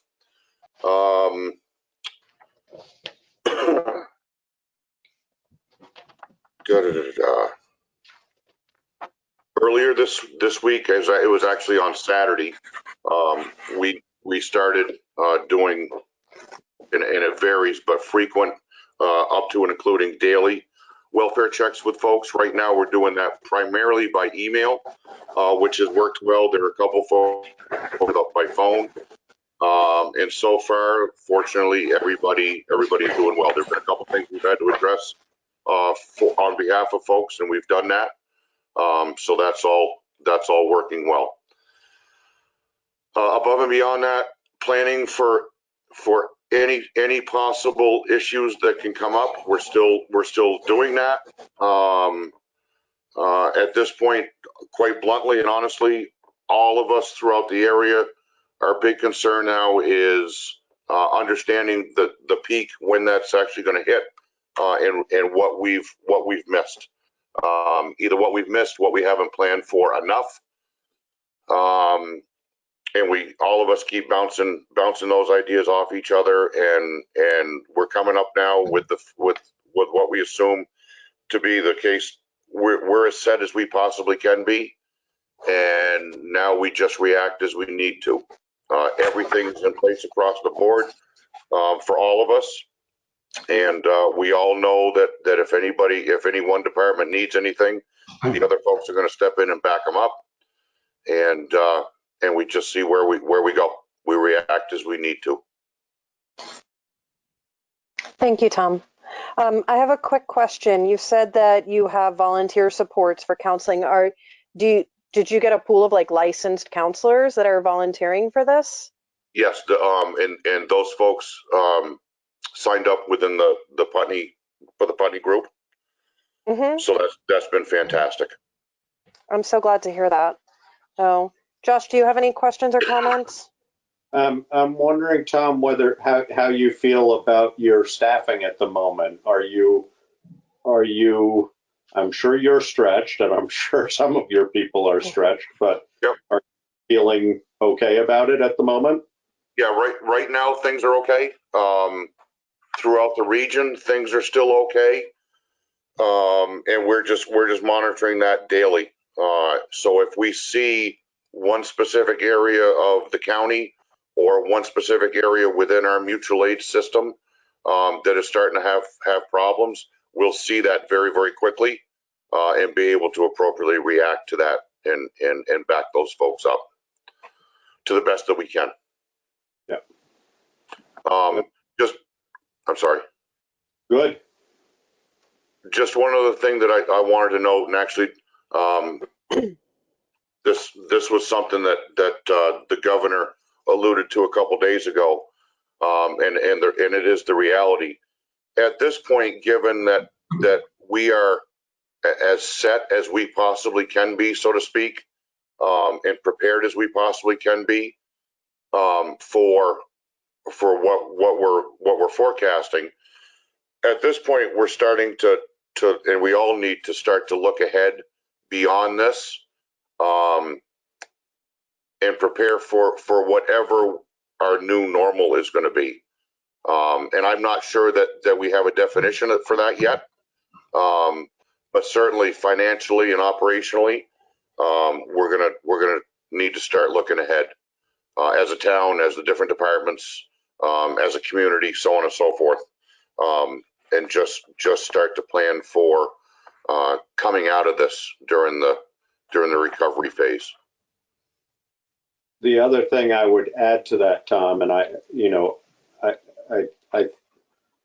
I'm confident that you're making all the correct assumptions in the moment about doing as much as you can, but I'm also very aware that if you look back historically to 1918 as the clearest example, but the nature of pandemics in general is the cyclical nature of them, and the reality that we are very likely to have another and probably more severe wave of this at some point in the relatively near future. And just that we should remain vigilant about that, both in our awareness, but also, if we have a downtime, let's not get caught off guard with PPE, for example. Let's create not a ridiculous stockpile, but a sufficient stockpile so we could weather this without being concerned about it if it comes back around. And same, and I think this is what you were alluding to. Also, the new normal, it's hard to know how far away normal is going to be. And I think that being prepared for what's happening between now and the new normal is going to be important. Absolutely. I think that, in all reality, vaccine is more than a year out. National data is showing that it's likely that 95% of the population is still going to be susceptible to infection even after we get through this current wave. That leaves us largely unprotected if we're not very cautious. So. Right, exactly. And actually, in watching different press conferences, so on and so forth, in reality, right now, the three governors, the governor of New York, Vermont, and New Hampshire, they're all saying they don't want people to get complacent once they see a downturn in cases within the states. So obviously that is part of our planning now, is looking at that to try to make sure and expect what the governor is going to direct for us, and guidance he's going to provide, to not allow another uptick of cases after people get comfortable. And we know what's going to happen. We know the minute that there's a downturn, and things are looking better, we know social distancing reminders are going to have to be in place. I'm sure that the governor's guidance right now, as far as wearing masks all the time, facial coverings, that's going to remain in place. Restrictions on gatherings will stay in place, and we just collectively, all the citizens, all of us, just need to adhere to that so we don't end up in trouble again. Because at that point, we could be caught way off guard as far as supplies, protective equipment, etc. Do you have a sense? I know that one of the efforts that looking at is going to have, the countries that have been most successful with this have had really effective contact tracing and follow-up. Do you have a sense of who the governor is going to ask? Is that going to fall to you or to us, or are they going to manage that? Do you have a sense of how he's trying to create the personnel that will do that effectively for us? Well, thus far, it's been through the health department. I can't imagine the governor or his cabinet wishing to do anything different. Yeah. I truly think if those responsibilities were placed upon municipalities / municipal health officers, et cetera, I think that would open up the door for a tremendous amount of confusion and a tremendous amount of lost information. So I can't honestly foresee the governor looking to do anything like that. Okay, and I just didn't know whether you had been hearing about that as to how I just know it is likely to entail somewhat significant staffing up, and I didn't know whether that was a conversation that was falling within the emergency medical community or not. I haven't heard any of that specifically. Again, strictly an assumption, an educated assumption is if necessary, the National Guard would be pulled in to provide that extra need people need. Tom, I want to give David a chance to ask questions as well, but before we jump there, I just want to ask if you know anything about Landmark's numbers, the success rate in testing there, what that looked like, how that all turned out for them. Haven't heard a thing. Have not heard a thing. No. Okay. And I can certainly ask the question on Friday. I don't know if we'll actually have any answers. Yeah, that was more out of my own curiosity. I don't want you to waste any of your time on my curiosity. I'll add it to the list of questions and we'll ask it. David, do you have any questions or comments? I do. Tom, considering that we don't know what this new normal is going to be, and I'm imagining you're putting in a tremendous amount of hours right now. It's part of the plan to prepare for the giving you some kind of help. As part of that plan, have you thought about how you might not put in so many hours and be able to deal with what this new normal might look like in case we do have another bump? Well, right now, several of our folks have been a huge help. They've been into the station during some daytime hours. They've done some things for us, evening hours, things like that. So that's been fine. It's been a huge help. Moving forward,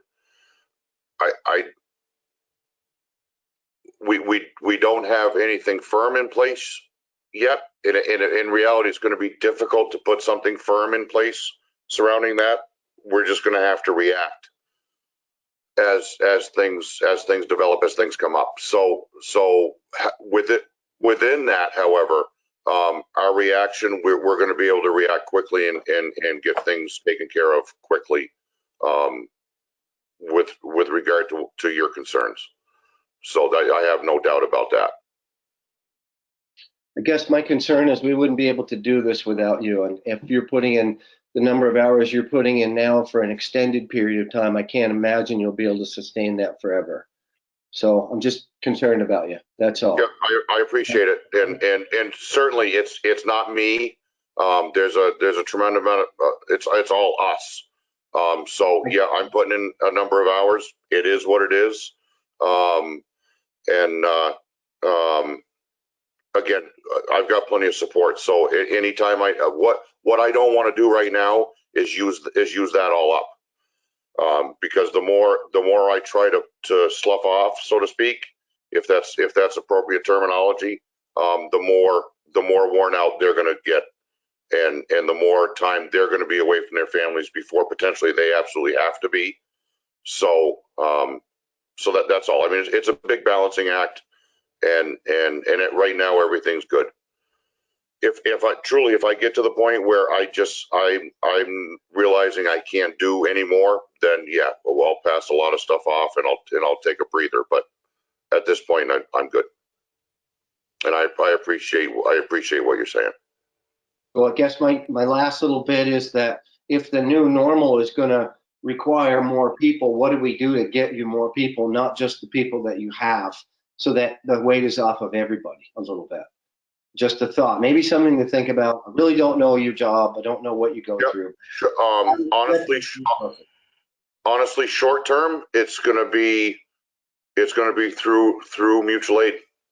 Okay. And some options within that. Long term, I haven't got a clue. Okay. I don't know. Can I jump in? Sorry. Can I jump in with a suggestion? We have scheduled emergency meetings for every other week to fill in the weeks that we regularly don't meet. And I suggest that next week we take some time to really digest and discuss all of this, especially once we get the news from the governor on Friday. It'll give us more to work off of, and maybe we can start to form strategy around addressing the new norm. Right. Yeah, I would just comment also that, it would appear, at least in this moment, that there is a certain level of increased altruism that we should not miss an opportunity if it's there. Coming out of this might be a great time to really do a recruiting push. And what that looks like and how successful it might be, who knows? But I think this has made everybody aware in a different way of their sort of need to commit and involve themselves in societal realities. So I don't know, might be, if we can think about that in advance, that might be helpful to us. Yeah, totally agree. All right, Tom. Well, considering those many, many hours you're working, I would love to let you go if the rest of the select board feels comfortable with that at this point. Karen, did you have any questions?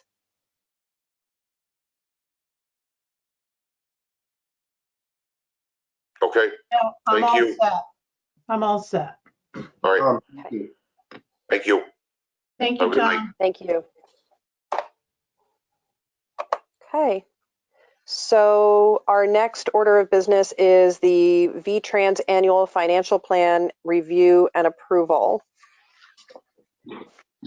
And Okay. So in your packet, there's the annual financial plan for VTrans. And Megan Brunk helped me out with this, as she does every year. Has everybody taken a look You at froze it? up for a minute there, Karen. Can you? Sorry. I think it's you, Josh, but for the annual financial plan, Oh, might be. I couldn't hear. Yeah.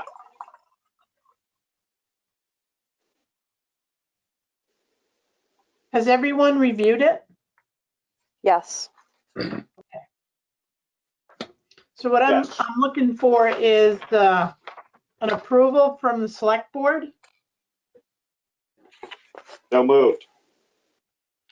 And seconded. It's been moved and seconded. Is there any discussion? So basically, this annual financial plan allows the state to grant money to us, whether we have projects or not.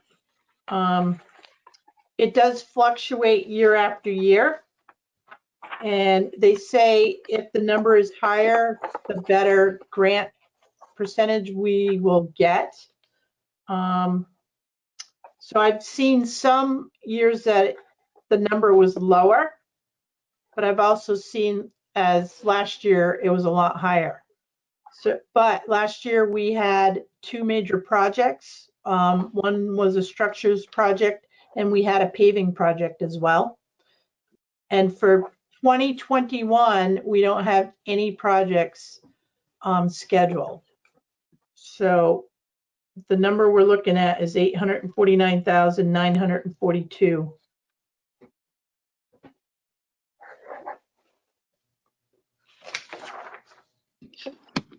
Any other discussion? Does this tell us anything, Karen? I don't think it does, but does it tell you anything about when we should put our name in again for a next project? I mean, is that something we should be? I don't want to miss that opportunity when it comes up, and I don't assume we will, but just keeping an eye on deadlines and things. Yeah, no, Brian is really good about planning, and he usually knows what he wants to do the following year.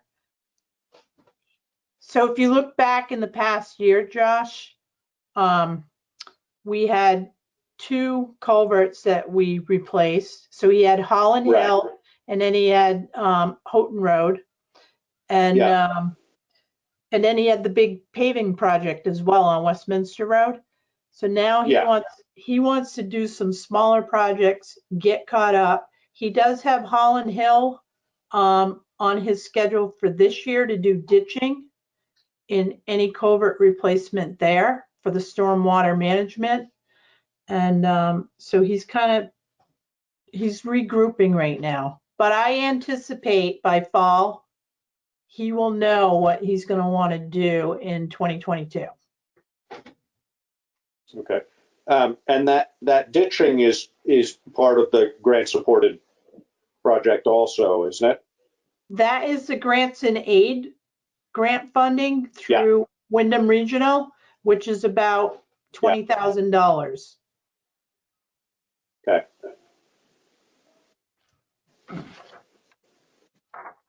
David, did you have any questions or comments? No, the grant money that comes out, is there a process, a timing? Josh pointed at this. Is there, what is the timing of needing to get, in line for that kind of thing? Will that be when Brian knows what he wants to do next year, or? No, there's a process, David, and it comes out at a certain time. It's usually in the fall. So you submit, and then if you're on the list, you have to be at the top of the list for both structures and paving. So we've gotten a paving grant for the last couple of years. So Brian knows we have to wait 3 years. I see. Okay. And it's the same thing with the structures grant with VTrans. The thing with the structures grant is if you're not ready to do your project, they'll put you on hold, but they're going to give that money to somebody else who's already ready. So sometimes you luck out if you have a project, but if you're too busy and you can't get the project done, then you're not utilizing that money. Yeah, I think that's sort of what I was referring to, is just making sure that we're keeping an eye on what we want to have our eye on going forward, so that we don't miss those opportunities. Yeah, between Brian and I, we keep an eye on that. So anytime there's money, Josh, and we're ready to utilize it, we're going to go after it. You're looking for it. Good. Should have just asked that. So.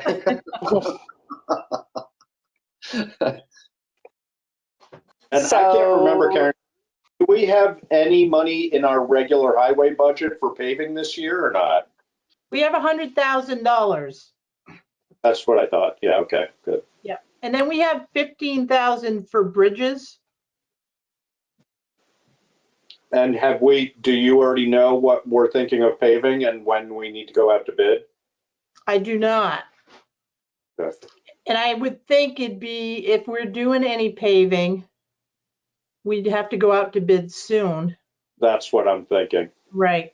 Because if you wait too long, you get into fall and who knows. But right now with the virus, contractors are not working. Yeah, no, probably a good idea to get in that queue though. Yes.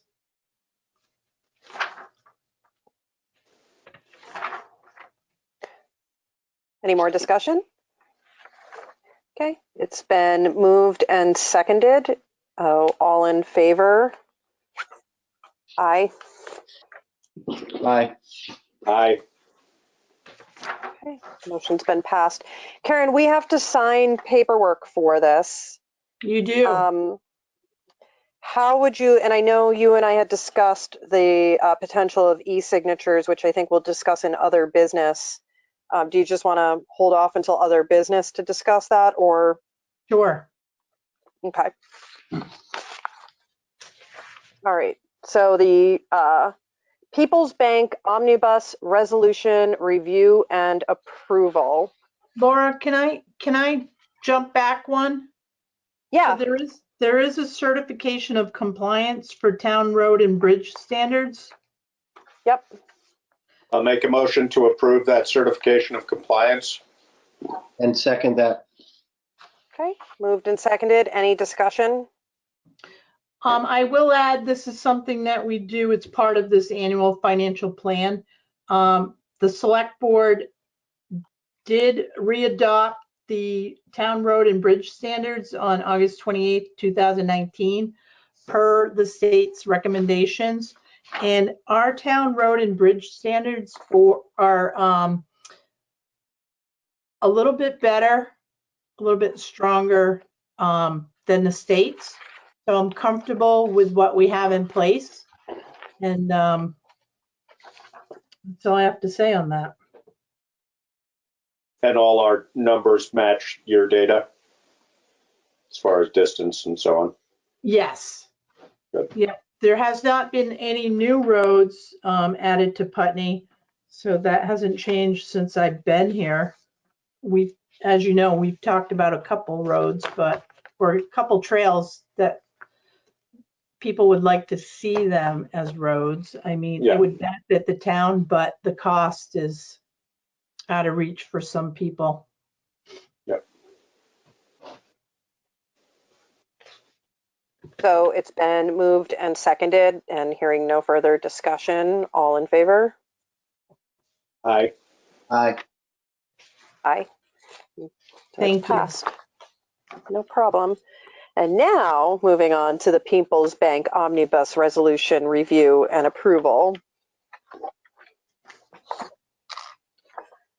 And so this is to authorize Alyssa Harlow as temporary treasurer on our People United Bank account. I will add, in our last meeting, we appointed Alyssa as temporary treasurer, and we appointed Jonathan Johnson as the assistant treasurer, temporary. After I had talked to the bank, Josh and David and Laura, I spoke with Lori, she's our contact person, and she had asked, she goes, originally I had Jonathan on the paperwork as well, but having somebody on the resolution will grant them the power to make any changes within the account. And the purpose of adding Jonathan at this time was because of the virus. And if we lost like Alyssa to illness or something, I had a second signer. Now, Jonathan will only be signing checks. And Lori explained that all we needed to do for Jonathan was to have him fill out the signature card, which he's done that. I've sent it off to the bank.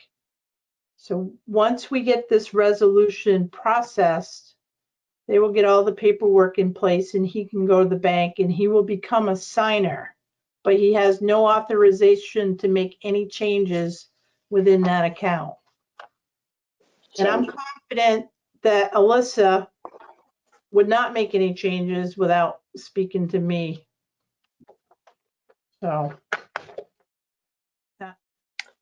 So this is a checks and balances issue, just making sure that we don't have too many hands in the, yeah. Okay. So by appointing, we already voted to appoint Alyssa as temporary treasurer and Jonathan as her assistant. By doing that, we have already done legal action that we need to for Jonathan to be a legitimate signer. Correct. Okay. So did we already move to approve the People's Bank Omnibus? Not yet. I move that. If you want to clarify the language, Karen, I will move that. It's to authorize Alyssa Harlow as a individual signer. Well, I'm already temporary treasurer. As temporary treasurer. Yeah, because she is already a signer on the account because she's the assistant treasurer already. Sure. And As to so clarify, it's I'm already on this omnibus as the assistant treasurer from before. Now I'm just being title change, I guess. yeah. Okay, so what's the language we need in order to have a motion? To authorize Alyssa Harlow as the temporary treasurer, as a Right. signer. Sorry, that's a little bit hokey, but For the town. for the town of Putney. So moved. I second it.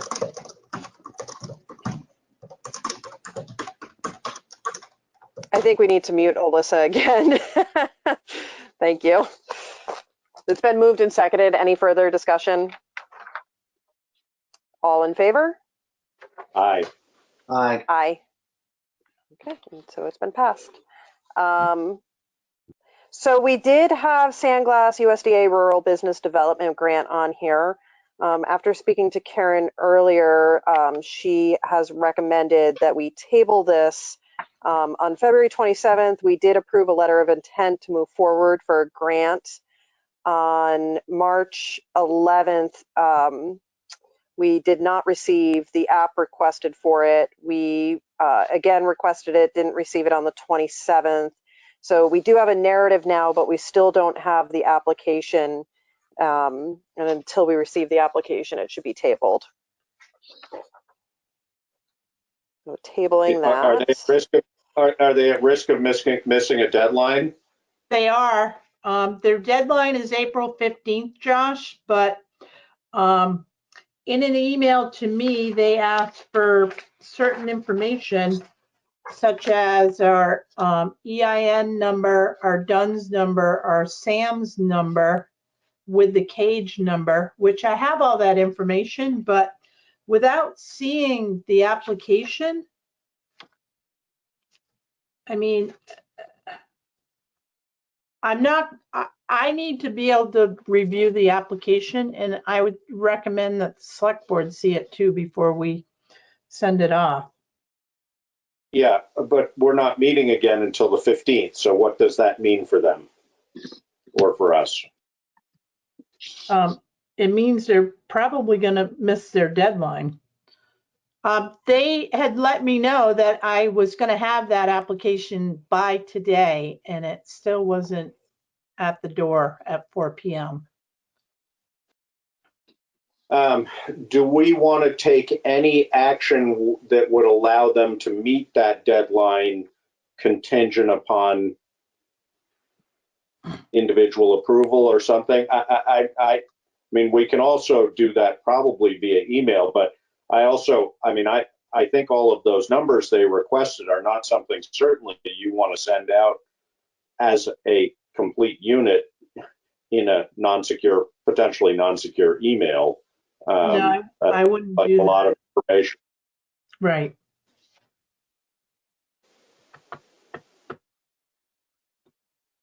So, what do you think, Laura? Do you want to just leave this in their hands? I mean, based on the conversation I had with Karen, I feel like it really is out of our hands and it's in theirs. I'm not sure how much further we can go for them. We can, Karen, do you have any suggestions as to a workaround on this? If they were to get it to you tomorrow, we could potentially call a quick meeting to approve it.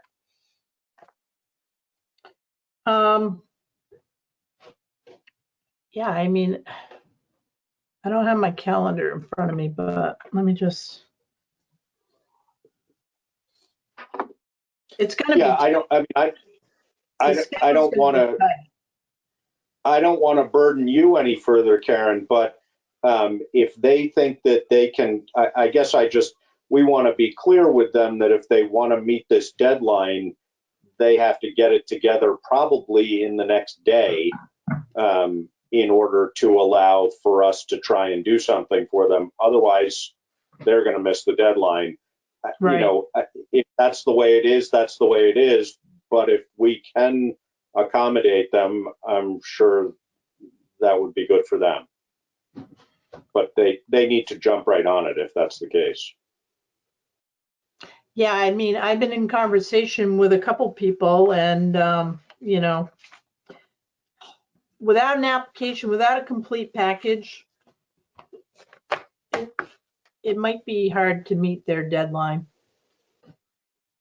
I mean, we can do the best we can. I believe I'm going to be signing the application. Does the town manager usually sign? I know the town did one for next stage. Do you recall that one, Josh?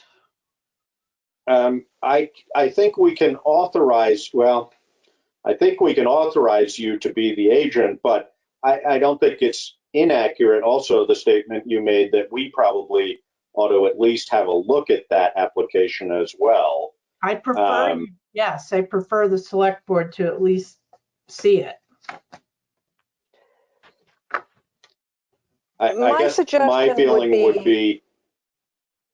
Okay. Go ahead, Laura. Thanks. I was just going to say my suggestion would be is that, you know, if Karen has another conversation with them and they're able to get her the application within the next couple of days, then maybe it's something where we could call a quick emergency meeting to review and sign off on it. I'm not sure how far it can be pushed out, so. Yeah, we'll have to see what, I mean, 2 days. I'll wait 2 days if they can get us the information, but who knows what's, you know, next week will be like. I mean, I can try to fit it in. Yeah, no, and I don't want to burden you unnecessarily.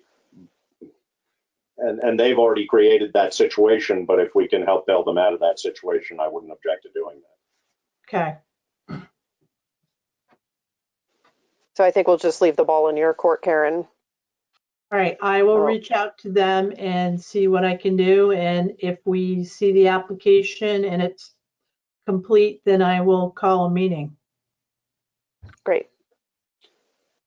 I suppose the other question would be if the deadline for submission is April 15th at midnight, then we don't have to worry about it. But just confirm that with them. Yep, I will.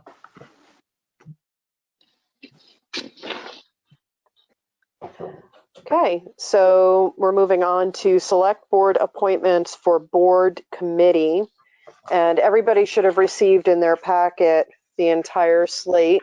I'm going to suggest that we approve these by the slate. So moved. Okay. It's been moved and seconded. Is there any discussion? I'd just like to take a moment to thank everybody that steps into these positions. They're purely volunteer and sometimes very time consuming and energy consuming. We appreciate them all. Can I make a comment? Yes, please. I want to just state that some of our committees and our boards are low with numbers. Our planning commission right now only has 2 members. That's not a planning commission. So we are really seeking volunteers that want to sit on a board or a commission. And at this point, those that have low numbers, we're going to try to fill them. And we are in dire need for volunteers. What is the number for the planning commission, Karen? Is it 7? Is that right? I believe so. So even to have a quorum, we would need 4. I mean, it's presumably a quorum of 2 if there's only 2 members, but that's obviously way less than ideal. Right. I think that, Alyssa, can you confirm, is it 5 for the planning commission? It's 7 for the development review board. Yeah, and the development review board doesn't have any alternates either, so they don't even have any backup.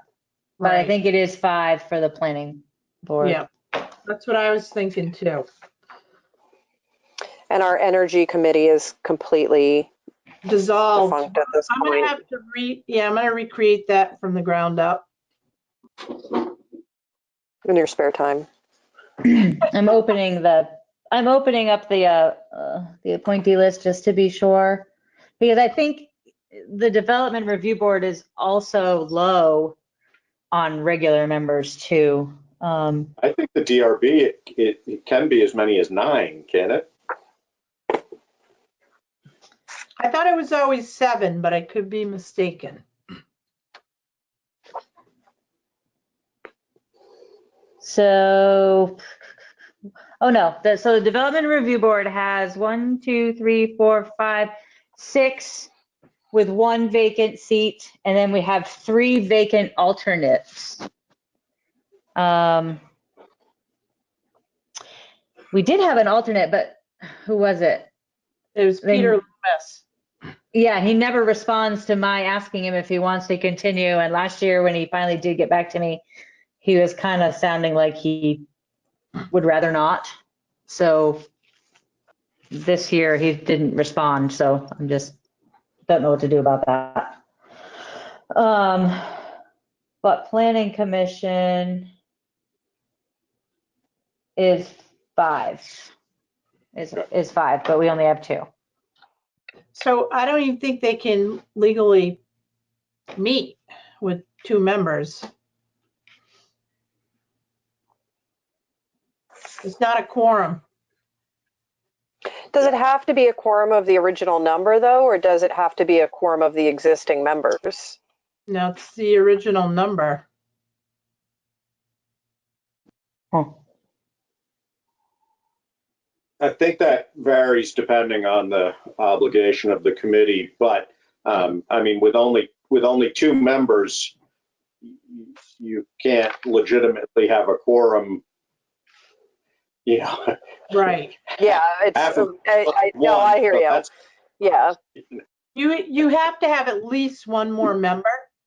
The other Exactly. thing, with the planning commission, they do a lot of work, like the town plan, the zoning regulations, and they're working on the wildlife tracking right now. And those are major projects. And unless they get involved with Wyndham Regional, they really need to have a stable number on that committee so they can share the work.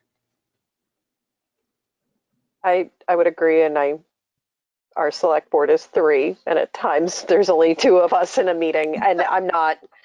Yeah. So. All right. Well, is there any further discussion on this? So it's been moved and seconded, and hearing no further discussion, all in favor?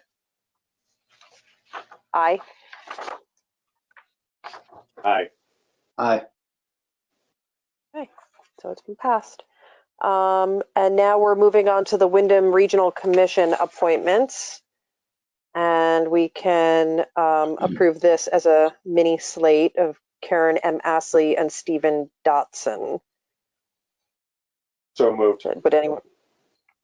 And seconded. Great. Any discussion? Thank you, Karen. Thank you, Karen. Welcome. I'm learning a lot from Wyndham Regional. Yeah. There's a lot going on in our county. Wonderful. It's okay, so it's been definitely to our advantage to have good representation on that commission. Yep, and Stephen's a good asset as well. And he is remind me, he's now the energy coordinator, director, right? Coordinator for Brattleboro? Yes, yep. Okay. And we investigated, there's no conflict there for him? There is no conflict. Perfect. Okay. So it's been moved and seconded, and hearing no further discussion, all in favor? Aye. Aye. Aye. So it's been passed. Great. And now we are moving on to the town manager's report. So I put out some surveys And where's my, hang on a minute, I'm lost. Here we go. Oh, wait a minute. Let's talk about broadband communication survey update. So the results are in from the broadband communication, and I sent everyone a packet, and it has Putney's numbers in here, which I was very impressed with. I was they were too. like 21% participated in the survey, which, you know, seems like a low number, but for Putney, I thought it was pretty good. Mm-hmm. So Wyndham Regional and ValleyNet and the other company, I can't, it's not on the top of my head right now. They're going to move forward with the feasibility study for broadband fiber to see what the next steps will be. But based on, you know, the survey results. So with the virus too, I'm not sure how this deadline will be impacted, but I mean, there's already a timeline on it, so I think they're going to try to stick to that schedule.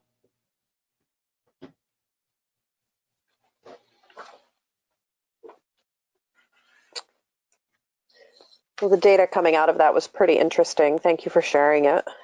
Oh, you're welcome.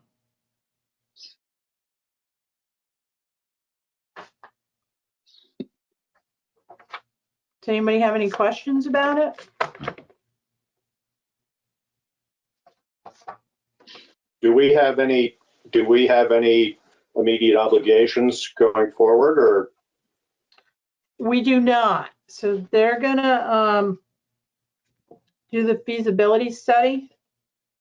I would imagine, well, not now. I was gonna say, I would imagine they're gonna have another meeting, but unless they do it, you know, a virtual meeting. What I can ask Wyndham Regional what the next step might be, because everything is in such a flux right now. We just don't know.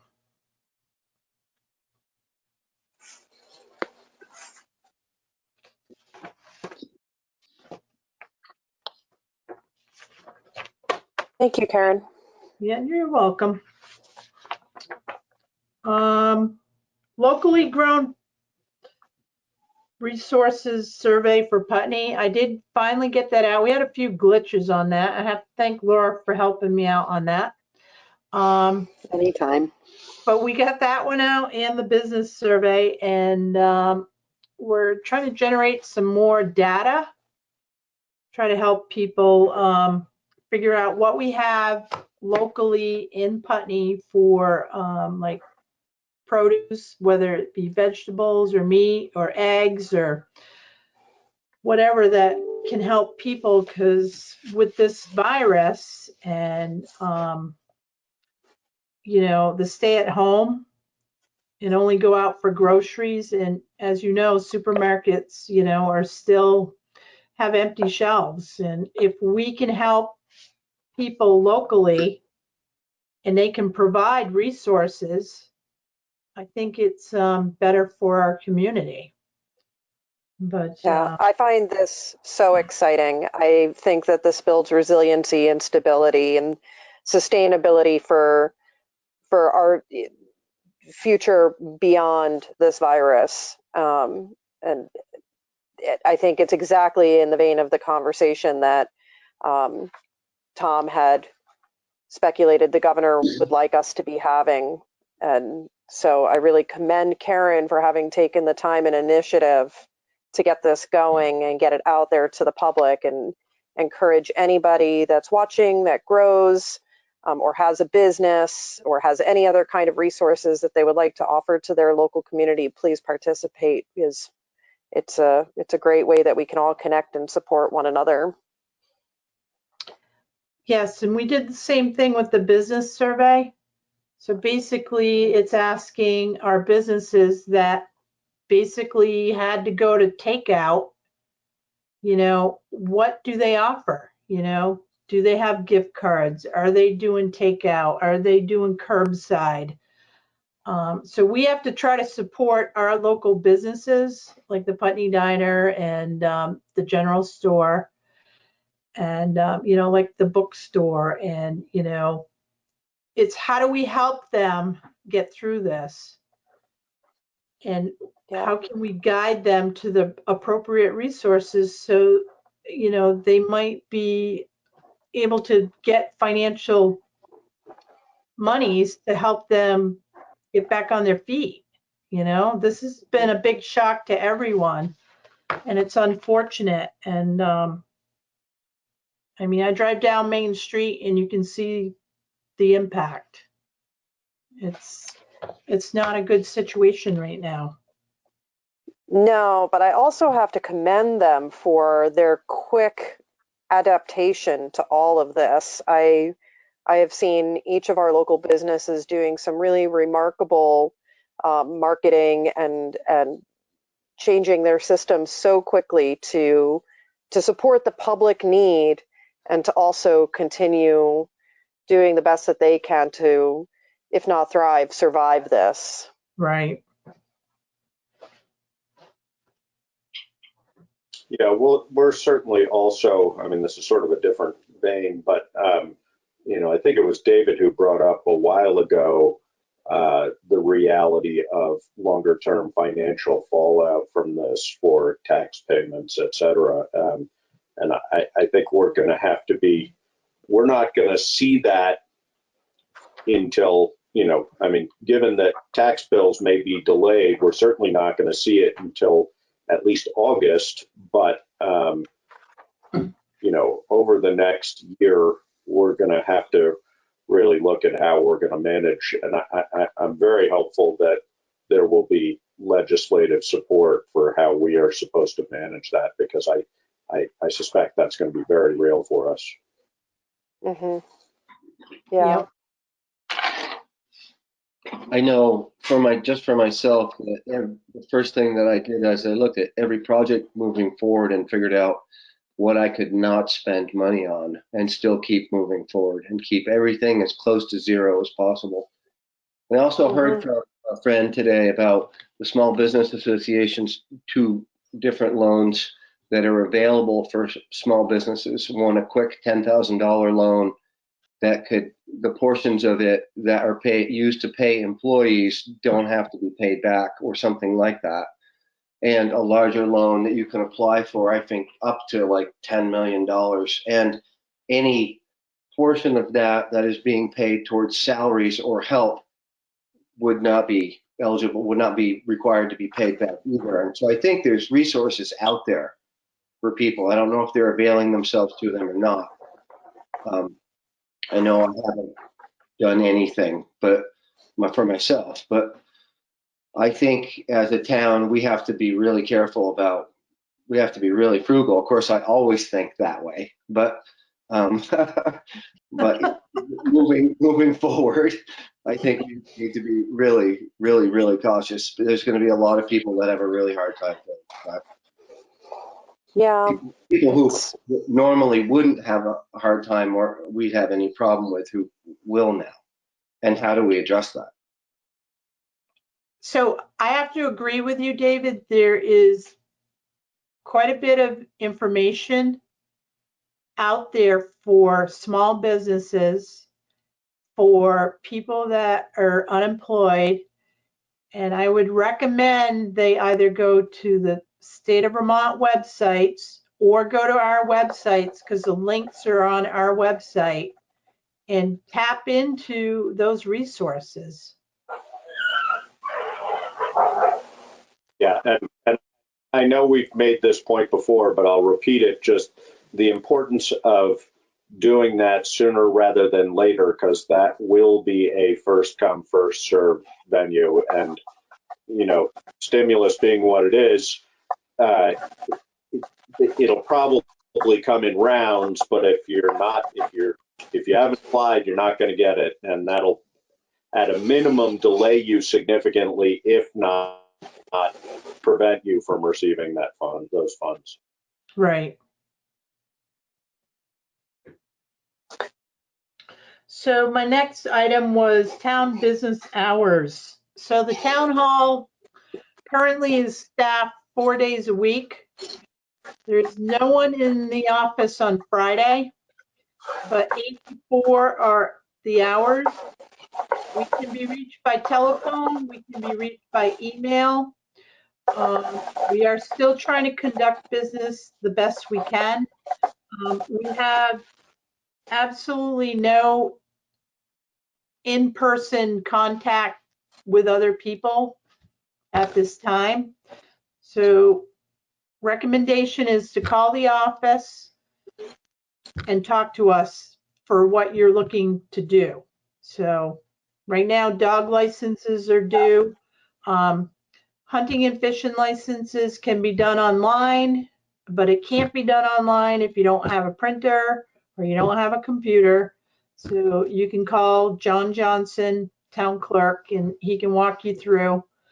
And, you know, Alyssa and I are there usually on Monday and Wednesday, but we are retrieving all our voicemails, and we all have email that go to our smartphones or to our home computers. So email is the best communication right now. So we will do our best to get back to people right away. The highway department is still working 40 hours a week. They are grading roads. The east side of Putney has already been done. Brian's looking at a 3-week grading schedule. So he took a ride around town and he took a look at all the roads, and it's going to be a slow go with one grader, but the grader is out there. They are grading roads. They're also trucking gravel and sand at the moment. So they're staying busy. Now, the other thing too with the highway department, I just want to let everybody know that, you know, it's good to have the downtime, but the crew cannot put up a road sign because it takes 2 people. So there's no social distancing, but there's some things that they'll be able to do. But right now, concentrating on isolating themselves. They all have their own equipment. There's no cross contamination with any equipment. And if it's a rain day, they're at home, just to let people know. If it's raining, Brian will send the crew home so they're not hanging out in the garage. So Brian's well aware of this virus, and everyone's fear is that we're going to lose somebody to this virus. You know, like a 2-week quarantine, which potentially could be a problem. So we're all taking a lot of caution, and we're trying to keep that 6-foot distance. The listers are still working too. They're still trying to meet their deadline. They're a little more casual about 6-foot distance, but you know, we just keep reminding one another. So, but that's basically I'm the getting hour. a bunch of from somewhere. What was that? Are you taking notes? Are you hearing my notes? I'm sorry. I can mute. Yes. Pencil on the, or pen on the table. I'm sorry, that is me. I'll stop taking notes. So that's all I have about office hours at this point. And those are subject to change. As is everything. And do you feel like it's working well?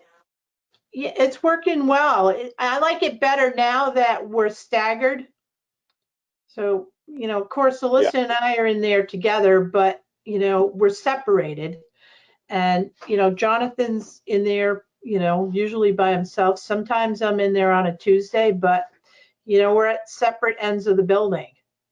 So it's just trying to remember that we have to wash things down, you know, so we enter the building, you know, I like to try to wash things right away.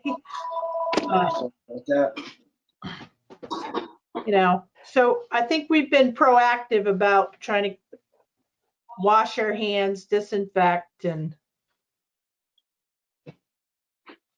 one piece in doing business is that you are able to mail items like dog licenses and fishing licenses and whatever folks need out to them to reduce contact.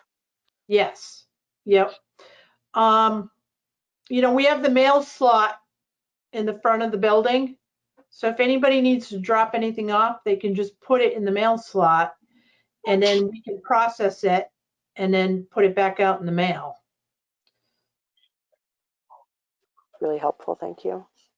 You're welcome. So that's all I have for town manager's report.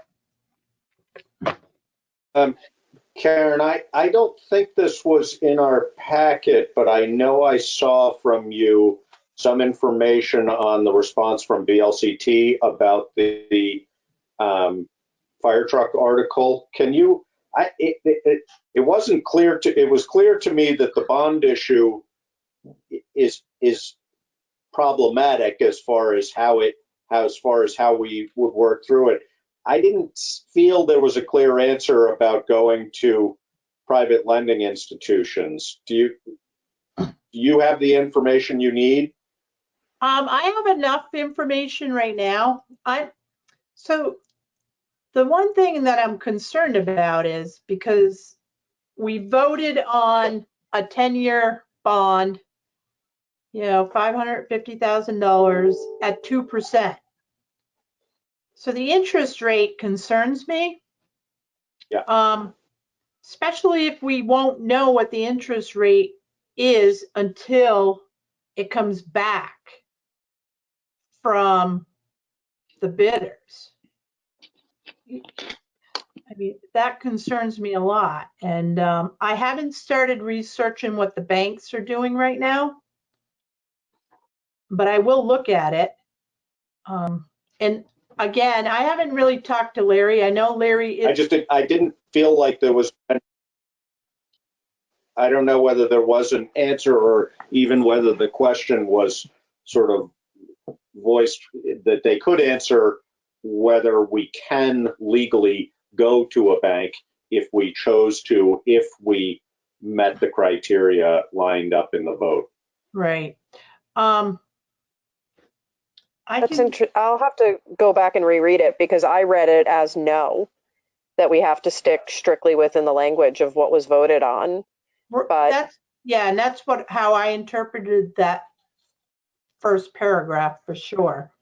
Well, yeah. I definitely agree with you as far as a bond. If we were to get a bond, then it would need to meet that criteria.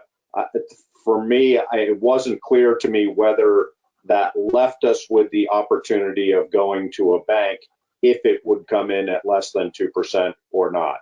I think that's, I don't know whether that's possible, but I can ask for clarification. Okay. So. All right. Warrants? Yes. Do we have a motion? I will move that we approve and execute the warrants as presented upon completion of review. And then second that. It's been moved and seconded. Any discussion? There were several things that weren't familiar to me here, Karen. I assume it's all legitimate. I don't know whether we want to go through any of it, but Advantage Truck Group. Can we do payroll first? Sure. Can we pass it first? Yeah. So it's been moved and seconded. All in favor? Aye. Aye. Aye. All right, we're going to start with payroll warrant dated April 10th.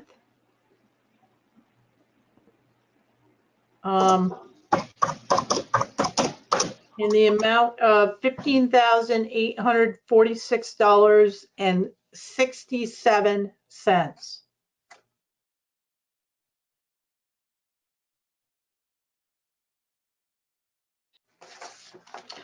And then That all we looks, any questions, Josh? Looks good? nope, not on that, no.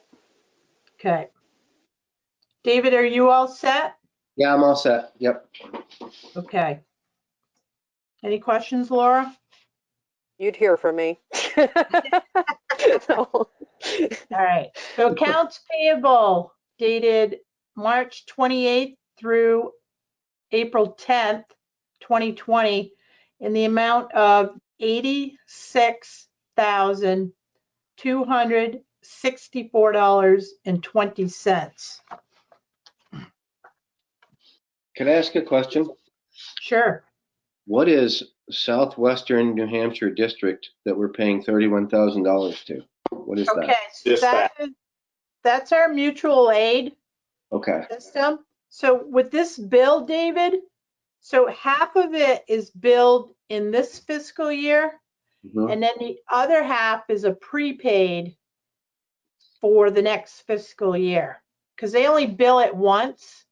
Okay. So we end up splitting it. It's an odd thing, but. So are you saying we pay $15,000 a year or we pay $31,000 a year? It's $31,000, but it's in 2 different fiscal years. But we're paying, so what Karen is saying is that every year we pay $31,000 or whatever that new number is, we just pay it in 2 different payments. Right. Sort of counterintuitive how it works out on paper versus what we pay the same amount, right? But we pay it in 2 different lots towards 2 different time periods. Their fiscal year and our fiscal year don't coincide. They do not. Got it. And sometimes it could be an auditing nightmare because we just experienced that. You can't convince them to change their fiscal year to match us. I don't know, but so in the past, just to share with you, in the past, what would happen is we'd make the payment now, we'd make one payment, and then we would hold on to the bill until like July, and then pay him for the other half of the year. Good. So it looks big, David, but when it comes out in the wash, half of it will be in this fiscal year, and then the other half will be for fiscal year 21. It looks big because it is. It's big. Exactly. Yeah. No, I mean, right. It's right what Karen's saying, but we still end up paying $32,000 a year. And what it is specifically, David, is for dispatch services. I get it. So it's Keene Mutual Aid Dispatch is what it is. It is, yep. Yep. And the $18,000, I'm sorry, is insurance? It's what? 18,000, yes. Blue Cross Blue Shield. Yeah, okay. Yeah, and that went up because we added a family plan, and then we added a 2-person plan, both in the highway department. So. What are the locks and alarms? The countryside lock and alarms? That is the camera system that was put in down at the fire station. So we have a grant, an equipment grant that allowed us like $3,600 to put in a camera system at the fire station and a camera system at the wastewater treatment plant. So the fire station is done, and I don't know when the wastewater treatment plant, if it'll even get done this year. I'm hoping, but. Who monitors them? So it'll all go into the fire station onto Okay. their computer there, which is a good thing because if there's any issues, it automatically goes there and the alarm will go off too. So at the wastewater treatment plant, not only will they have the camera system, but they will have an automatic fire alarm that goes to the fire station. So we won't have a separate monitoring service, is that correct?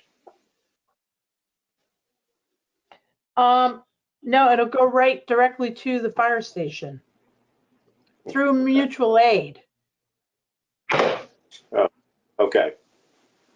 And those And are, then- those cameras are, the focus of those cameras are exterior of the building, is that correct? That is correct, yep. And then it's up to like Tom or one of his people to review if an incident happens, if an issue arises. Yeah, but I would think too, it would go to their smartphone. There's got to be an app for those cameras to go to somebody's smartphone. So I haven't checked. It just barely got in place. So yeah, I don't know the whole ins and outs of the system, Laura, but I'm sure we can find out. Yeah, it's not at the top of my list right now, but that's interesting. I think, Josh, were you asking about Advantage Truck Group? Yeah, there were just several things on, I mean, I'm not particularly concerned about it, but they're just names I don't recognize. Advantage Truck Group, Allen Engineering. Of course, I don't have any of the invoices in front of me. Advantage Truck Group is, I think, a part of Patriot Freightliner. It's where they get a lot of their parts for the trucks. Yeah. Okay. Yeah. Oh, okay. And Allen Engineering is the That's the pool place, right? Right, in the sewer department, they get all of their chemicals and chemicals okay. and stuff. Yeah, we pay an invoice from them once a month. Yeah, this one's low. Yeah, it's really low. All right. Was it always Allen Engineering? No, actually, it was Allen Pools and Spas. Right. That's what I thought. Okay.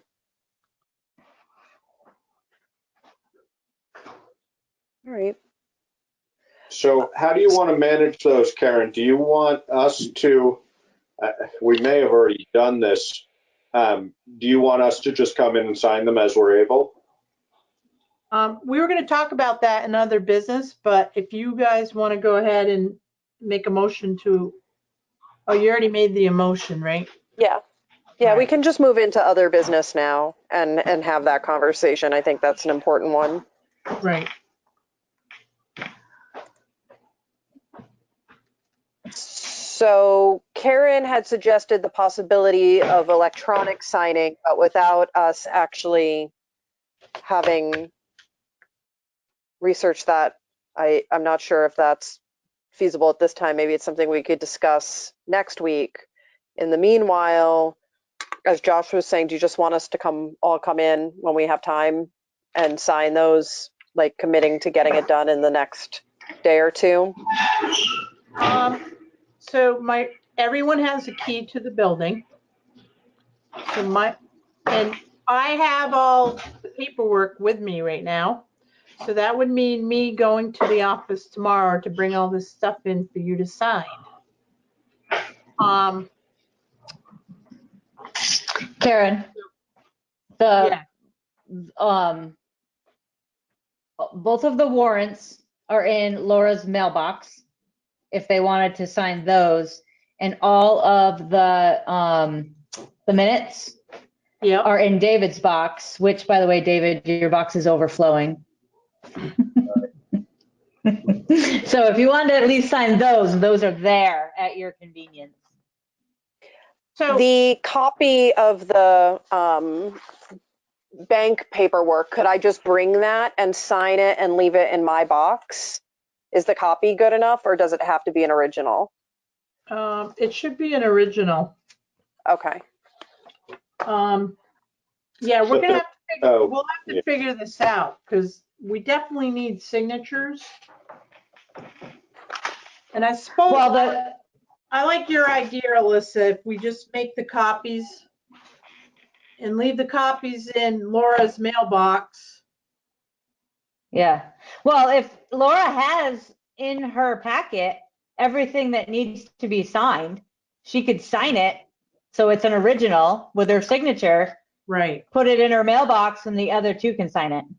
Yeah. Yeah, that's what I was asking. There's like three things. There's like three things, I think. Yeah. There's the V-Trans, the two V-Trans documents, and the People's Bank Omnibus document that need to be signed. And then the warrants are in my mailbox. I didn't print those. Yes, exactly. Yeah, I mean, technically, you can't issue checks until those warrants have signatures on them. I think we could make a motion. So come tomorrow and sign them.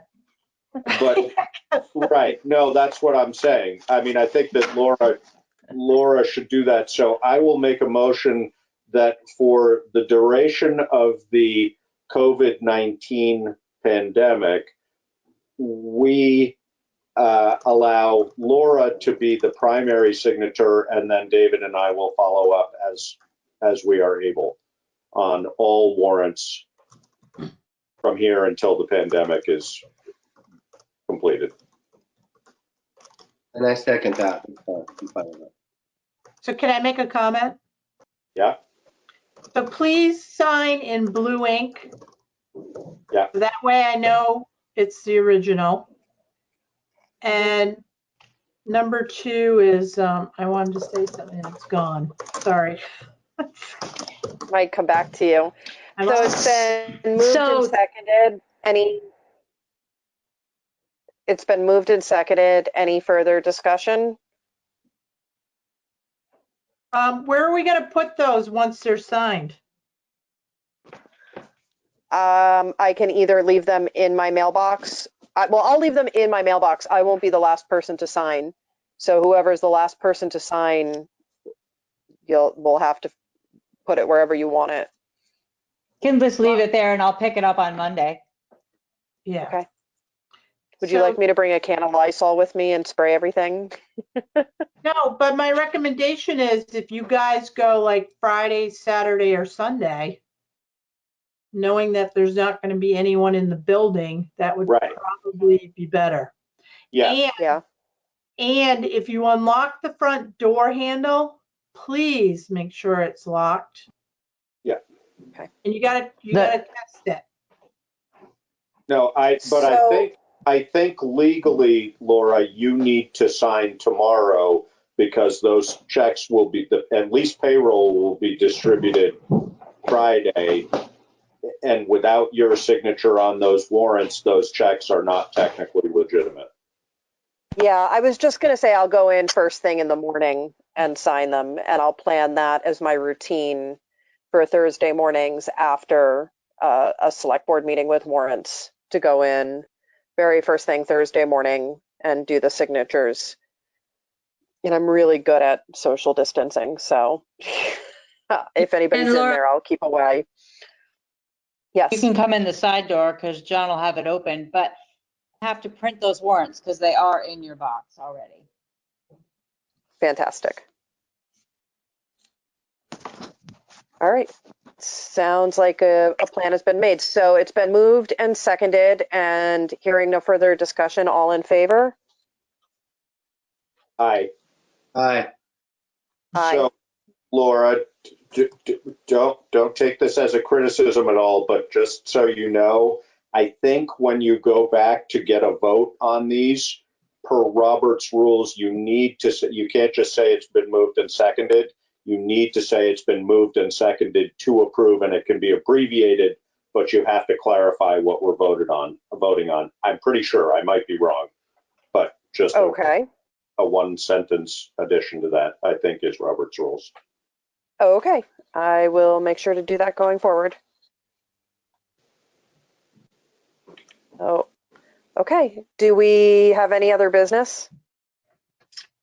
No. I'll just comment. I did one of the electronic signature things with another organization recently. On my end, it was super simple. So I think that would be, if we can make that work, that would be. Yes. I'm not sure what's involved on the other end because I didn't have to do it, but all I had to do was click on a link and then choose a signature that looked sort of like mine and click on that, and it was done. So I just did an electronic signature today. It's fairly easy. And if you're all in agreement to use electronic signatures for this temporary period, we can get it set up. And I would be the one initiating the signature on the documents. No one else. I would be responsible and accountable for your signatures. As long as you're comfortable with that, I'm comfortable.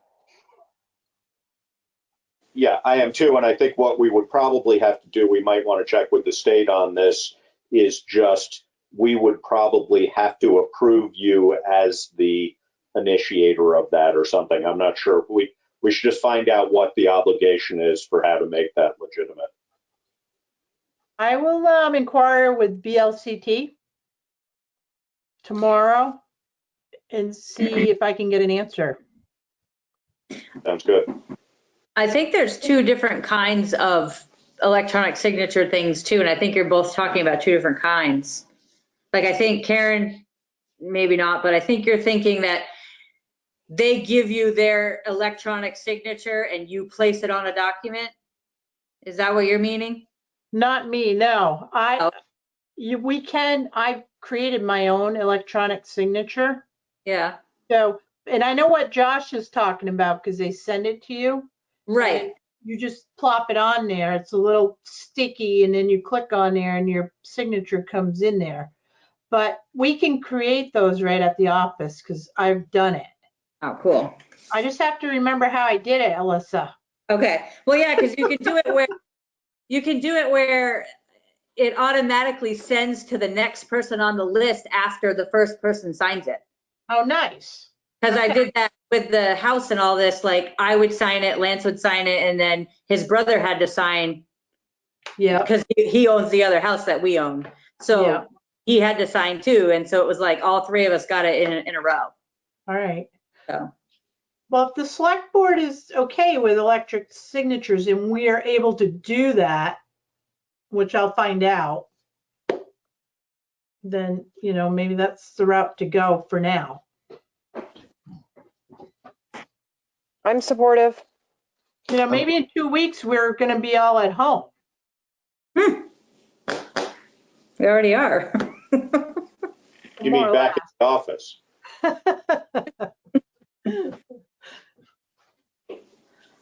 Well, it's good to know, as Josh said earlier, and I agree, and organizationally where I work, we're looking at this too, is this is likely to come in waves, and we need to be prepared and have systems in place going forward so that we can navigate this more easily. Any other business? I'm just wondering whether Karen's backdrop is digital or flannel. It's lovely. It's lovely. It has a very holiday-esque feel. What are you hiding? That's what I want to know. No, you don't. Behind there, you don't want us to see. Yeah, well. The only other thing that I would bring up is the Putney Mutual Aid Group, Neighbors Helping Neighbors, is doing some really amazing work. They've built a pretty incredible system to connect people, and they've been able to effectively connect folks with Tom, which is what he was speaking to before, where they've been able to connect volunteer counselors and folks that need that support through him. I know that, I don't know if you've received it yet, Karen, but they plan on sending some producers your way for your survey. So it's really heartening to see how our community is coming together during this time and truly supporting each other. And I'm very proud of the work that they're doing. I am too, and they've been very supportive for our office. And, you know, anytime, I'm just thankful we have people in the community willing to help. Mm-hmm. I want to thank everybody who's making the masks too. I think the effort is just beyond. It really is. Landmark has started or will be starting soon, and I should actually say I believe that they will be starting soon to 3D print masks if they haven't already. We were able to connect them with somebody that already had the knowledge of how to do it, and they have the printers. So that's really exciting too, that they're going to start printing masks for our first responders and our hospital. Yeah. No, they've stepped up to the plate big time. Laura, I think you said before that the person heading up, or one of the people heading up the mutual aid group, is Ruby McAdoo. Is that true? Yes. And who is working directly with her at sort of the top of that process? So it's Ruby, Kathleen Dewich, Yeah. Jamie Contois is a big piece of it. Oh gosh, I'm forgetting her name right now. Sarah Farmer Jones.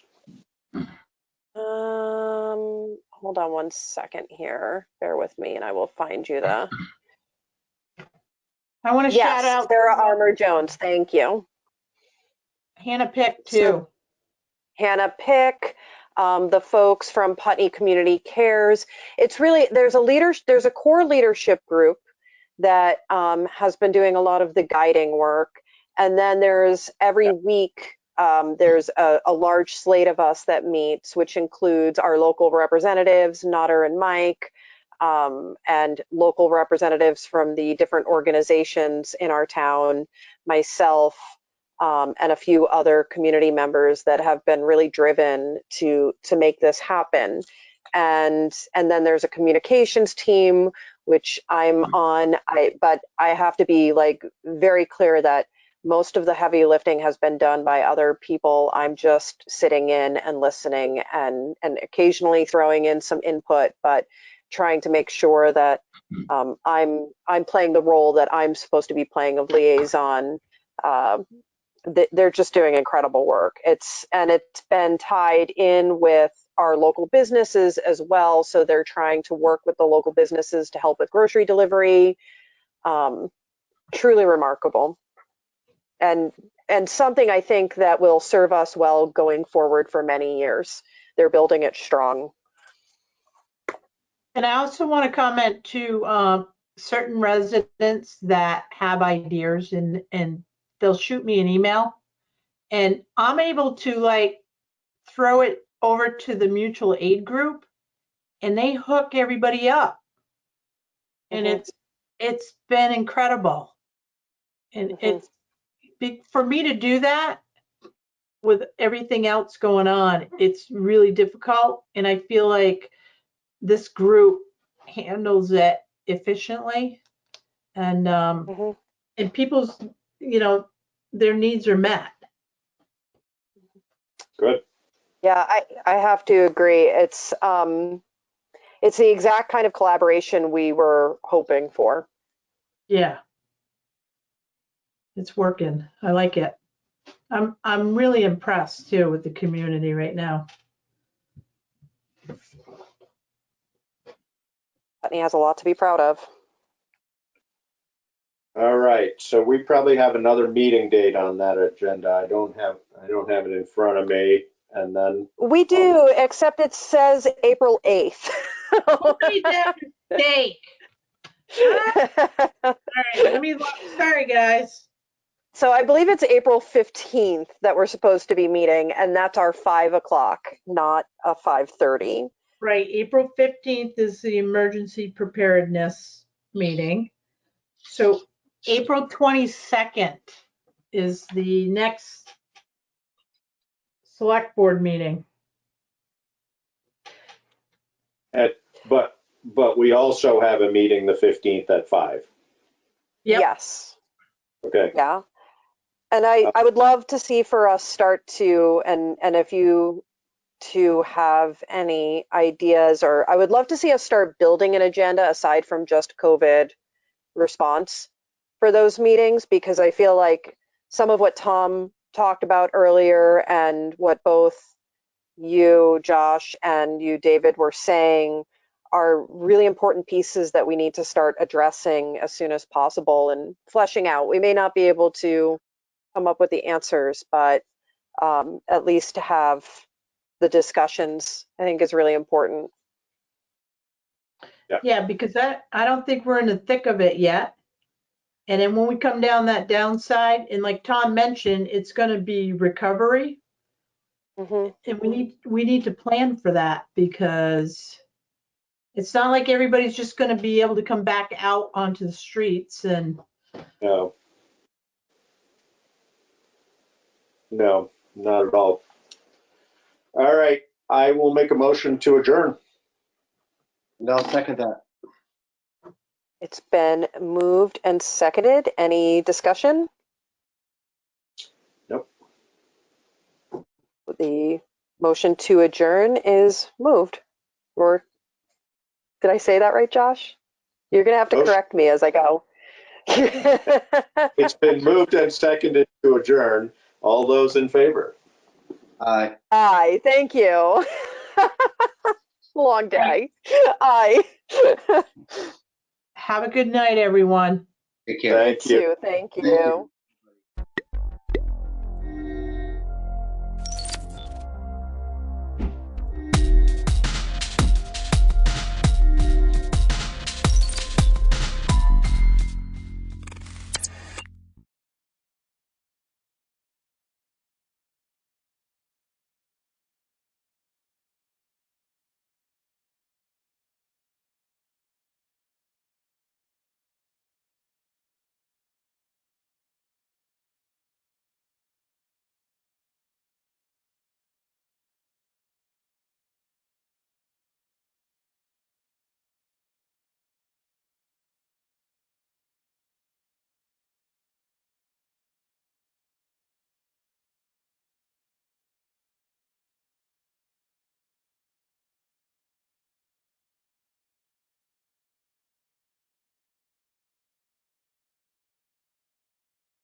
Good morning, committee, and good morning, everyone listening in this morning. I'm sorry we're late. We had some technical difficulties that we're not used to.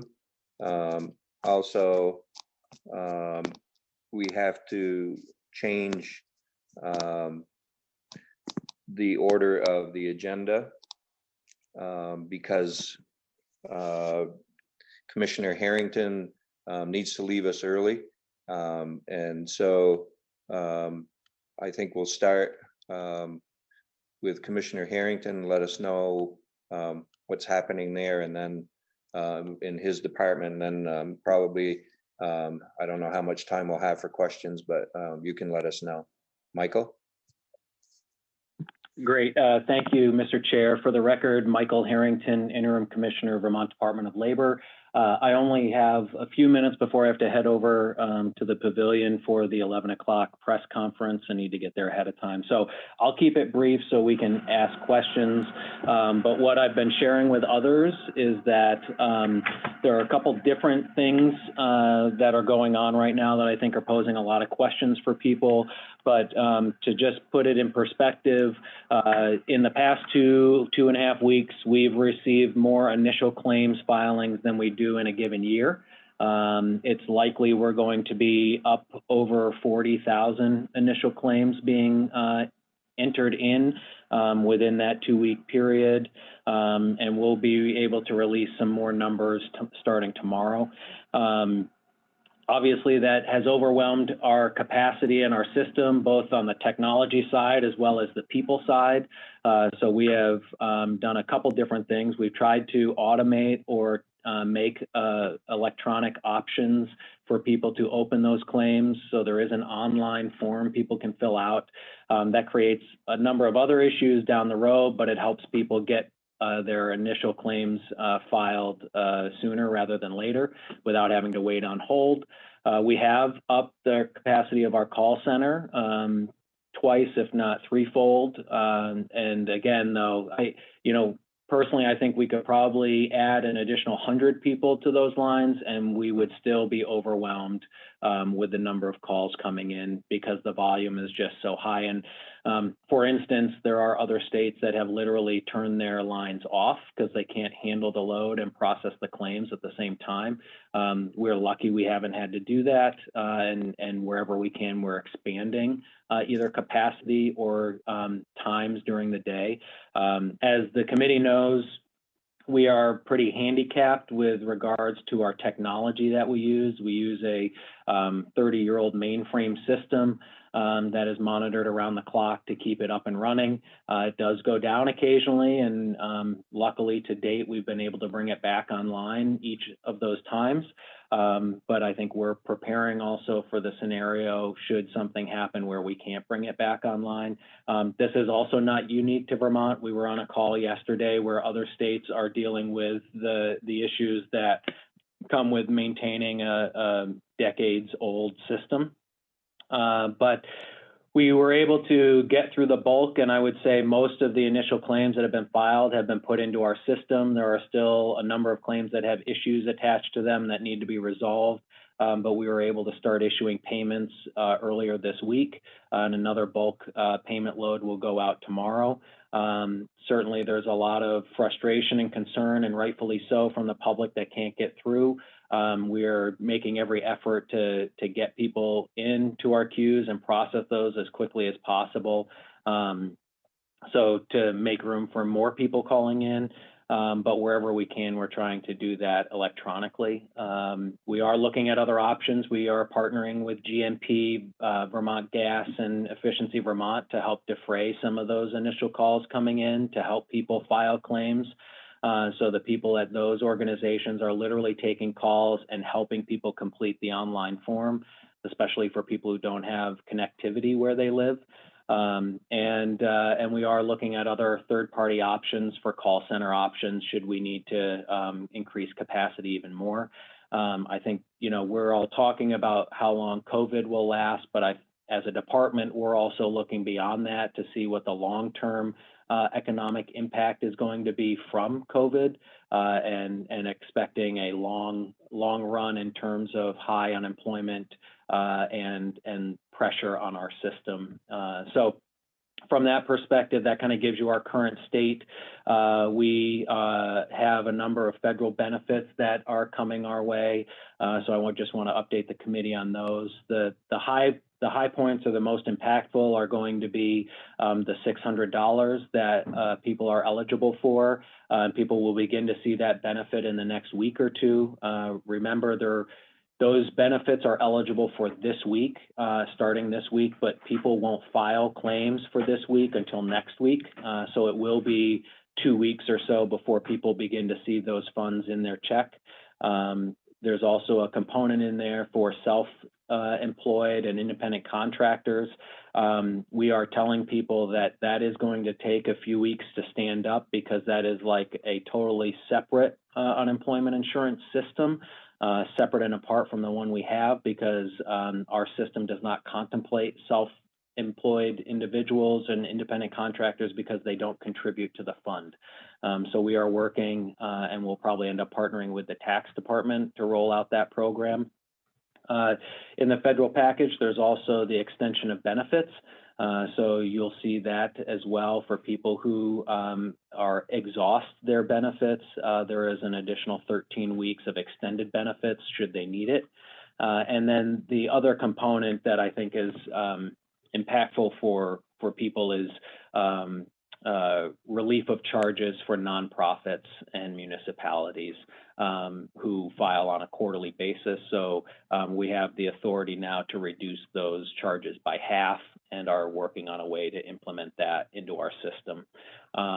So that's the high level. There is a press conference at 11 that will touch base on all of those things. But I think from the department's perspective, just what I'm using every microphone possible to share is that I absolutely understand, but can't even imagine what it's like being on the other end of that telephone or internet when people are afraid and can't get through.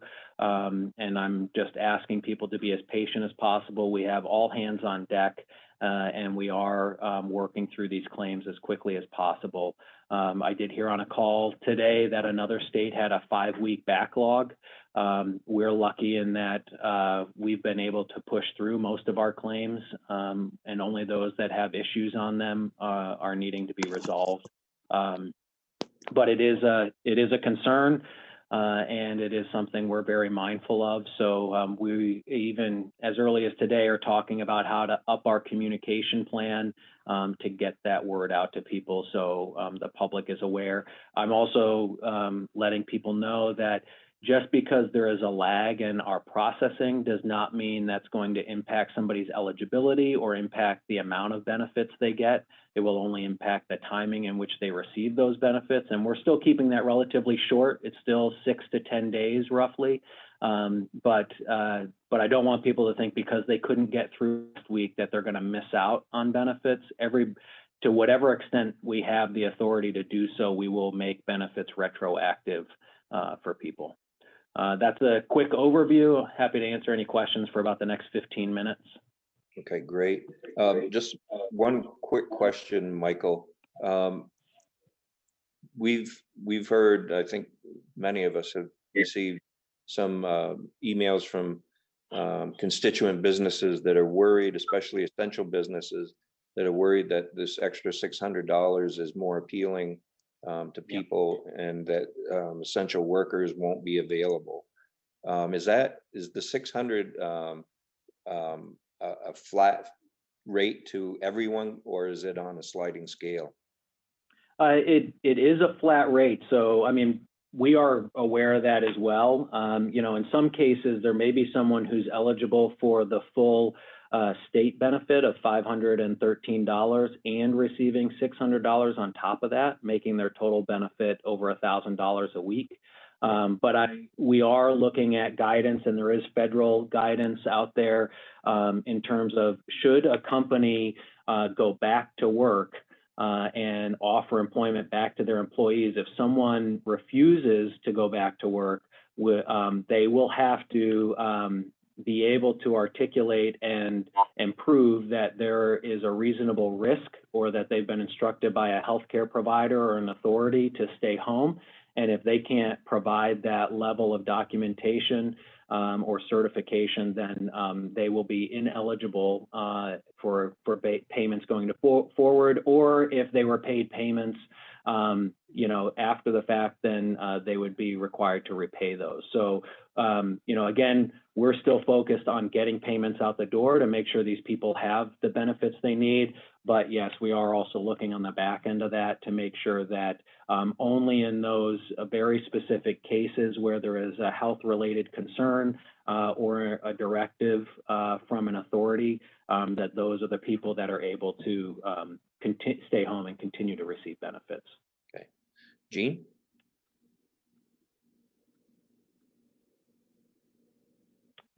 Jean, you're muted, I believe.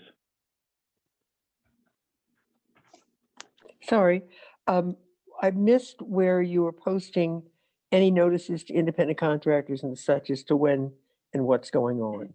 Is it on the website?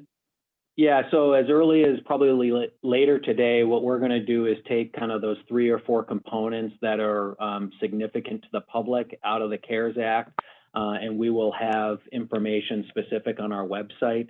One of those being the independent contractor piece. What we are going to say is, if it is absolutely imperative for that person to file a claim, they can. They may be eligible because they may have already worked for an employer in the past year and be already eligible monetarily. But what we're going to let people know is that it's going to be about a few weeks to stand up this system, and we will provide them with an opportunity to submit their contact information, and we will reach out to them directly to let them know when that program is stood up and ready to go. Thank you and they so can much. get to our website. Yeah. I think you're doing a magnificent job in a really rough time. What more can the state give you? Can they give you more state workers? We've got a lot of remote workers with access. Is there anything we can do? No, I appreciate that, and thank you for the support and the offer. As you know, this committee, probably more than any other committee knows, is that the unemployment insurance system is highly complex, and I think we've added to our ability any capacity that we need for kind of that initial call in. But really the calls we're getting now that are bogging down our system are people who have very technical questions about their claims. So we are looking at whether it's going to be a third-party vendor or whether we're going to provide onboarding and training for additional staff over the coming days and weeks.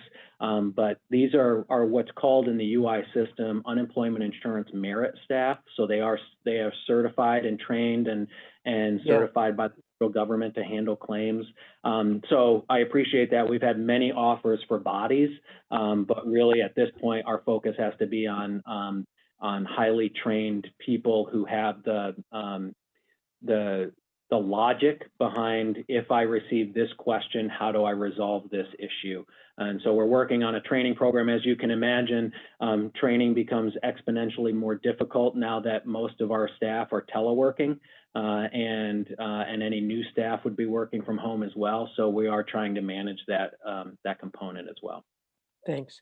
Is anyone going to ask the question that we were talking about before we went on air? I have 3 hands up now. So good. I'm off. Thanks. So the next people are Charlie, then it will be Jim, and then Lynn. So Charlie. Yeah, thank you, Mr. Chair, and thanks, Michael, for meeting with us. But a few quick questions. We're getting some as to the process of those $600 pandemic supplements to the unemployment. So is that just automatically going to be part of their weekly benefits so they don't have to do anything extra? Is it something you're going to administer so that they don't have to go to the federal government? How's it going to work? Yeah. It's going to be automatically applied to their benefit again. So it will be applied to claims for this week. So again, it will be any claims that are filed starting Sunday and throughout next week for unemployment of this week. And that will be automatic, so people do not have to do anything. And that will be part of the guidance we put online, is that for that $600 to take effect, all they have to have is a regular claim in the system, and it will be added to those claims. Okay, thank you. The other question I had was about reimbursable employers. Yes. So we're getting a lot of emails, as you can imagine, from nonprofits that have been reimbursable employers to this date, and they're looking for some assistance with unemployment insurance. Yes. What is the department's stance on that, or what are you doing with that? Yeah, so that was not an option prior to the federal program or relief package that came out. So it is part of the new relief package. And really it's us working on the back end in our system to devise the way to essentially relieve employers of 50% of those charges. And we're going to have to figure out how to do that, because charges are actually attached to the individual, who is then attached to the employer. And so essentially we're needing to say, okay, every person who worked for a reimbursable employer who filed, between as of this date for COVID related items, essentially will be relieved by half. And that, I believe, also took effect as of Sunday night. So again, it will be as of Sunday moving forward. So just one quick follow-up, and I know you got to go. So that means that any employee that's been laid off by a nonprofit or a municipality, someone who is a reimbursable employee at this point, should still go through the normal process for filing for unemployment claims, and then you're going to work out with the back end as to, is that employer on the hook for 50% of the charges or for whatever percentage, correct? Correct. That does, that should not, there's nothing that the employee needs to do. They can simply just file their regular claim. There are exemptions or exceptions in that, and that's what we're needing to work through. But for instance, like religious organizations are not part of, while they're nonprofits, they're not taxable and they're not considered reimbursable. And so we have had some concerns from the religious community about that.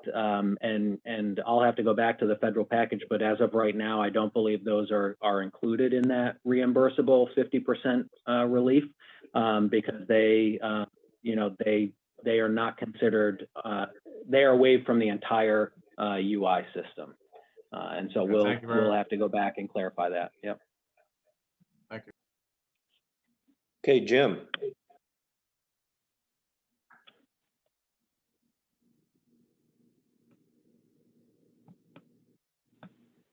Don't forget to unmute your phone, Jim.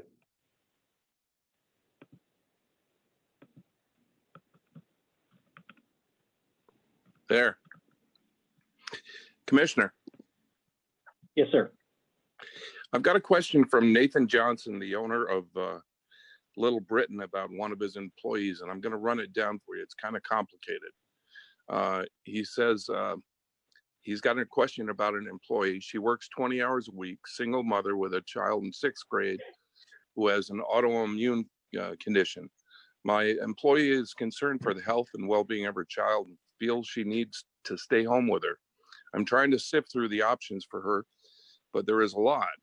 Do I lay her off? Does that affect my unemployment insurance rates? Or does she qualify for unemployment on her own because she is staying home to take care of her child? Or am I now suddenly able to offer her paid sick leave that gets paid back to me from the government?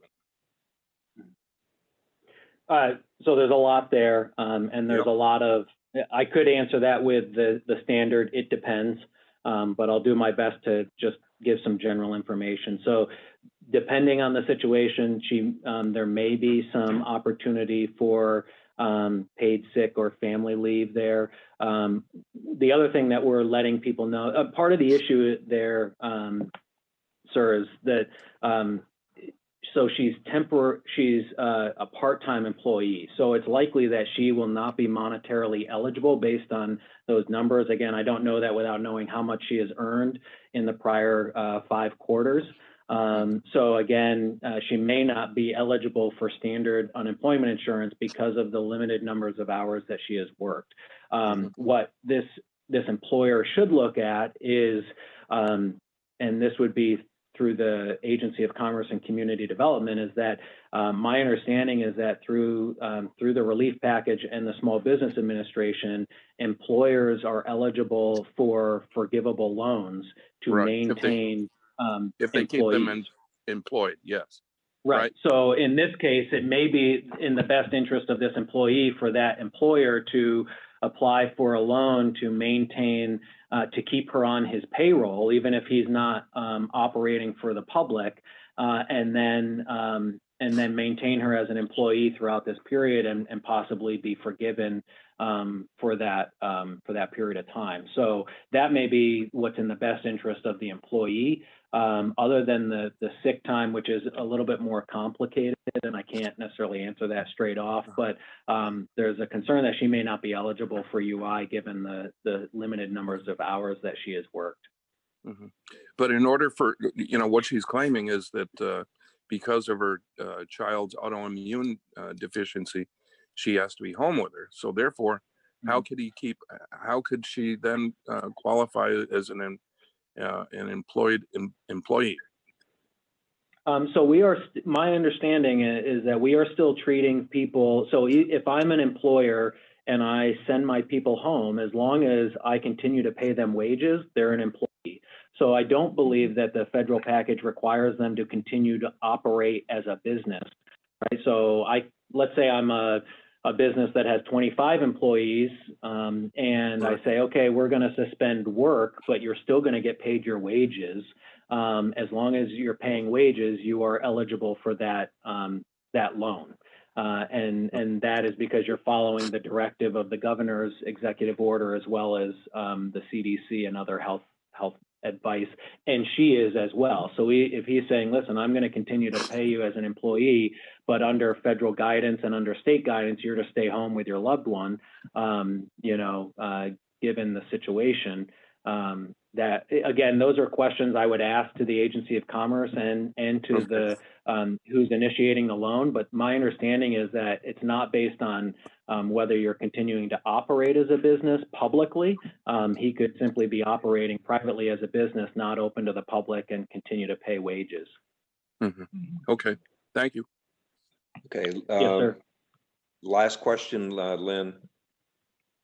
Yeah, thank you, Commissioner. We discussed earlier the forgivable loan, the SBA loan grant can be converted. And one of the questions was that if somebody chooses to not come back to work because they're making more money with this unemployment, when the employer wants to convert and hire everyone back, first of all, do they have to hire everyone that they had previously back? And number two, if someone chooses not to come back in and work and remain on UI, does that mean they're no longer eligible if they have an opportunity to be coming back to full employment pay? So the general answer is yes. So if an employer opens back up, if the executive order is lifted, then they would be, and there's no immediate, no severe risk to the employee. So again, what we're trying to countermand that with is that under H742, which was just signed, someone who has a reasonable risk, and reasonable is defined as, should an employer not be following guidance from VOSHA or the health department in terms of operating, and that is putting undue risk on the individual, then they are able to refrain from working and remain home and remain eligible. So as long as the employer is following all best practices and is able to open back up and bring people back to work, should someone collecting UI not refuse to go back to work, that would in and of itself make them ineligible to continue to collect benefits. Thank you. Yes, ma'am. Okay, Charlie, Jim, and Lynn, can you drop your hands, please? And Michael. Amy has to do that, please. One last thing. In 681, we had some language that talked about businesses having to be compliant with OSHA COVID-19 rules. And if an employee felt that they were at risk, then that gave them, they could leave their employment and still receive unemployment. what happens if an employee leaves that employment and the business is compliant with OSHA?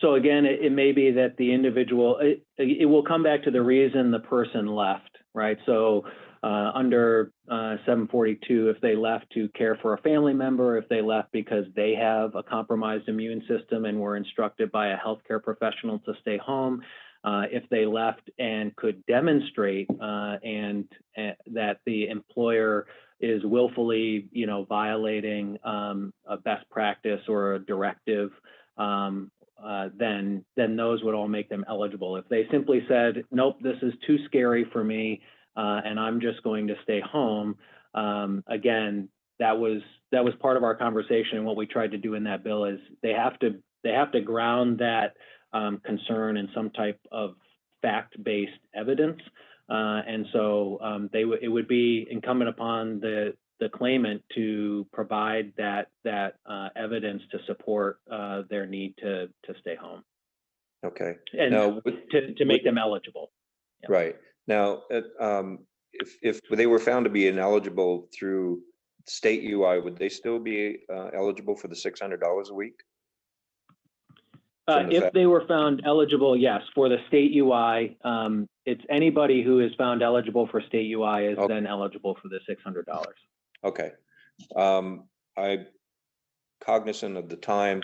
Do you have time for one more question, or do you need to leave?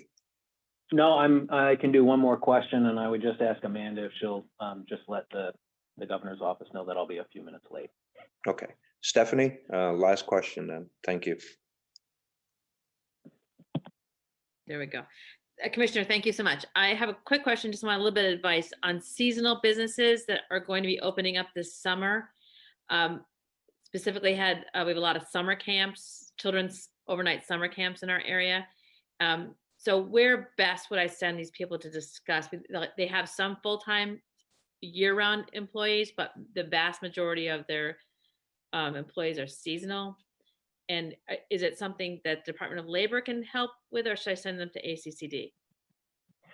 So it depends on whether the question is regarding whether their people would be eligible for unemployment, or they're asking as a business.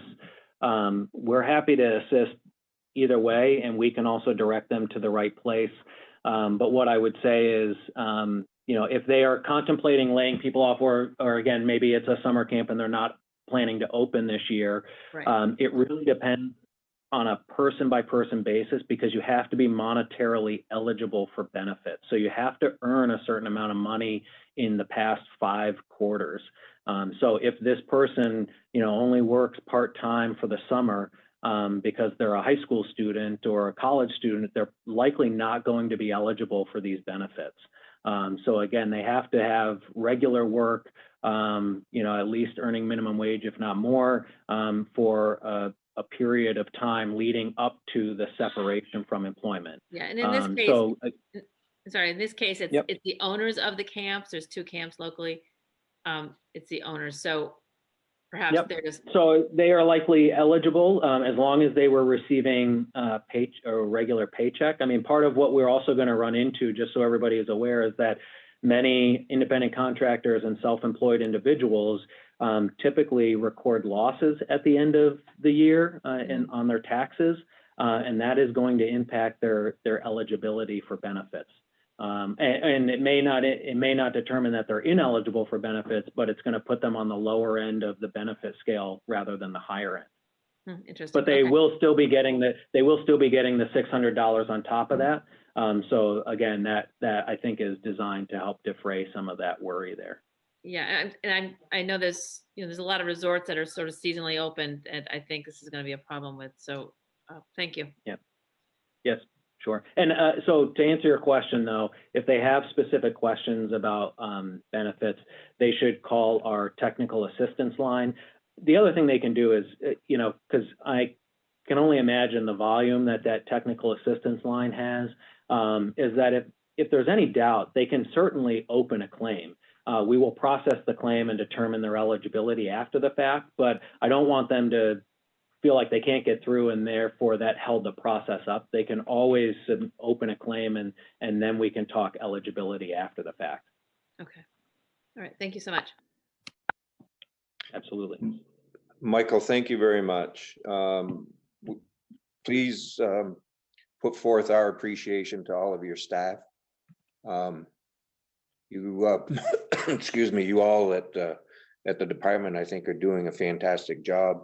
It's a very difficult situation to be in for Vermonters and for the Department of Labor, and we just ask that people have patience and it'll all work out. I'm sure that your staff will process as quickly as they can, and we really appreciate it. Thank you for that, and I just appreciate everybody's support. Happy to come back to the committee at any time. But yeah, we have a great staff here. Many of them are not only participating in mandatory overtime to clear the backlog, but are even volunteering for additional overtime. So literally working 7 days a week, and you know, giving up time with their families in order to make sure that people are getting what they need. So it's a great team we have over here, and I give them a lot of credit. Well, thank you. I'm sure that as the small business task force gets off the ground, we'll be in contact with you quite often. It sounds good. Thank you very much. Thank you.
officially open the Brattleboro Planning Commission online meeting on April 8th, 2020. Welcome, everyone.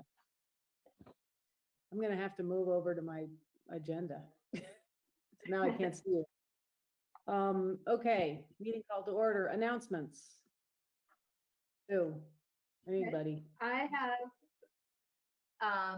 I do have a couple of announcements. Well, I have one, and I want Andrew to make one.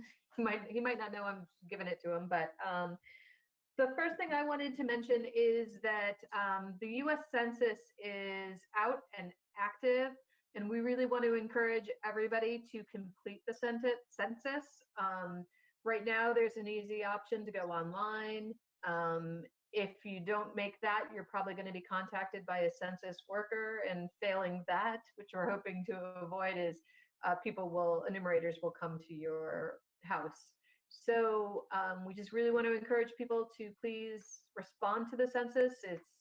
It's always important, but maybe more so now than ever, because a lot of the federal funding that trickles down through the states are sorry, got distracted. I had to hit record.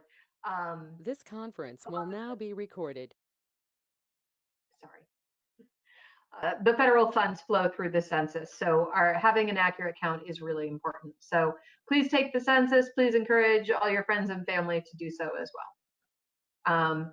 And then Andrew, I'm hoping that you can talk about the NDA. Quick question. Yes, Josh. The census, you said it's easy to find online. Is that like Brattleboro specific or Vermont specific, or is it the same census link or website that everyone has to take? It's the federal census, so it's census.gov.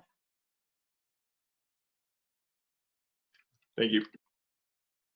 Yep. You should. Right. I've got numerous letters with like a login number. They just come to resident at my address. Yeah, I've done it. My household, Sarah and I have done it already, but I'm just thinking of like to link to an easy link for people to get to. Oh, I see. I can like share on social media so that people can just click it and get there easy.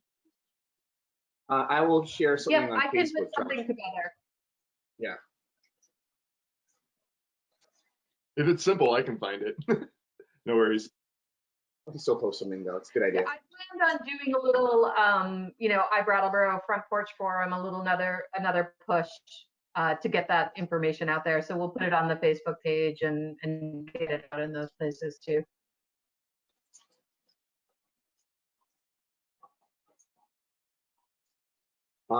Anyone else have any other questions related to the census before I move to NDA? Yeah, Jess? Yeah, I was just wondering how you get that view so you can see everyone. At the top of your screen, there is like a view everyone. There's two arrows, so you kind of open up the view. If you want to do view everyone.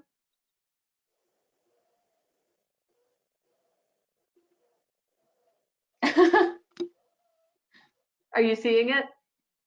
No, I'm doing it on my phone, so oh, it might look different. I like to see all of you.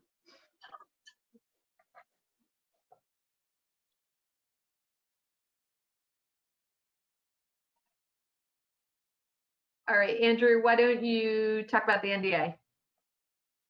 All right, so as most of you know, as from a few months back, myself and Sue presented that we're seeking to get neighborhood development area designation for a portion of Brattleboro. And 2 weeks ago, or I guess more than 2 weeks ago at this point, we met with the downtown board through the State Department of Commerce and Community Development. It was an online meeting, conference call. We were going to go in person, but obviously that didn't happen. So it was a very quick meeting, but we got approval. So we got the NDA designation, which is really exciting. So basically at this point now we're going to developers and people looking to develop the housing that meets the criteria that we presented about, could get potentially waived Act 250 fees or a reduction in fees, cap on water fees, et cetera, the benefits that I mentioned before. And if you want more information, again, we could definitely send you that. But we're really excited. We think this is really going to help further our housing efforts in Brattleboro. Does anyone have any questions? Oh, great. Congratulations. Good. Thank you. Any All the further? announcements I have. Okay. Anybody else? Any of the other commissioners have an announcement? Okey doke. Kate and Jess, I can't see you, so you'll have to turn yourselves on if you wanna, or start talking. I'm here. I'm just on the show me if I talk thing. Okay, cool. Hello. So, is there any public? Do we have a public? Is there? I do not see any public on here. No, there is no public on this. Okay, so we cannot, or we're recognizing this is the opportunity for public comment, but having no public, we'll move on to item D, approval of the minutes of March 2nd, 2020 that were circulated. Did everybody get a chance to look at them?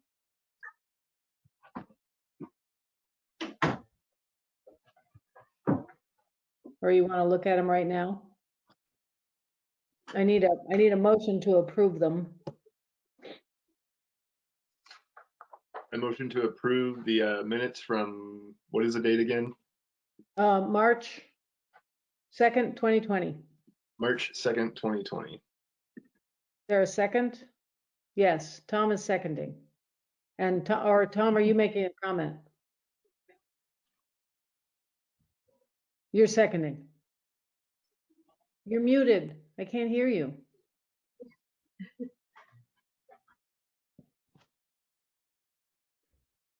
Tom, we can't hear you. Tom, you have to turn your volume up. This is Kate. I can second if Tom can't. Okay. All right, good. Second. So is there discussion?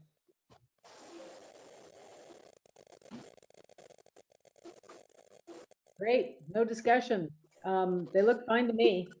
All in favor of approving the minutes of March 2nd, 2020? I guess we'll do a hand vote. Who? Kate, yes. Okay. Prudence? Oh, you weren't there, so can you not vote? All right, anyway, minutes are approved. Anybody abstaining or voting against? No, the minutes are approved. Just abstaining. Okay. Prudence is abstaining. Okay.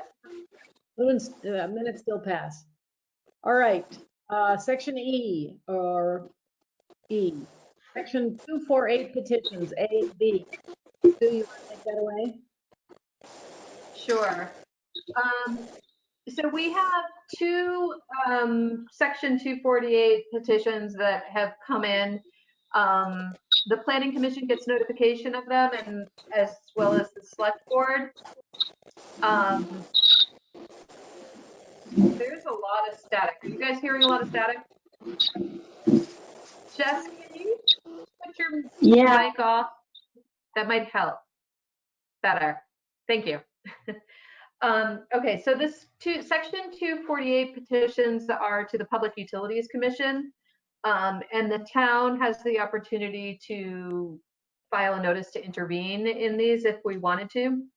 The first one that came through is the petition of Green Mountain Power for a certificate of public good pursuant to 30 VSA section 248, authorizing the rebuild of the North Brattleboro substation. You may recall we looked at this in January because part of the process for a major project is they have to give you an advance notice. So that's what you had originally seen. And we brought up a couple of concerns with them regarding lighting and landscaping and stormwater. Andrew and I met them out on site. They kind of explained what was going on there. And we were and what some of their limitations were in meeting what our regulations say. First of all, regarding the lighting, their plan is to install a couple of 18-foot light poles with kind of emergency lighting. So it's not going to be on all the time. It just might be if they have an emergency at night and they need to be working in the little yard. So that would comply with our regulations. In regards to the stormwater, they are not increasing the impervious surface there. And so under the state rules and under our local regulations, they are not required to make any improvements to the stormwater. Looking at the site, there is a lot of overland flow. So we were comfortable that it was not degrading the riverbanks or even the West River. It wouldn't flow towards the Connecticut because the rail line sits up higher. And then regarding landscaping, they have a bunch of mature, I don't remember, do you remember, Andrew, what species it was along the fence line? But a bunch of bushes and shrubs that are pretty mature. I mean, they were leaf off when we viewed it. And so we would have been taking, if we pushed them, putting in some street trees, it would have, first of all, they would have had to go smaller than what we wanted because of the utility lines. And so in the end, we were really kind of feeling like the landscaping that they had provided some buffering. We weren't going to get the street trees because of the utility lines that were already there. They would conflict. So we were satisfied with the landscaping and kind of the limitations that they had there. And part of that site is town owned. So improving landscaping over by the memorial, that's town owned land. So that's not their responsibility. Andrew, does that sound like inaccurate? Do you have anything you want to add? Sorry, I was eating dinner. That's why I kept turning off my camera. I didn't want you to see me eating. I think that's pretty accurate. Regarding the stormwater, that buffer that goes to the West River, it's at least 100 feet or more. So after seeing it in person, I feel a little bit more comfortable. Like, well, obviously not much is going to really change in terms of the runoff and the potential to hit the river. And hopefully by the time it gets there, it's already been mediated by the natural vegetation that's in the area. It's not a big site. The railroad in the back also acts kind of as a buffer to the Connecticut River, kind of slopes up, and then there's the railroad, and then obviously it slopes down from there. But yeah, the temporary substation is up. You probably noticed it. And then yeah, other than that, that's really it. So yeah. Yeah. So I think the question for the commission right now is, are there any concerns that you have that we now want to bring to the select board and make a suggestion that they intervene in this case, or at least be a party to the proceedings? I mean, we'll still get all the filings and that kind of thing, but if we have any concerns that we want them to address in the process, now would be the time to let the select board know. I have a question. Yep. Were we able to, did we reach back out to the abutting neighbors? They came in, there were some of the public that came in a couple months ago. Curious about where things were. Was anyone, did anyone get in touch with them on the findings, especially with light? We did not in the office. I'm not sure if Green Mountain Power had some more conversations with them.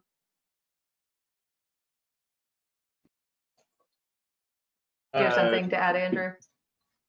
No, they knew about the fence, but I'm not sure if they know about the lighting.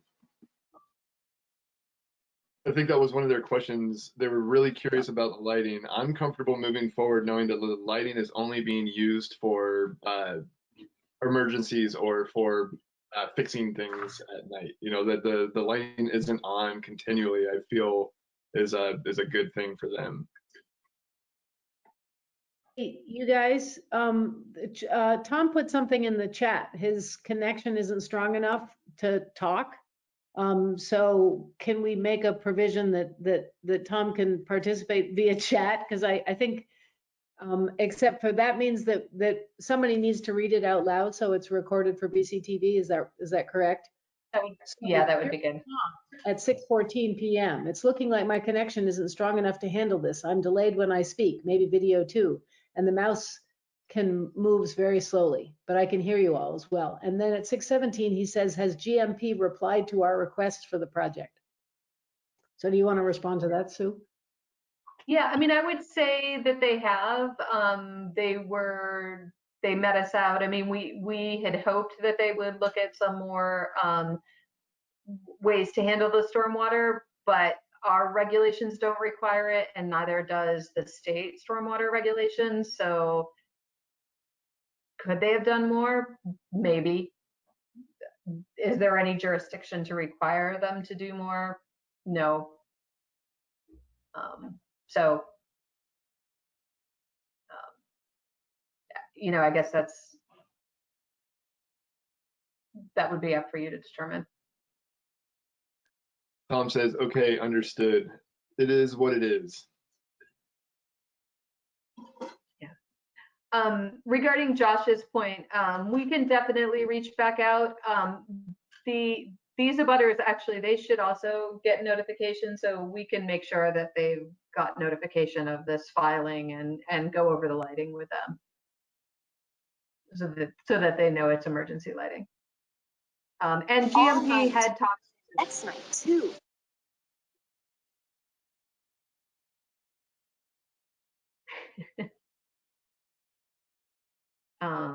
Are there any other, do you want to take any action? Do you want to make any recommendations to the select board on this? Either, or we can just let them know that we reviewed it and, you know, we had some correspondence with them. That seems fine. I agree. This is Kate. I agree. Okay. So we got thumbs up from everybody else. So just to check in, what we're agreeing to is that we're not going to like wholeheartedly support and endorse this exciting proposal, but we're going to acknowledge that we had concerns and they addressed them, or they gave us valid reasons why they couldn't address them.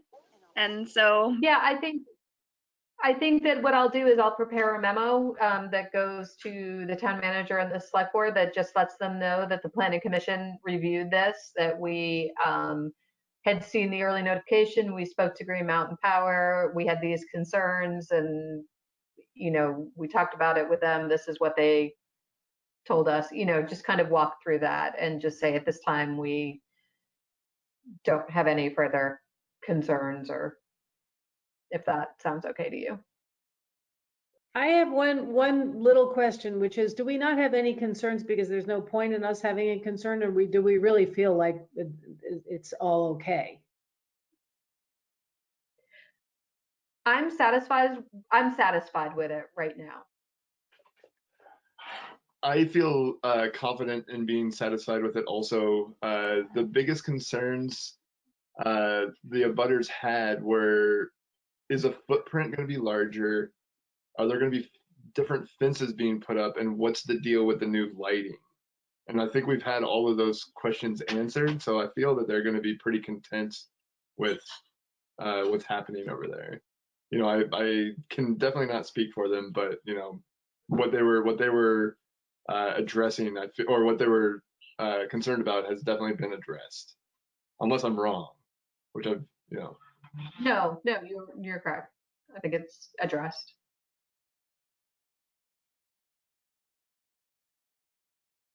Okay, next one. The next one is a de minimis application, which basically means it wouldn't even have a hearing if there's no notice to intervene or any interveners on it and who ask for a hearing. It would be administratively approved. So this is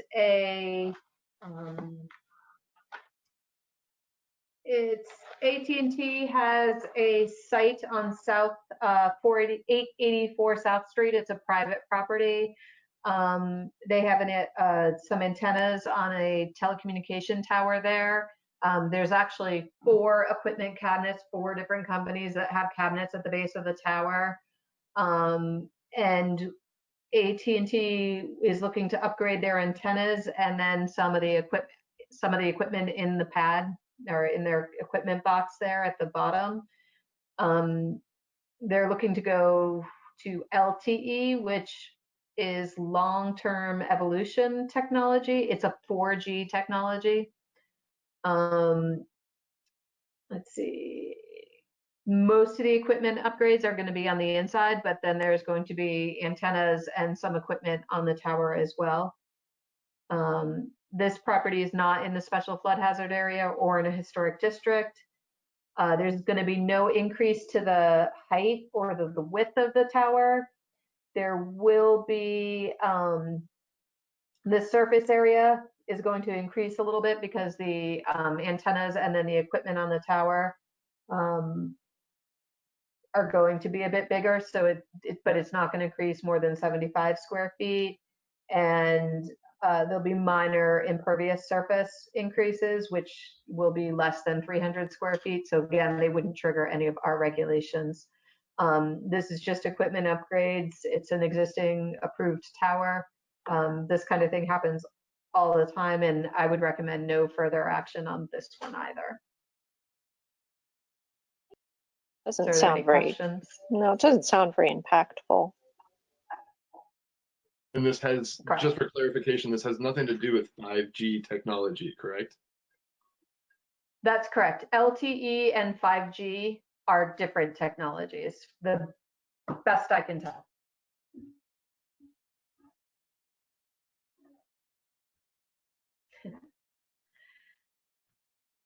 So is it fair to assume, everybody, this is a pretty straightforward upgrade and we don't see a need to ask for a notice to intervene? I see yeses from Prudence, Josh, Felicity, Jess is shaking her head.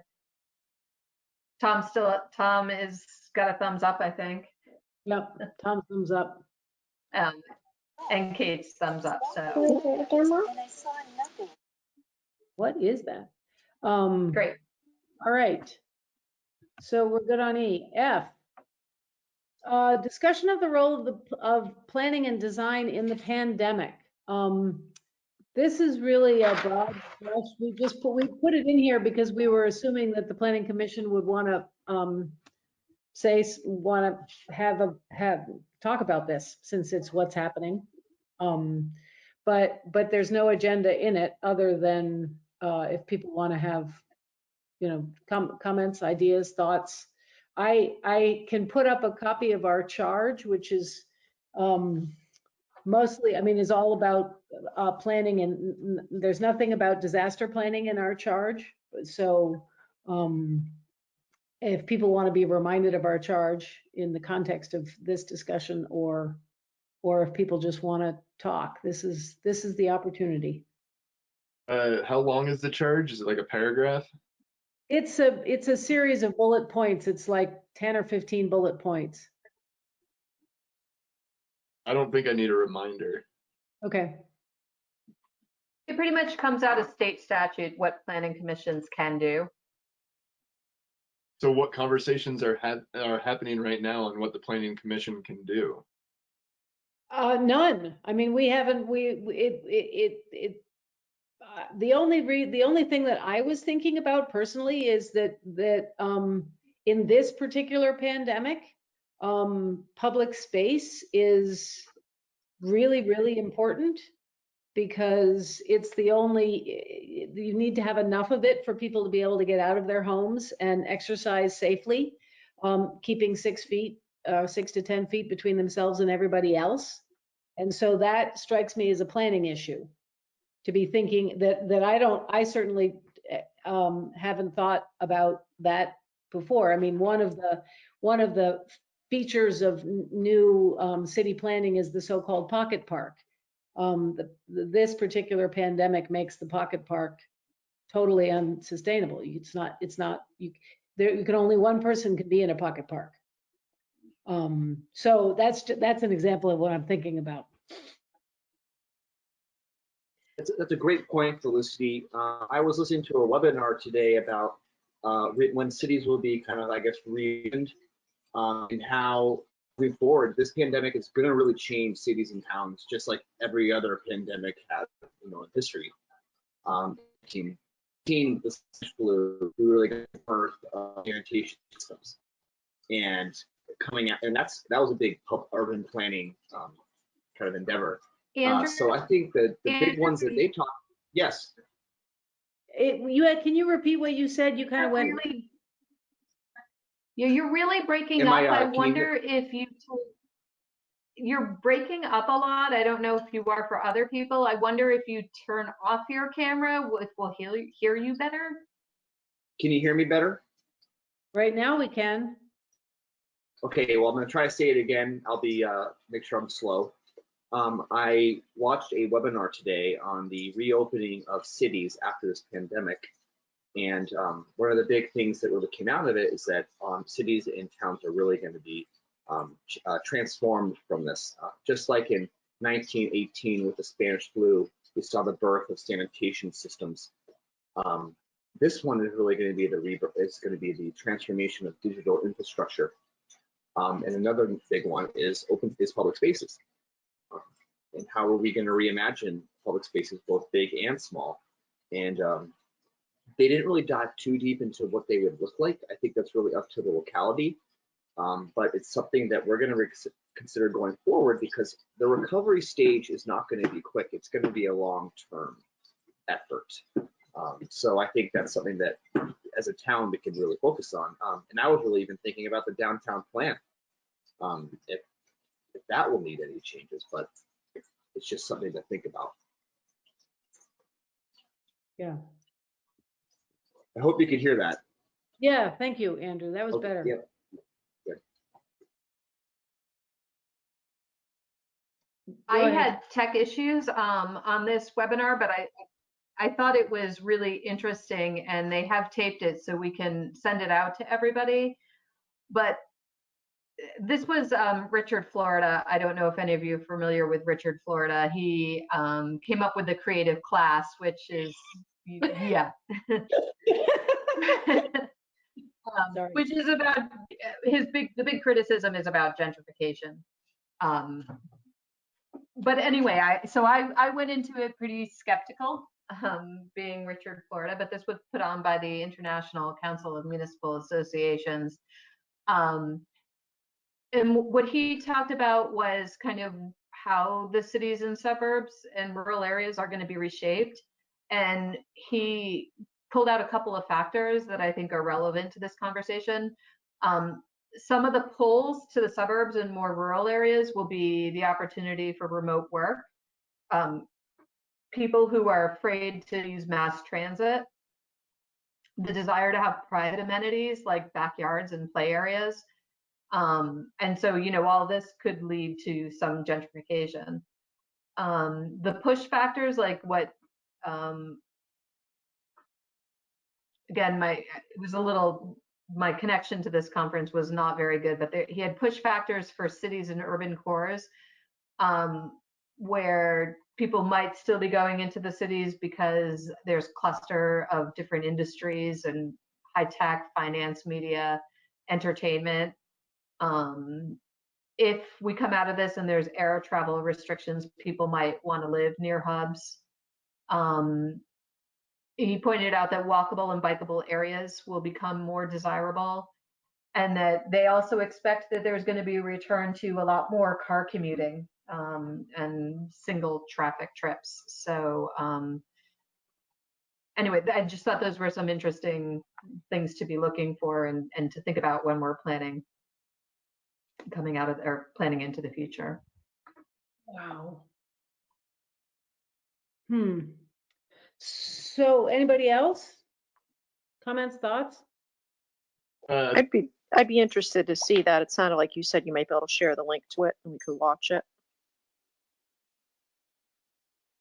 I think that I can. I mean, I had to register for it, but ICMA did tape it and they sent out a link, so I will send it along to you all and put it up on the webpage as well, in case the public is interested.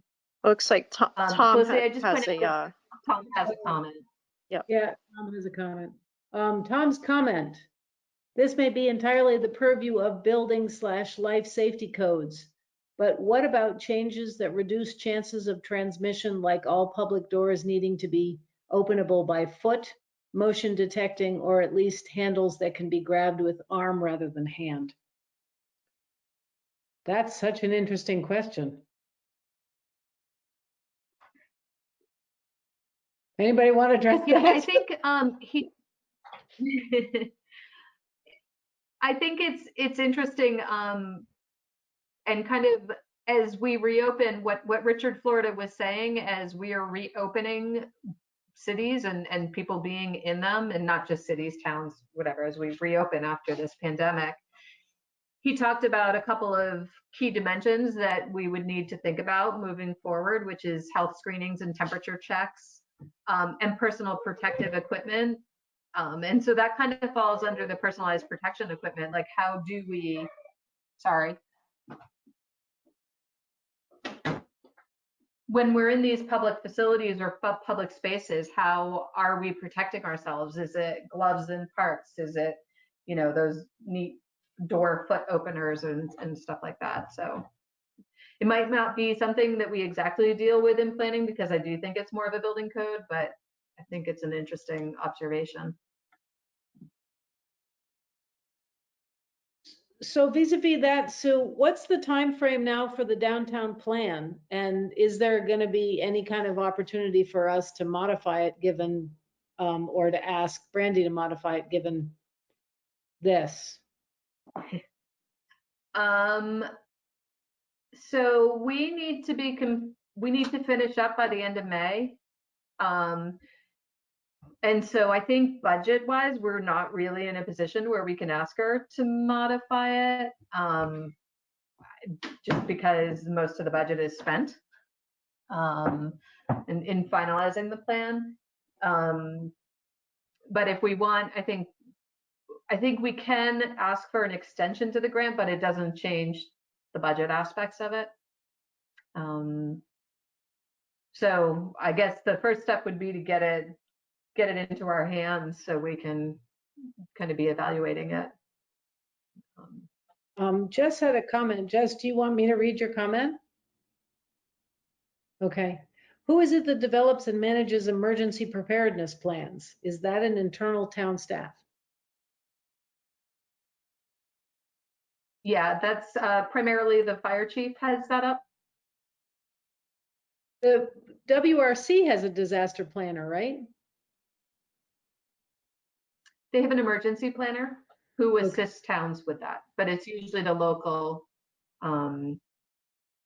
it's the local people that write the plans. Okay. And they do a lot of hazard mitigation as well, not necessarily pandemic, but in the past they have done pandemic.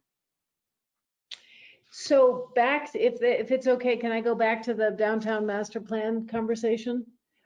Given that you're a planner, Sue. Yeah, Jessica does have a question. Oh, did you have another question, Jess? Oh, where does the economic development planning sit? The town does a lot of work with BDCC on the economic development planning at this point.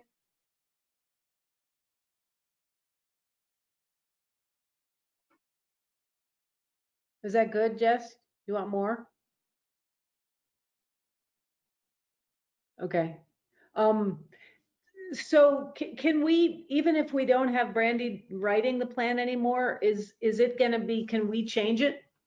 Or does whatever she gives us, we have to take when she gives us the final thing? Or can we modify it ourselves, given the fact that we have 2 planners on staff? Like if we wanted to modify it in order to incorporate some thinking about COVID. Yeah, we could, and if we want to begin thinking of a preface or something, yeah, I mean, I want to be careful about agreeing to modifying it, knowing that she hired a lot of landscape architects and other professionals that have skills that we don't have. But, we can certainly do text edits and that kind of thing. And we could prepare some stuff to give to her to insert it into the presentation. Sorry, I was muted. I said, okay, that's great. All right, anybody, does anybody else have any comments? All right. What? Thought I heard something. That was me. I was just saying that makes sense. I was going to ask about, isn't there a public comment for this, that we'll have to think about how to do that? We did have public comment in the beginning of this, or are you talking about for the downtown plan, Kate? The downtown plan. Sorry, I'm jumping a little bit. I'm going to turn my mic Yeah. off. Bernie Sanders is on. There will be a public presentation. Well, our plan all along has been to have a public presentation of the plan and discussion of it. So, yes. What that looks like, because how we're able to meet, I'm not really sure. I mean, you know, this is an interesting experiment, but as everybody can see, there's some limitations to holding meetings like this.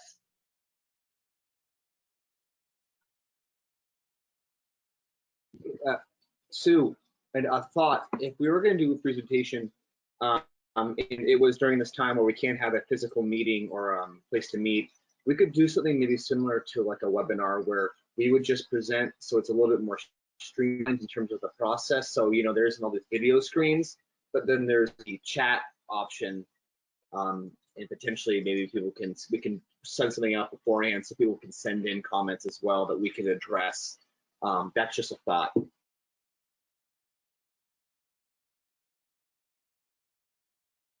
Because are we talking about like? Those are good thoughts. Well, Sorry, don't want to interrupt you, Sue. no, go ahead. Because are we talking about like changing the plan now to meet COVID-19? No, Felicity's shaking her Yeah, head. no, I was just thinking about, because of the particular focus of the plan is public space. Yeah. And we didn't really think about spatial like criteria. Yep. You know, public space was public space, you know, 3 months ago. And now all of a sudden viable public space has to be a certain size in order to be able to have the public in it safely. Yep. So you're just trying to think of how to utilize something that we have already to be beneficial somehow. Yeah, I mean, I'm just sort of thinking about the fact that we went into this process of having this downtown master plan, and now we're about to have it, and there may be parts of it that are no longer useful or as useful as they otherwise have been. Yeah, parts, if not a majority of it.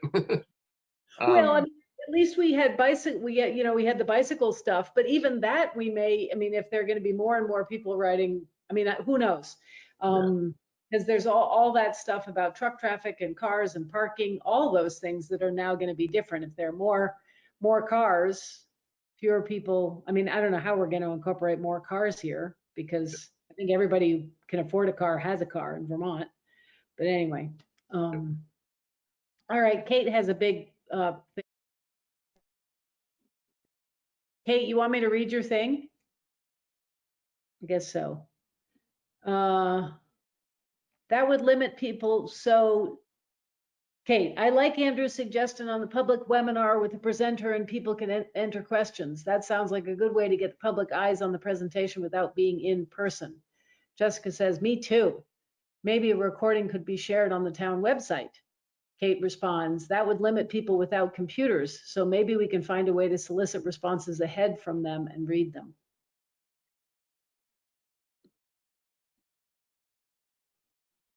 I think we can work out creative ways, even getting it up on BCTV. They're taping this meeting, so that could be a way, and then we can get the comments back. I know Andrew's been sitting in with a couple of planners on these kind of discussions, so we'll definitely be able to do something like that. And to the downtown master plan, I mean, I guess I would say that to think about some of the themes, we do talk about widening the sidewalks. So I think that's a good thing in the where you need more space.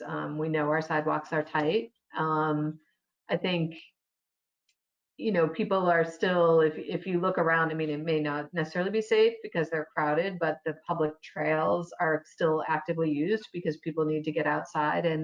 And while, yes, there might be more cars, maybe that's not something we see as much in Brattleboro. I think that, you know, people are still going to want to bike and walk.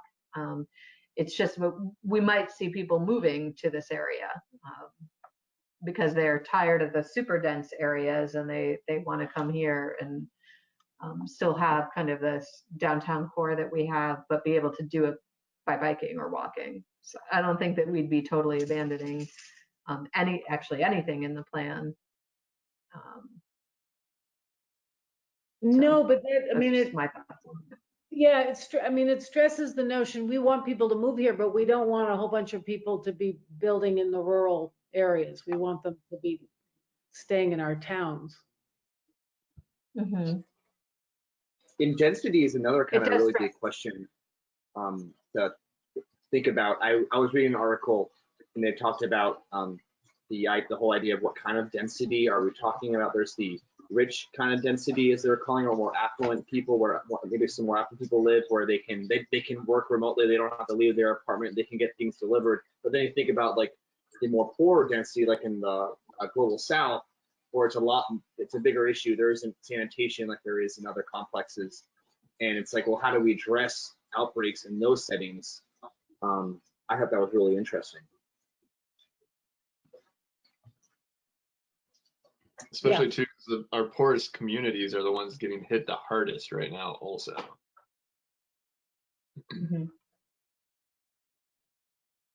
Yeah, I wonder if there's, where in the planning, where does planning for hospital populations sit? I know that some Vermonters have been concerned around the influx of second homers, given that our hospitals are by and large for the local people. And I mean,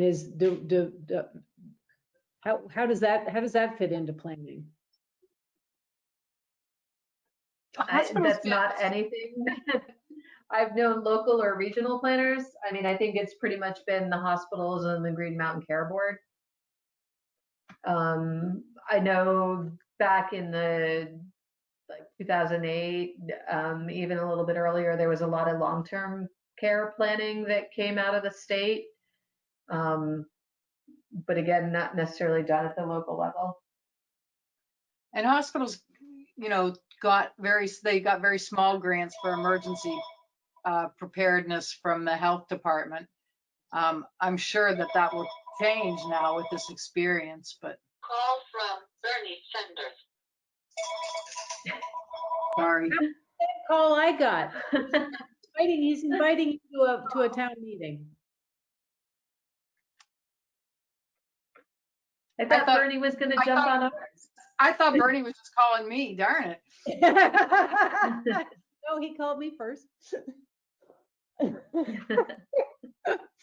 All right, are we good? It's 18:45, it's 6:45. Are we good with this conversation? We want to move on to next item? You on your phone? It's a Dr. Seuss game.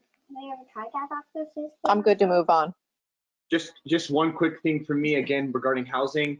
There could actually be potentially to be more opportunities in affordable housing in terms of funds, because of where the market is going to be leaning in terms of there's going to be some type of housing and other types of commercial development that aren't going to be ideal anymore. So we could actually see more opportunities in housing, which is a good thing. But also, like, what does that housing look like? Just a thought. Great. Welcome, Kathy. I have a thought also. Can we add this same discussion to next month's agenda? Because I'm sure that we'll have more to talk about again in a month from now. Yeah, absolutely. We should probably have it as a running agenda item. And I'm really interested in seeing their webinar if that's possible. That will help me think about it. Yeah. I will send around that link, maybe as we speak. Tom says agreed. Okay. How are you, Kathy? I'm okay. I'm late. Sorry. Yeah, no It's worries. so hard. Like, I had a hard enough time with my own schedule. Now it's like the children on Zoom meetings and, Yep. I remembered at 5:30, but by like 5:40, I forgot. So sorry. I understand. It's all right, Kathy. I'm in the same spot. So we are now at item G, planning values discussion based on the design for the Just City Lab. So this is going to be kind of unwieldy. So please, I'm asking your indulgence as before we start. You all got I assume you all got the PowerPoint that I sent you with the sort of basic instructions. And so I thought we could do the first two parts, which the first part, this one, the where I'm from piece, I think I said we could do it while we're talking, but I don't know necessarily if it's really going to work if we do it while we're talking.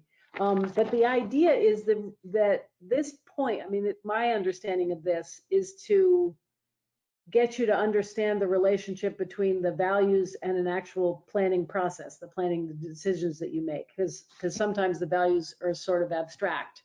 So in thinking about specifically your own place where you're from, where you grew up or where you live currently in Brattleboro, do we want to go through this with the idea that thinking about the relationship between the values that are present and the values that are absent as you see your own neighborhood or look back on your own neighborhood? And that way we'll get, I hope, a better understanding of the actual practical planning aspects of the values. And the values list is seriously unwieldy. And I wrote to the Just City Lab, and they oddly didn't write back to me to see whether or not they could give me a list of the values. But they didn't write back. So it's that great big poster. I can share the screen and then you can see them. Do you want to do that while you're thinking? Or did anybody get an opportunity to do their little sketch before the meeting? No, shaking heads. Okay. So I'm gonna pull this thingy up and show you the list of values, I hope.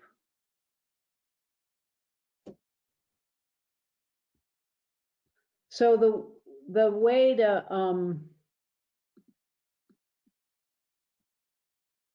so can you make me capable of sharing my screen?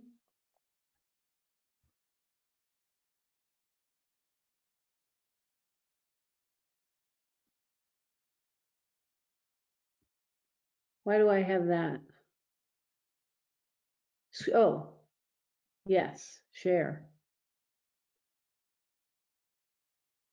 So I divided the poster up into two slides so that I could see it better.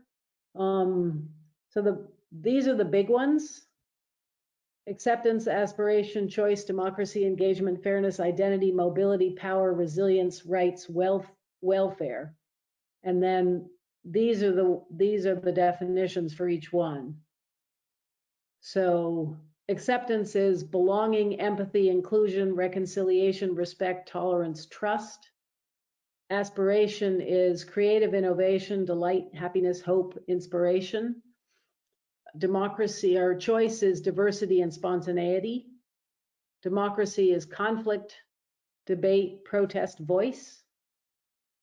Engagement is community, cooperation, participation, togetherness.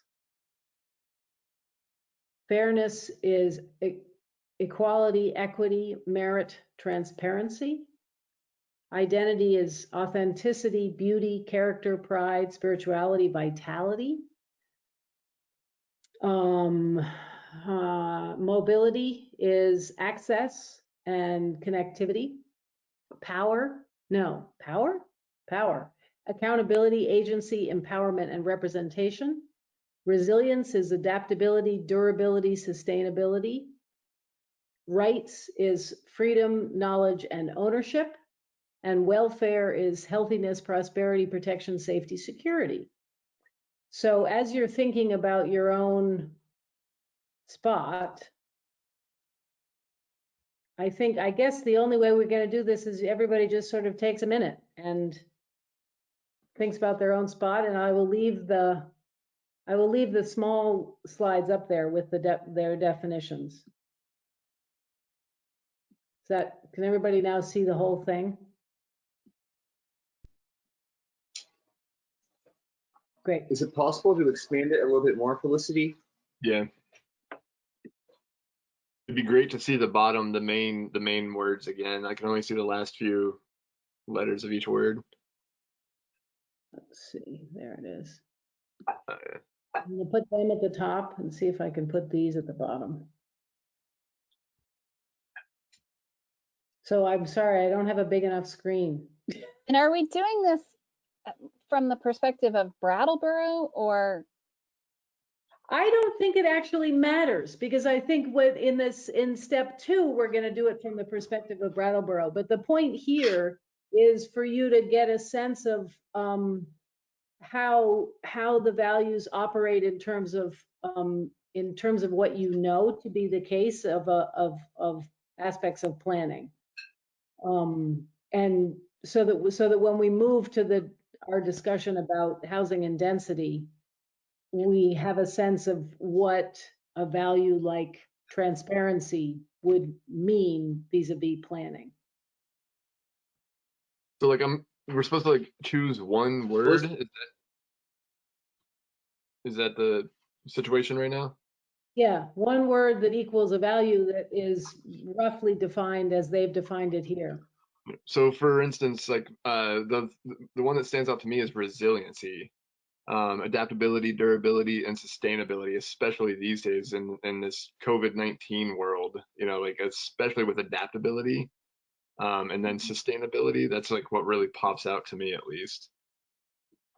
Yeah, I think at this point Josh, we're looking back as the next step is to look forward.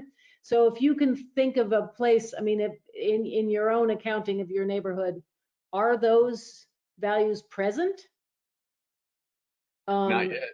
Yeah, so I think that's the idea, is that when I'm looking at my little neighborhood, I think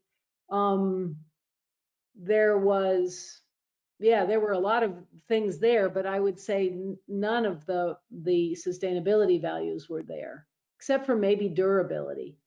So we're looking at this retrospectively, like historically. Yeah, you're looking from your own experience. And again, I think this is really just, I mean, this is why we don't have to take as much time as they sort of suggest, because this is really to get the juices flowing and thinking about the application of the values to a planning effort, a specific planning effort.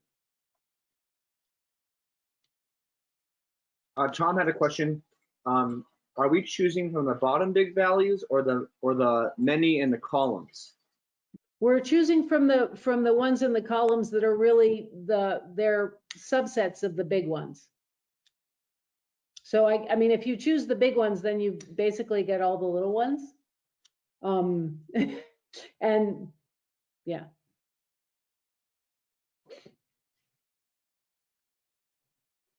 I have to turn the light on. This is really tough. It's really hard for me to think about the past right now, with the future being so uncertain. Yeah, no, it's true. It's a difficult exercise, but this is exactly the time, because so much is going to change, to be thinking about what is really, really, really important, and something and things that you think are going to endure.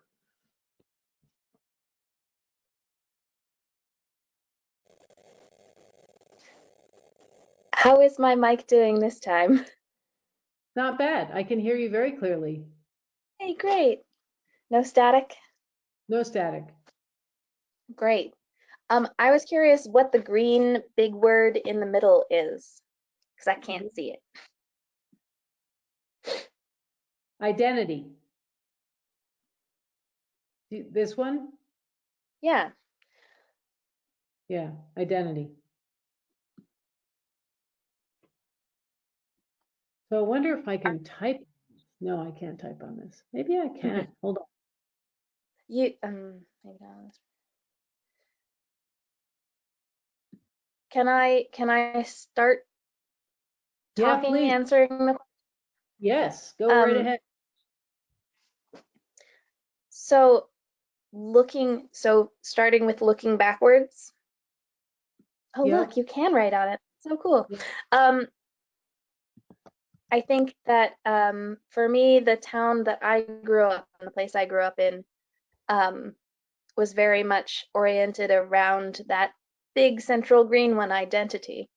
And I think that it had its own sense of who it was. And I think that there were definitely community members that got left out of the value because they were different. But these were values that were really important in the community that I grew up in. It was a conservative town in southern Maine. Okay. Anybody else?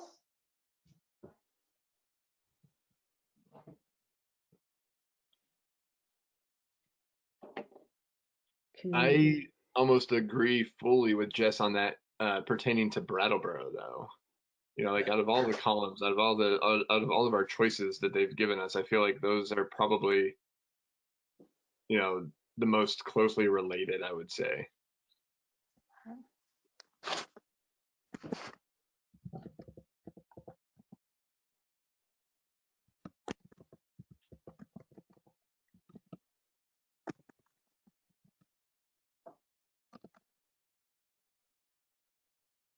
I can't see what I'm typing. What have I typed so far? Identity, Mommy, mobility, power. I'm gonna go like that. Resilience.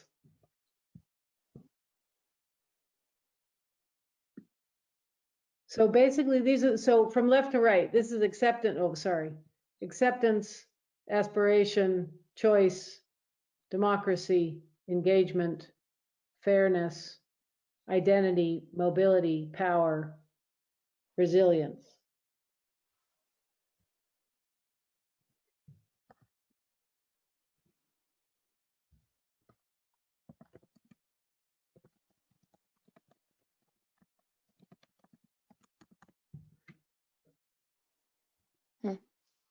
Okay, so there they are. I can throw in a couple. I grew up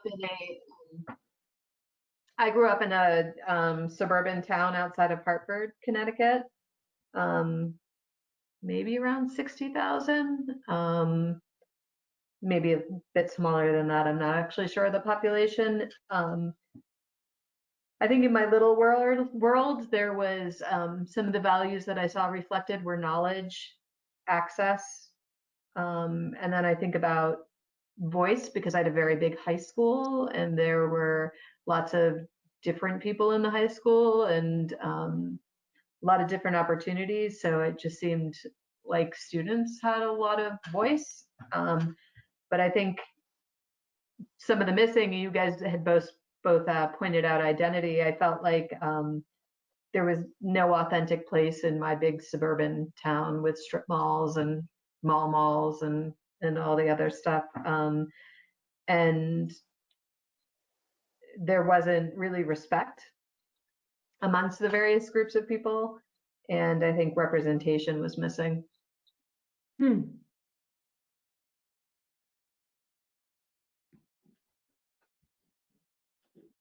I can't see the chat box, so if Tom types in, will somebody read it? Yeah, he hasn't entered anything yet. I just checked. This is Kate. I can speak to the town where I grew up in was in southern Connecticut, was extremely wealthy, a suburb of New York City. So for me, the big ones would be identity, mobility, and power were most prevalent where I grew up. But most of the was predominantly. Hang on, hon. It was predominantly populated by single father earning the money on Wall Street and mom home with the kids kind of place with a lot of new McMansions in Rose, where I grew up. So yeah, identity, mobility, and power. And it was, I never felt like I fit in because I was a very odd child. So it was identity, like, you know, along one very narrow track, which is one of the things I embrace about being very different about Brattleboro is there's a lot more acceptance of different sorts of identities here. Yeah, Kate, I agree. I also grew up in a town outside the little suburb of New York. Well, actually, more New Haven, Connecticut, but same thing. Identity, safety, and power and mobility were present, but it was a very white community, so diversity was missing, and I would also say equity. Compared to where I lived in Seattle before I moved to Connecticut, where I lived in the neighborhood area that had a little bit more diversity, and you know, 98% of the kids weren't white. It was more, I think, like a 70-30 or something like that. But still, the contrast you could definitely see. And you know, if someone being in that community, it was more of that very conservative, we are who we are kind of vibes.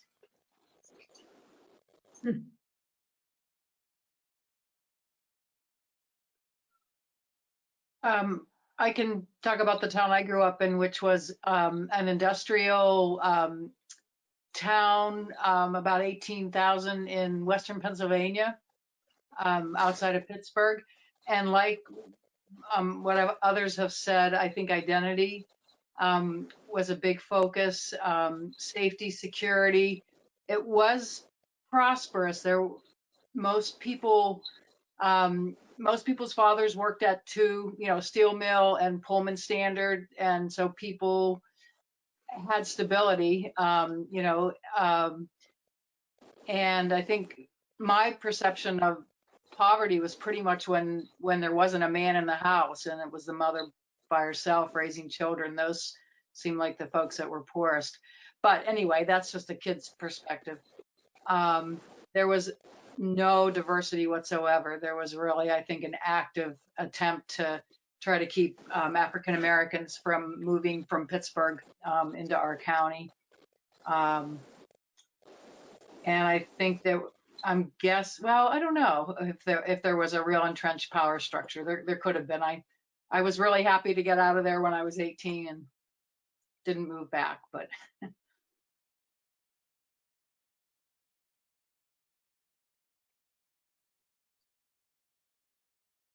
Kathy, have you said yours? No, I really struggle with this because I think partly I don't know if my brain just doesn't think like this. And I'm also, you know, it was hard to see, so I actually downloaded it from the website. And I feel like if you look at the big word, some of them might apply, but not all the things that are the little words that are with them apply. So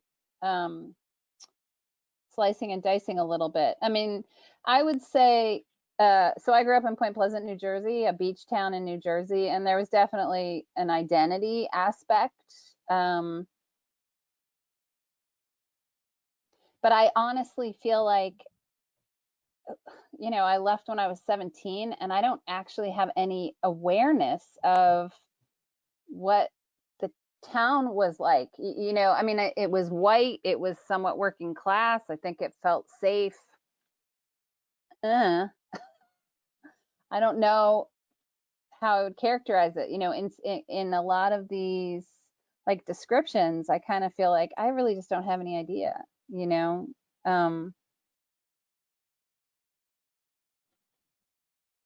Little diversity, probably not tolerant.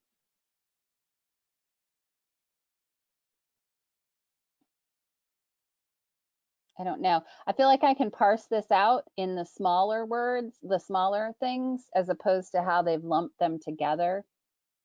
In the big ones, easier. Yeah, I think the smaller words are actually more helpful. Plus, they have the definitions, although the definitions also, like, I would describe my neighborhood as under togetherness.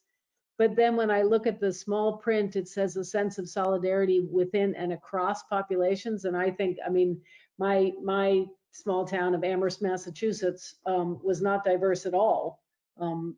So there was not, it's a sense of solidarity and then period, no within and across populations.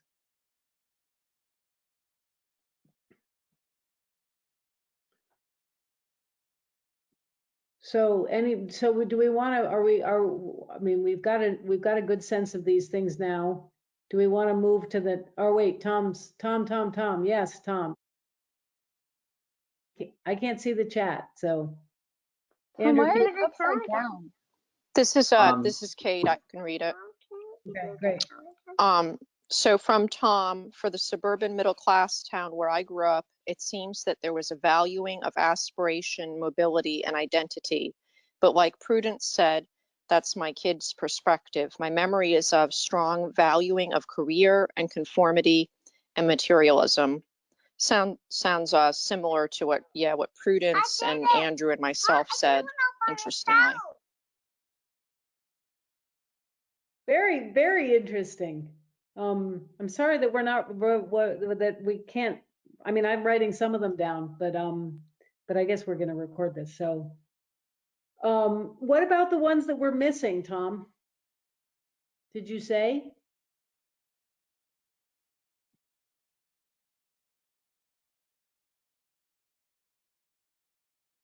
Tom said to give him some time to write it, please.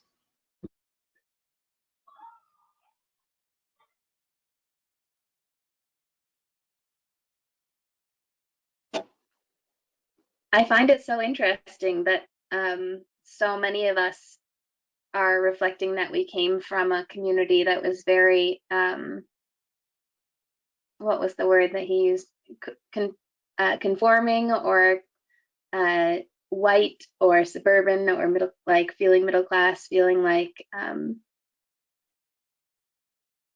that we all ended up in Brattleboro. And I wonder if there is a difference that we saw in Brattleboro that drew us here, or if there is some sort of aspiration that we all sort of may have around what we think Brattleboro is and means.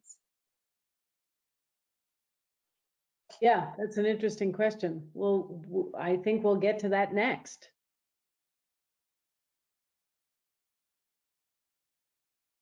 Tom said what was lacking was acceptance, democracy, and engagement. Wow.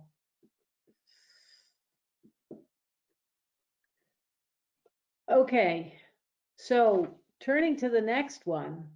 Now this is going to get really hard because, oh no, it's not going to get really hard. It'll be fine. So the next one is you all take, there's the charge of the Planning Commission. For your enjoyment, that's a view of the city of Florence taken from Giotto's Campanile.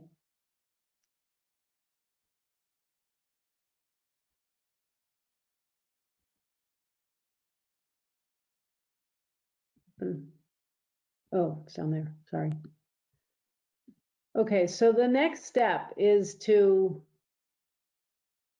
figure out what we as the Planning Commission think are the key, and we're supposed to come down, we're supposed to get 10 values that we want to use as we address the zoning changes in the denser neighborhoods, as we talked about 2 meetings ago, I believe, when we were talking about zoning. So here they all are. And you guys will just call out and I can type in just like I did with the other one, or I can circle the ones and then we'll see, then we'll have a conversation to see if we can get it down to 10.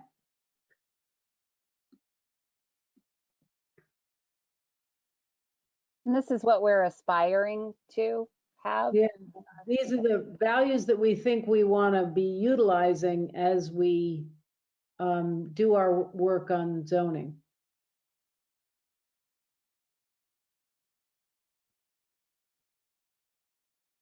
And this is current. This isn't where we grew up. No, this is current. This is Brattleboro. This is our work in Brattleboro. I apologize for my confusion. I'm not really understanding this exercise, but I think I'm following along a little bit better now. Okay, good. I'll vote for belonging. All right, you're gonna have to tell me where it is. So Oh, it's up here. Oh, it's above acceptance. First one above acceptance. I love that little pen. Yeah, isn't that cool? You guys I'd can like to just put out ownership.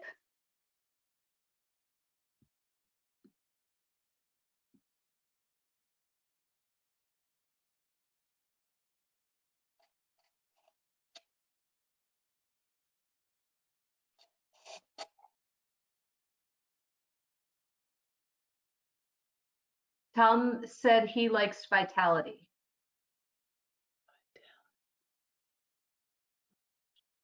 I like ins- where oh, there's vitality. I like inspiration.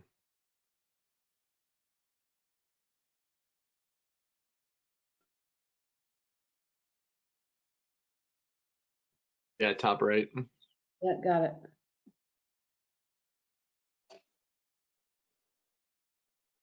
So this is for the densely developed neighborhoods. It will be possible with our new designation. Is that true?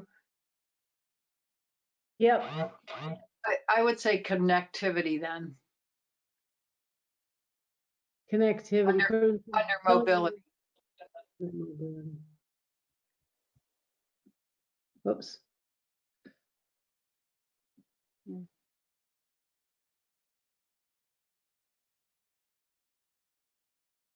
Can I change mine? No, you can do more. Does that You can pen do- erase? You can add one. Yeah, you can add one. Because diversity on the rightish. On the right. There it is. Yeah, under Yeah. choice. Okay. So we have one. Kate also said. Go ahead. Go ahead. I'm just going to say, Kate said also diversity and equality. So we're going to put 2 marks around diversity. And can somebody point out where equality is? Yeah, right, man. Where is equality? It says I'd vote for equity. Equity. Right above equality. I want to include something under resilience, but I'm not sure which one is the right one. Does anybody want to help out with that? I'm going to turn off my mic because the phone is ringing. I would say sustainability or adaptability. Yeah, of the ones under resilience, I vote for sustainability. We've talked about that a lot in planning, and I think that's a pretty important value to folks in Brattleboro. Do we have to choose one of those, or could we just choose resilience? I don't know. I don't make the rules. Well, for my vote, I think sustainability is what I would want to go with. Both for the sustainability coordinator and the fact that the word can mean lots of different things. Yeah, I think the next step of this is going to have to be that we're going to actually have to define, once we've narrowed down our list, we then have to define what we mean by it. Because Tom also said happiness.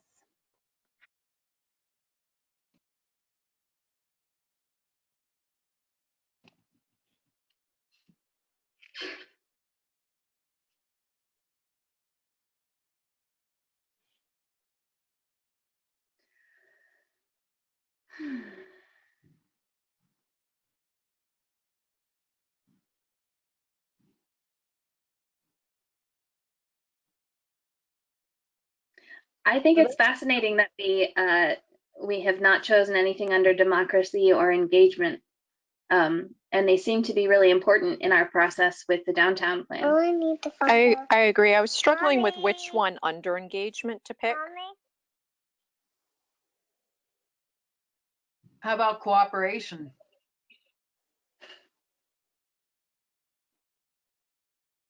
How about togetherness? I mean, I feel like cooperation is like there's more love in togetherness. Like togetherness implies cooperation. Maybe. Okay, erase cooperation. I go with togetherness. I like that. Yeah, I agree with what Kathy said. I think you can be together, but you don't have to agree on things. Like part of togetherness is accepting disagreement. So I like that.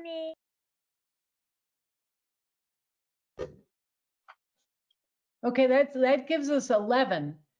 I mean, if we, the question is, how many of these do we actually think we can get? Or do we want them all?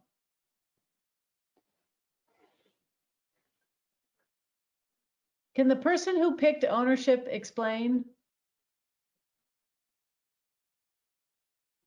That was just. Well, why did you pick ownership? I think not only literal ownership, creating opportunities to have homes that are owned by people, but also owning the process, owning the changes. And I guess that is sort of part of the engagement piece as well. To me, if people can say, I agree to that, or I put my name on that, or I voted for that, or they will own the change. But I also think that it's important to allow for owners' self-direction in this new zoning and owner's choice. I think that was a big part of what we were talking about, opening up the change in restrictions. Right. Yeah.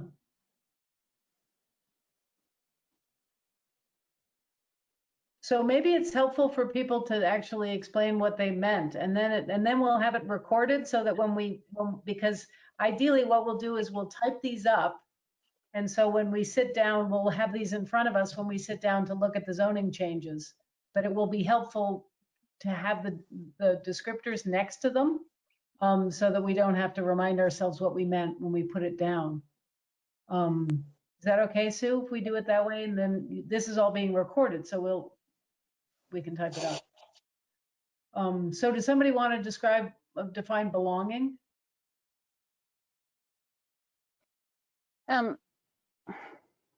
Wow. I suggested that one. I think it's like sense of place and feeling comfortable and safe and included.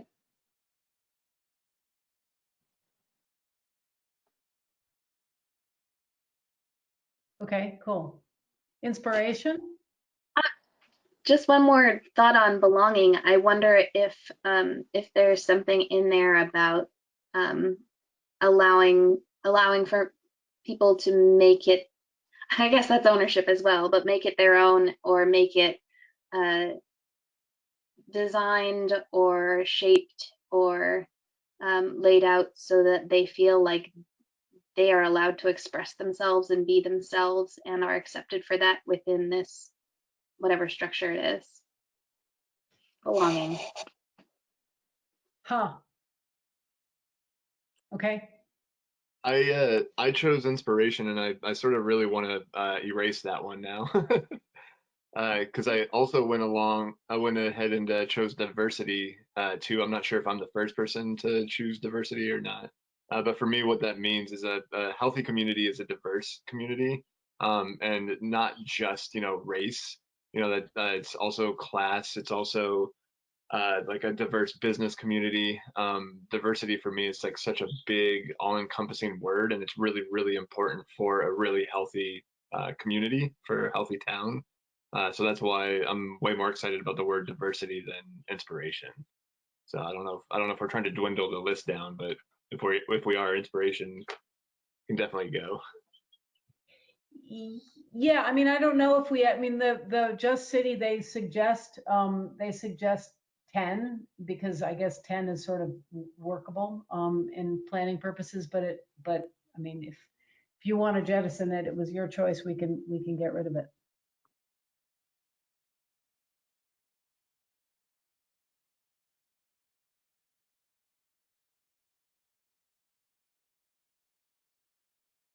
Who chose, Tom chose happiness. It's on the chat. Somebody want to read it? I can. I chose So vitality. Tom wrote, Oh, okay.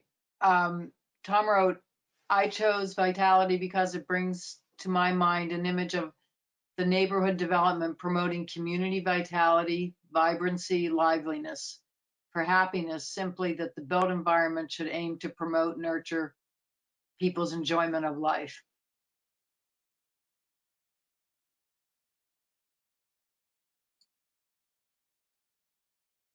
Great. Connectivity.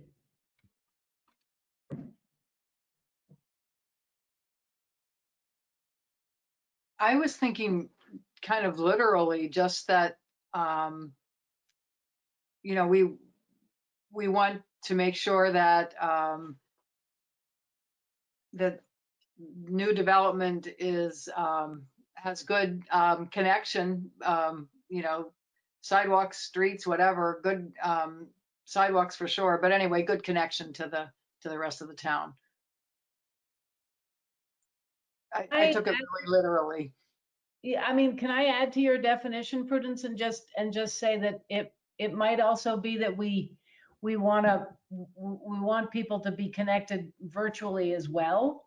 I mean, like we want all of the future planning to include all sorts of electronic capacity for every community. I mean, that would certainly benefit us a great deal if everybody had high-speed internet right now.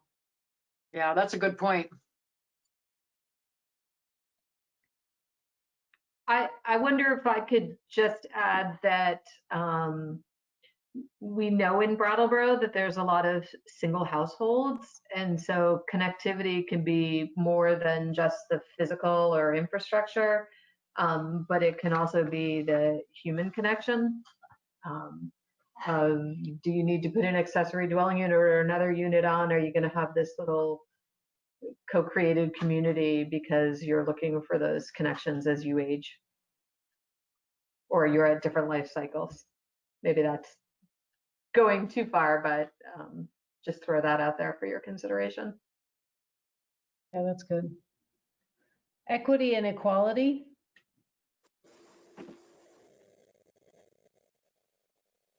Equality was me. This is Kate. I picked equality because if you know, if any of my fellow citizens of Brattleboro aren't free or being treated equally, then I'm not really either. You know, I think that everybody has to be for everyone to really be free and really be a full citizen of the town and be able to have all, you know, the advantages they deserve. And similarly, equity, I think, is the conditions, the existence of conditions that permit, you know, full participation and opportunity for everyone. And we got a definition of togetherness, right? Because Kathy defined that. I haven't added one. Can I add one? I mean, I feel like I have to do something under something having to do with aesthetics. So I would put creative innovation, just because it seems to me that we have to be thinking about the built environment, at least, as contributing to our aesthetic pleasure. And for me, at least, that can be construed under the notion of creative innovation. So I guess I would say that in the design of built space. So it's not just buildings, but also space. So I'm going to circle that. Oops, made myself a paw. So I'm cognizant of the time, Kate, because I know you need to go, and it's we got 4 minutes before it's 7:30. Are we feeling pretty good about this? We do want to keep going, or are we ready to call it a night? I'm interested in what the next steps would be after this. Mommy, this is about learning. Well, the next steps after this is that we actually approach, we look at the zoning and we actually try to do some work and see whether or not in the decisions that we make and the regulations that we write, if we can have these, all of these exist within it so that we actually plan for diversity, creative innovation, happiness, belonging, ownership, sustainability, connectivity, vitality, equity, equality, and togetherness. Is there either some sort of rubric that we can then apply to the work that we're doing, or are there recommendations to specifically in zoning work to apply certain values to the work of zoning or rezoning? I'm sure there are. This exercise, there's a next step of this exercise, but I didn't think we were going to have time to do it. So I didn't read up on it, and there seems to be a fault in the PDF that they have, because one of them is the exact same as the other, is the one we've just done, but the worksheet is different, so it's confusing as to how you're actually supposed to do it. But the three-step processes reflect, align, and then actually generate. So actually start to do the planning where you figure out how to make planning decisions that would bring about these values. And I believe that's what you're supposed to do in step 3. But again, I haven't heard back from the Just City Lab. I can email them again, or I can call them and say, we would like some assistance in moving to step 3. But we wouldn't be able to do that tonight.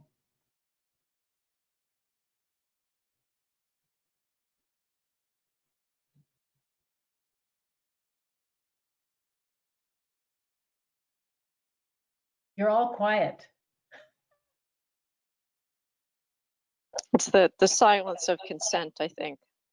Was there? So does that mean we're the next step? I mean, I think we could probably do step 3 in advance. I mean, right before we get into the zoning discussion. It may be, I mean, it's going to be hard. I would imagine it's going to be hard because we applying values to actual zoning decisions should be challenging, I would imagine. But it seems like we ought to do it within the context of having the zoning material in front of us, as opposed to speculating on how we might do it.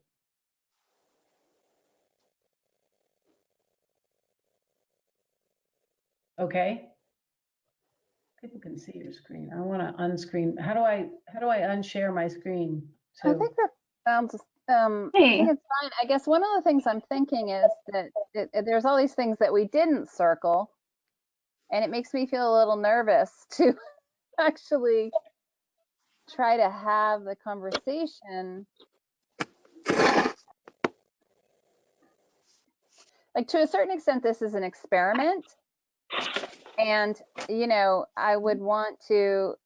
I don't want to apply the experiment to one small piece of the overall zoning work, right? So I think if you're comprehensively going over our zoning and then we chose to actually work through this fully, that would be one thing. It seems almost unfair to me to take this as kind of an experiment and then apply it to this one aspect of our zoning conversation when it hasn't been applied to anything else.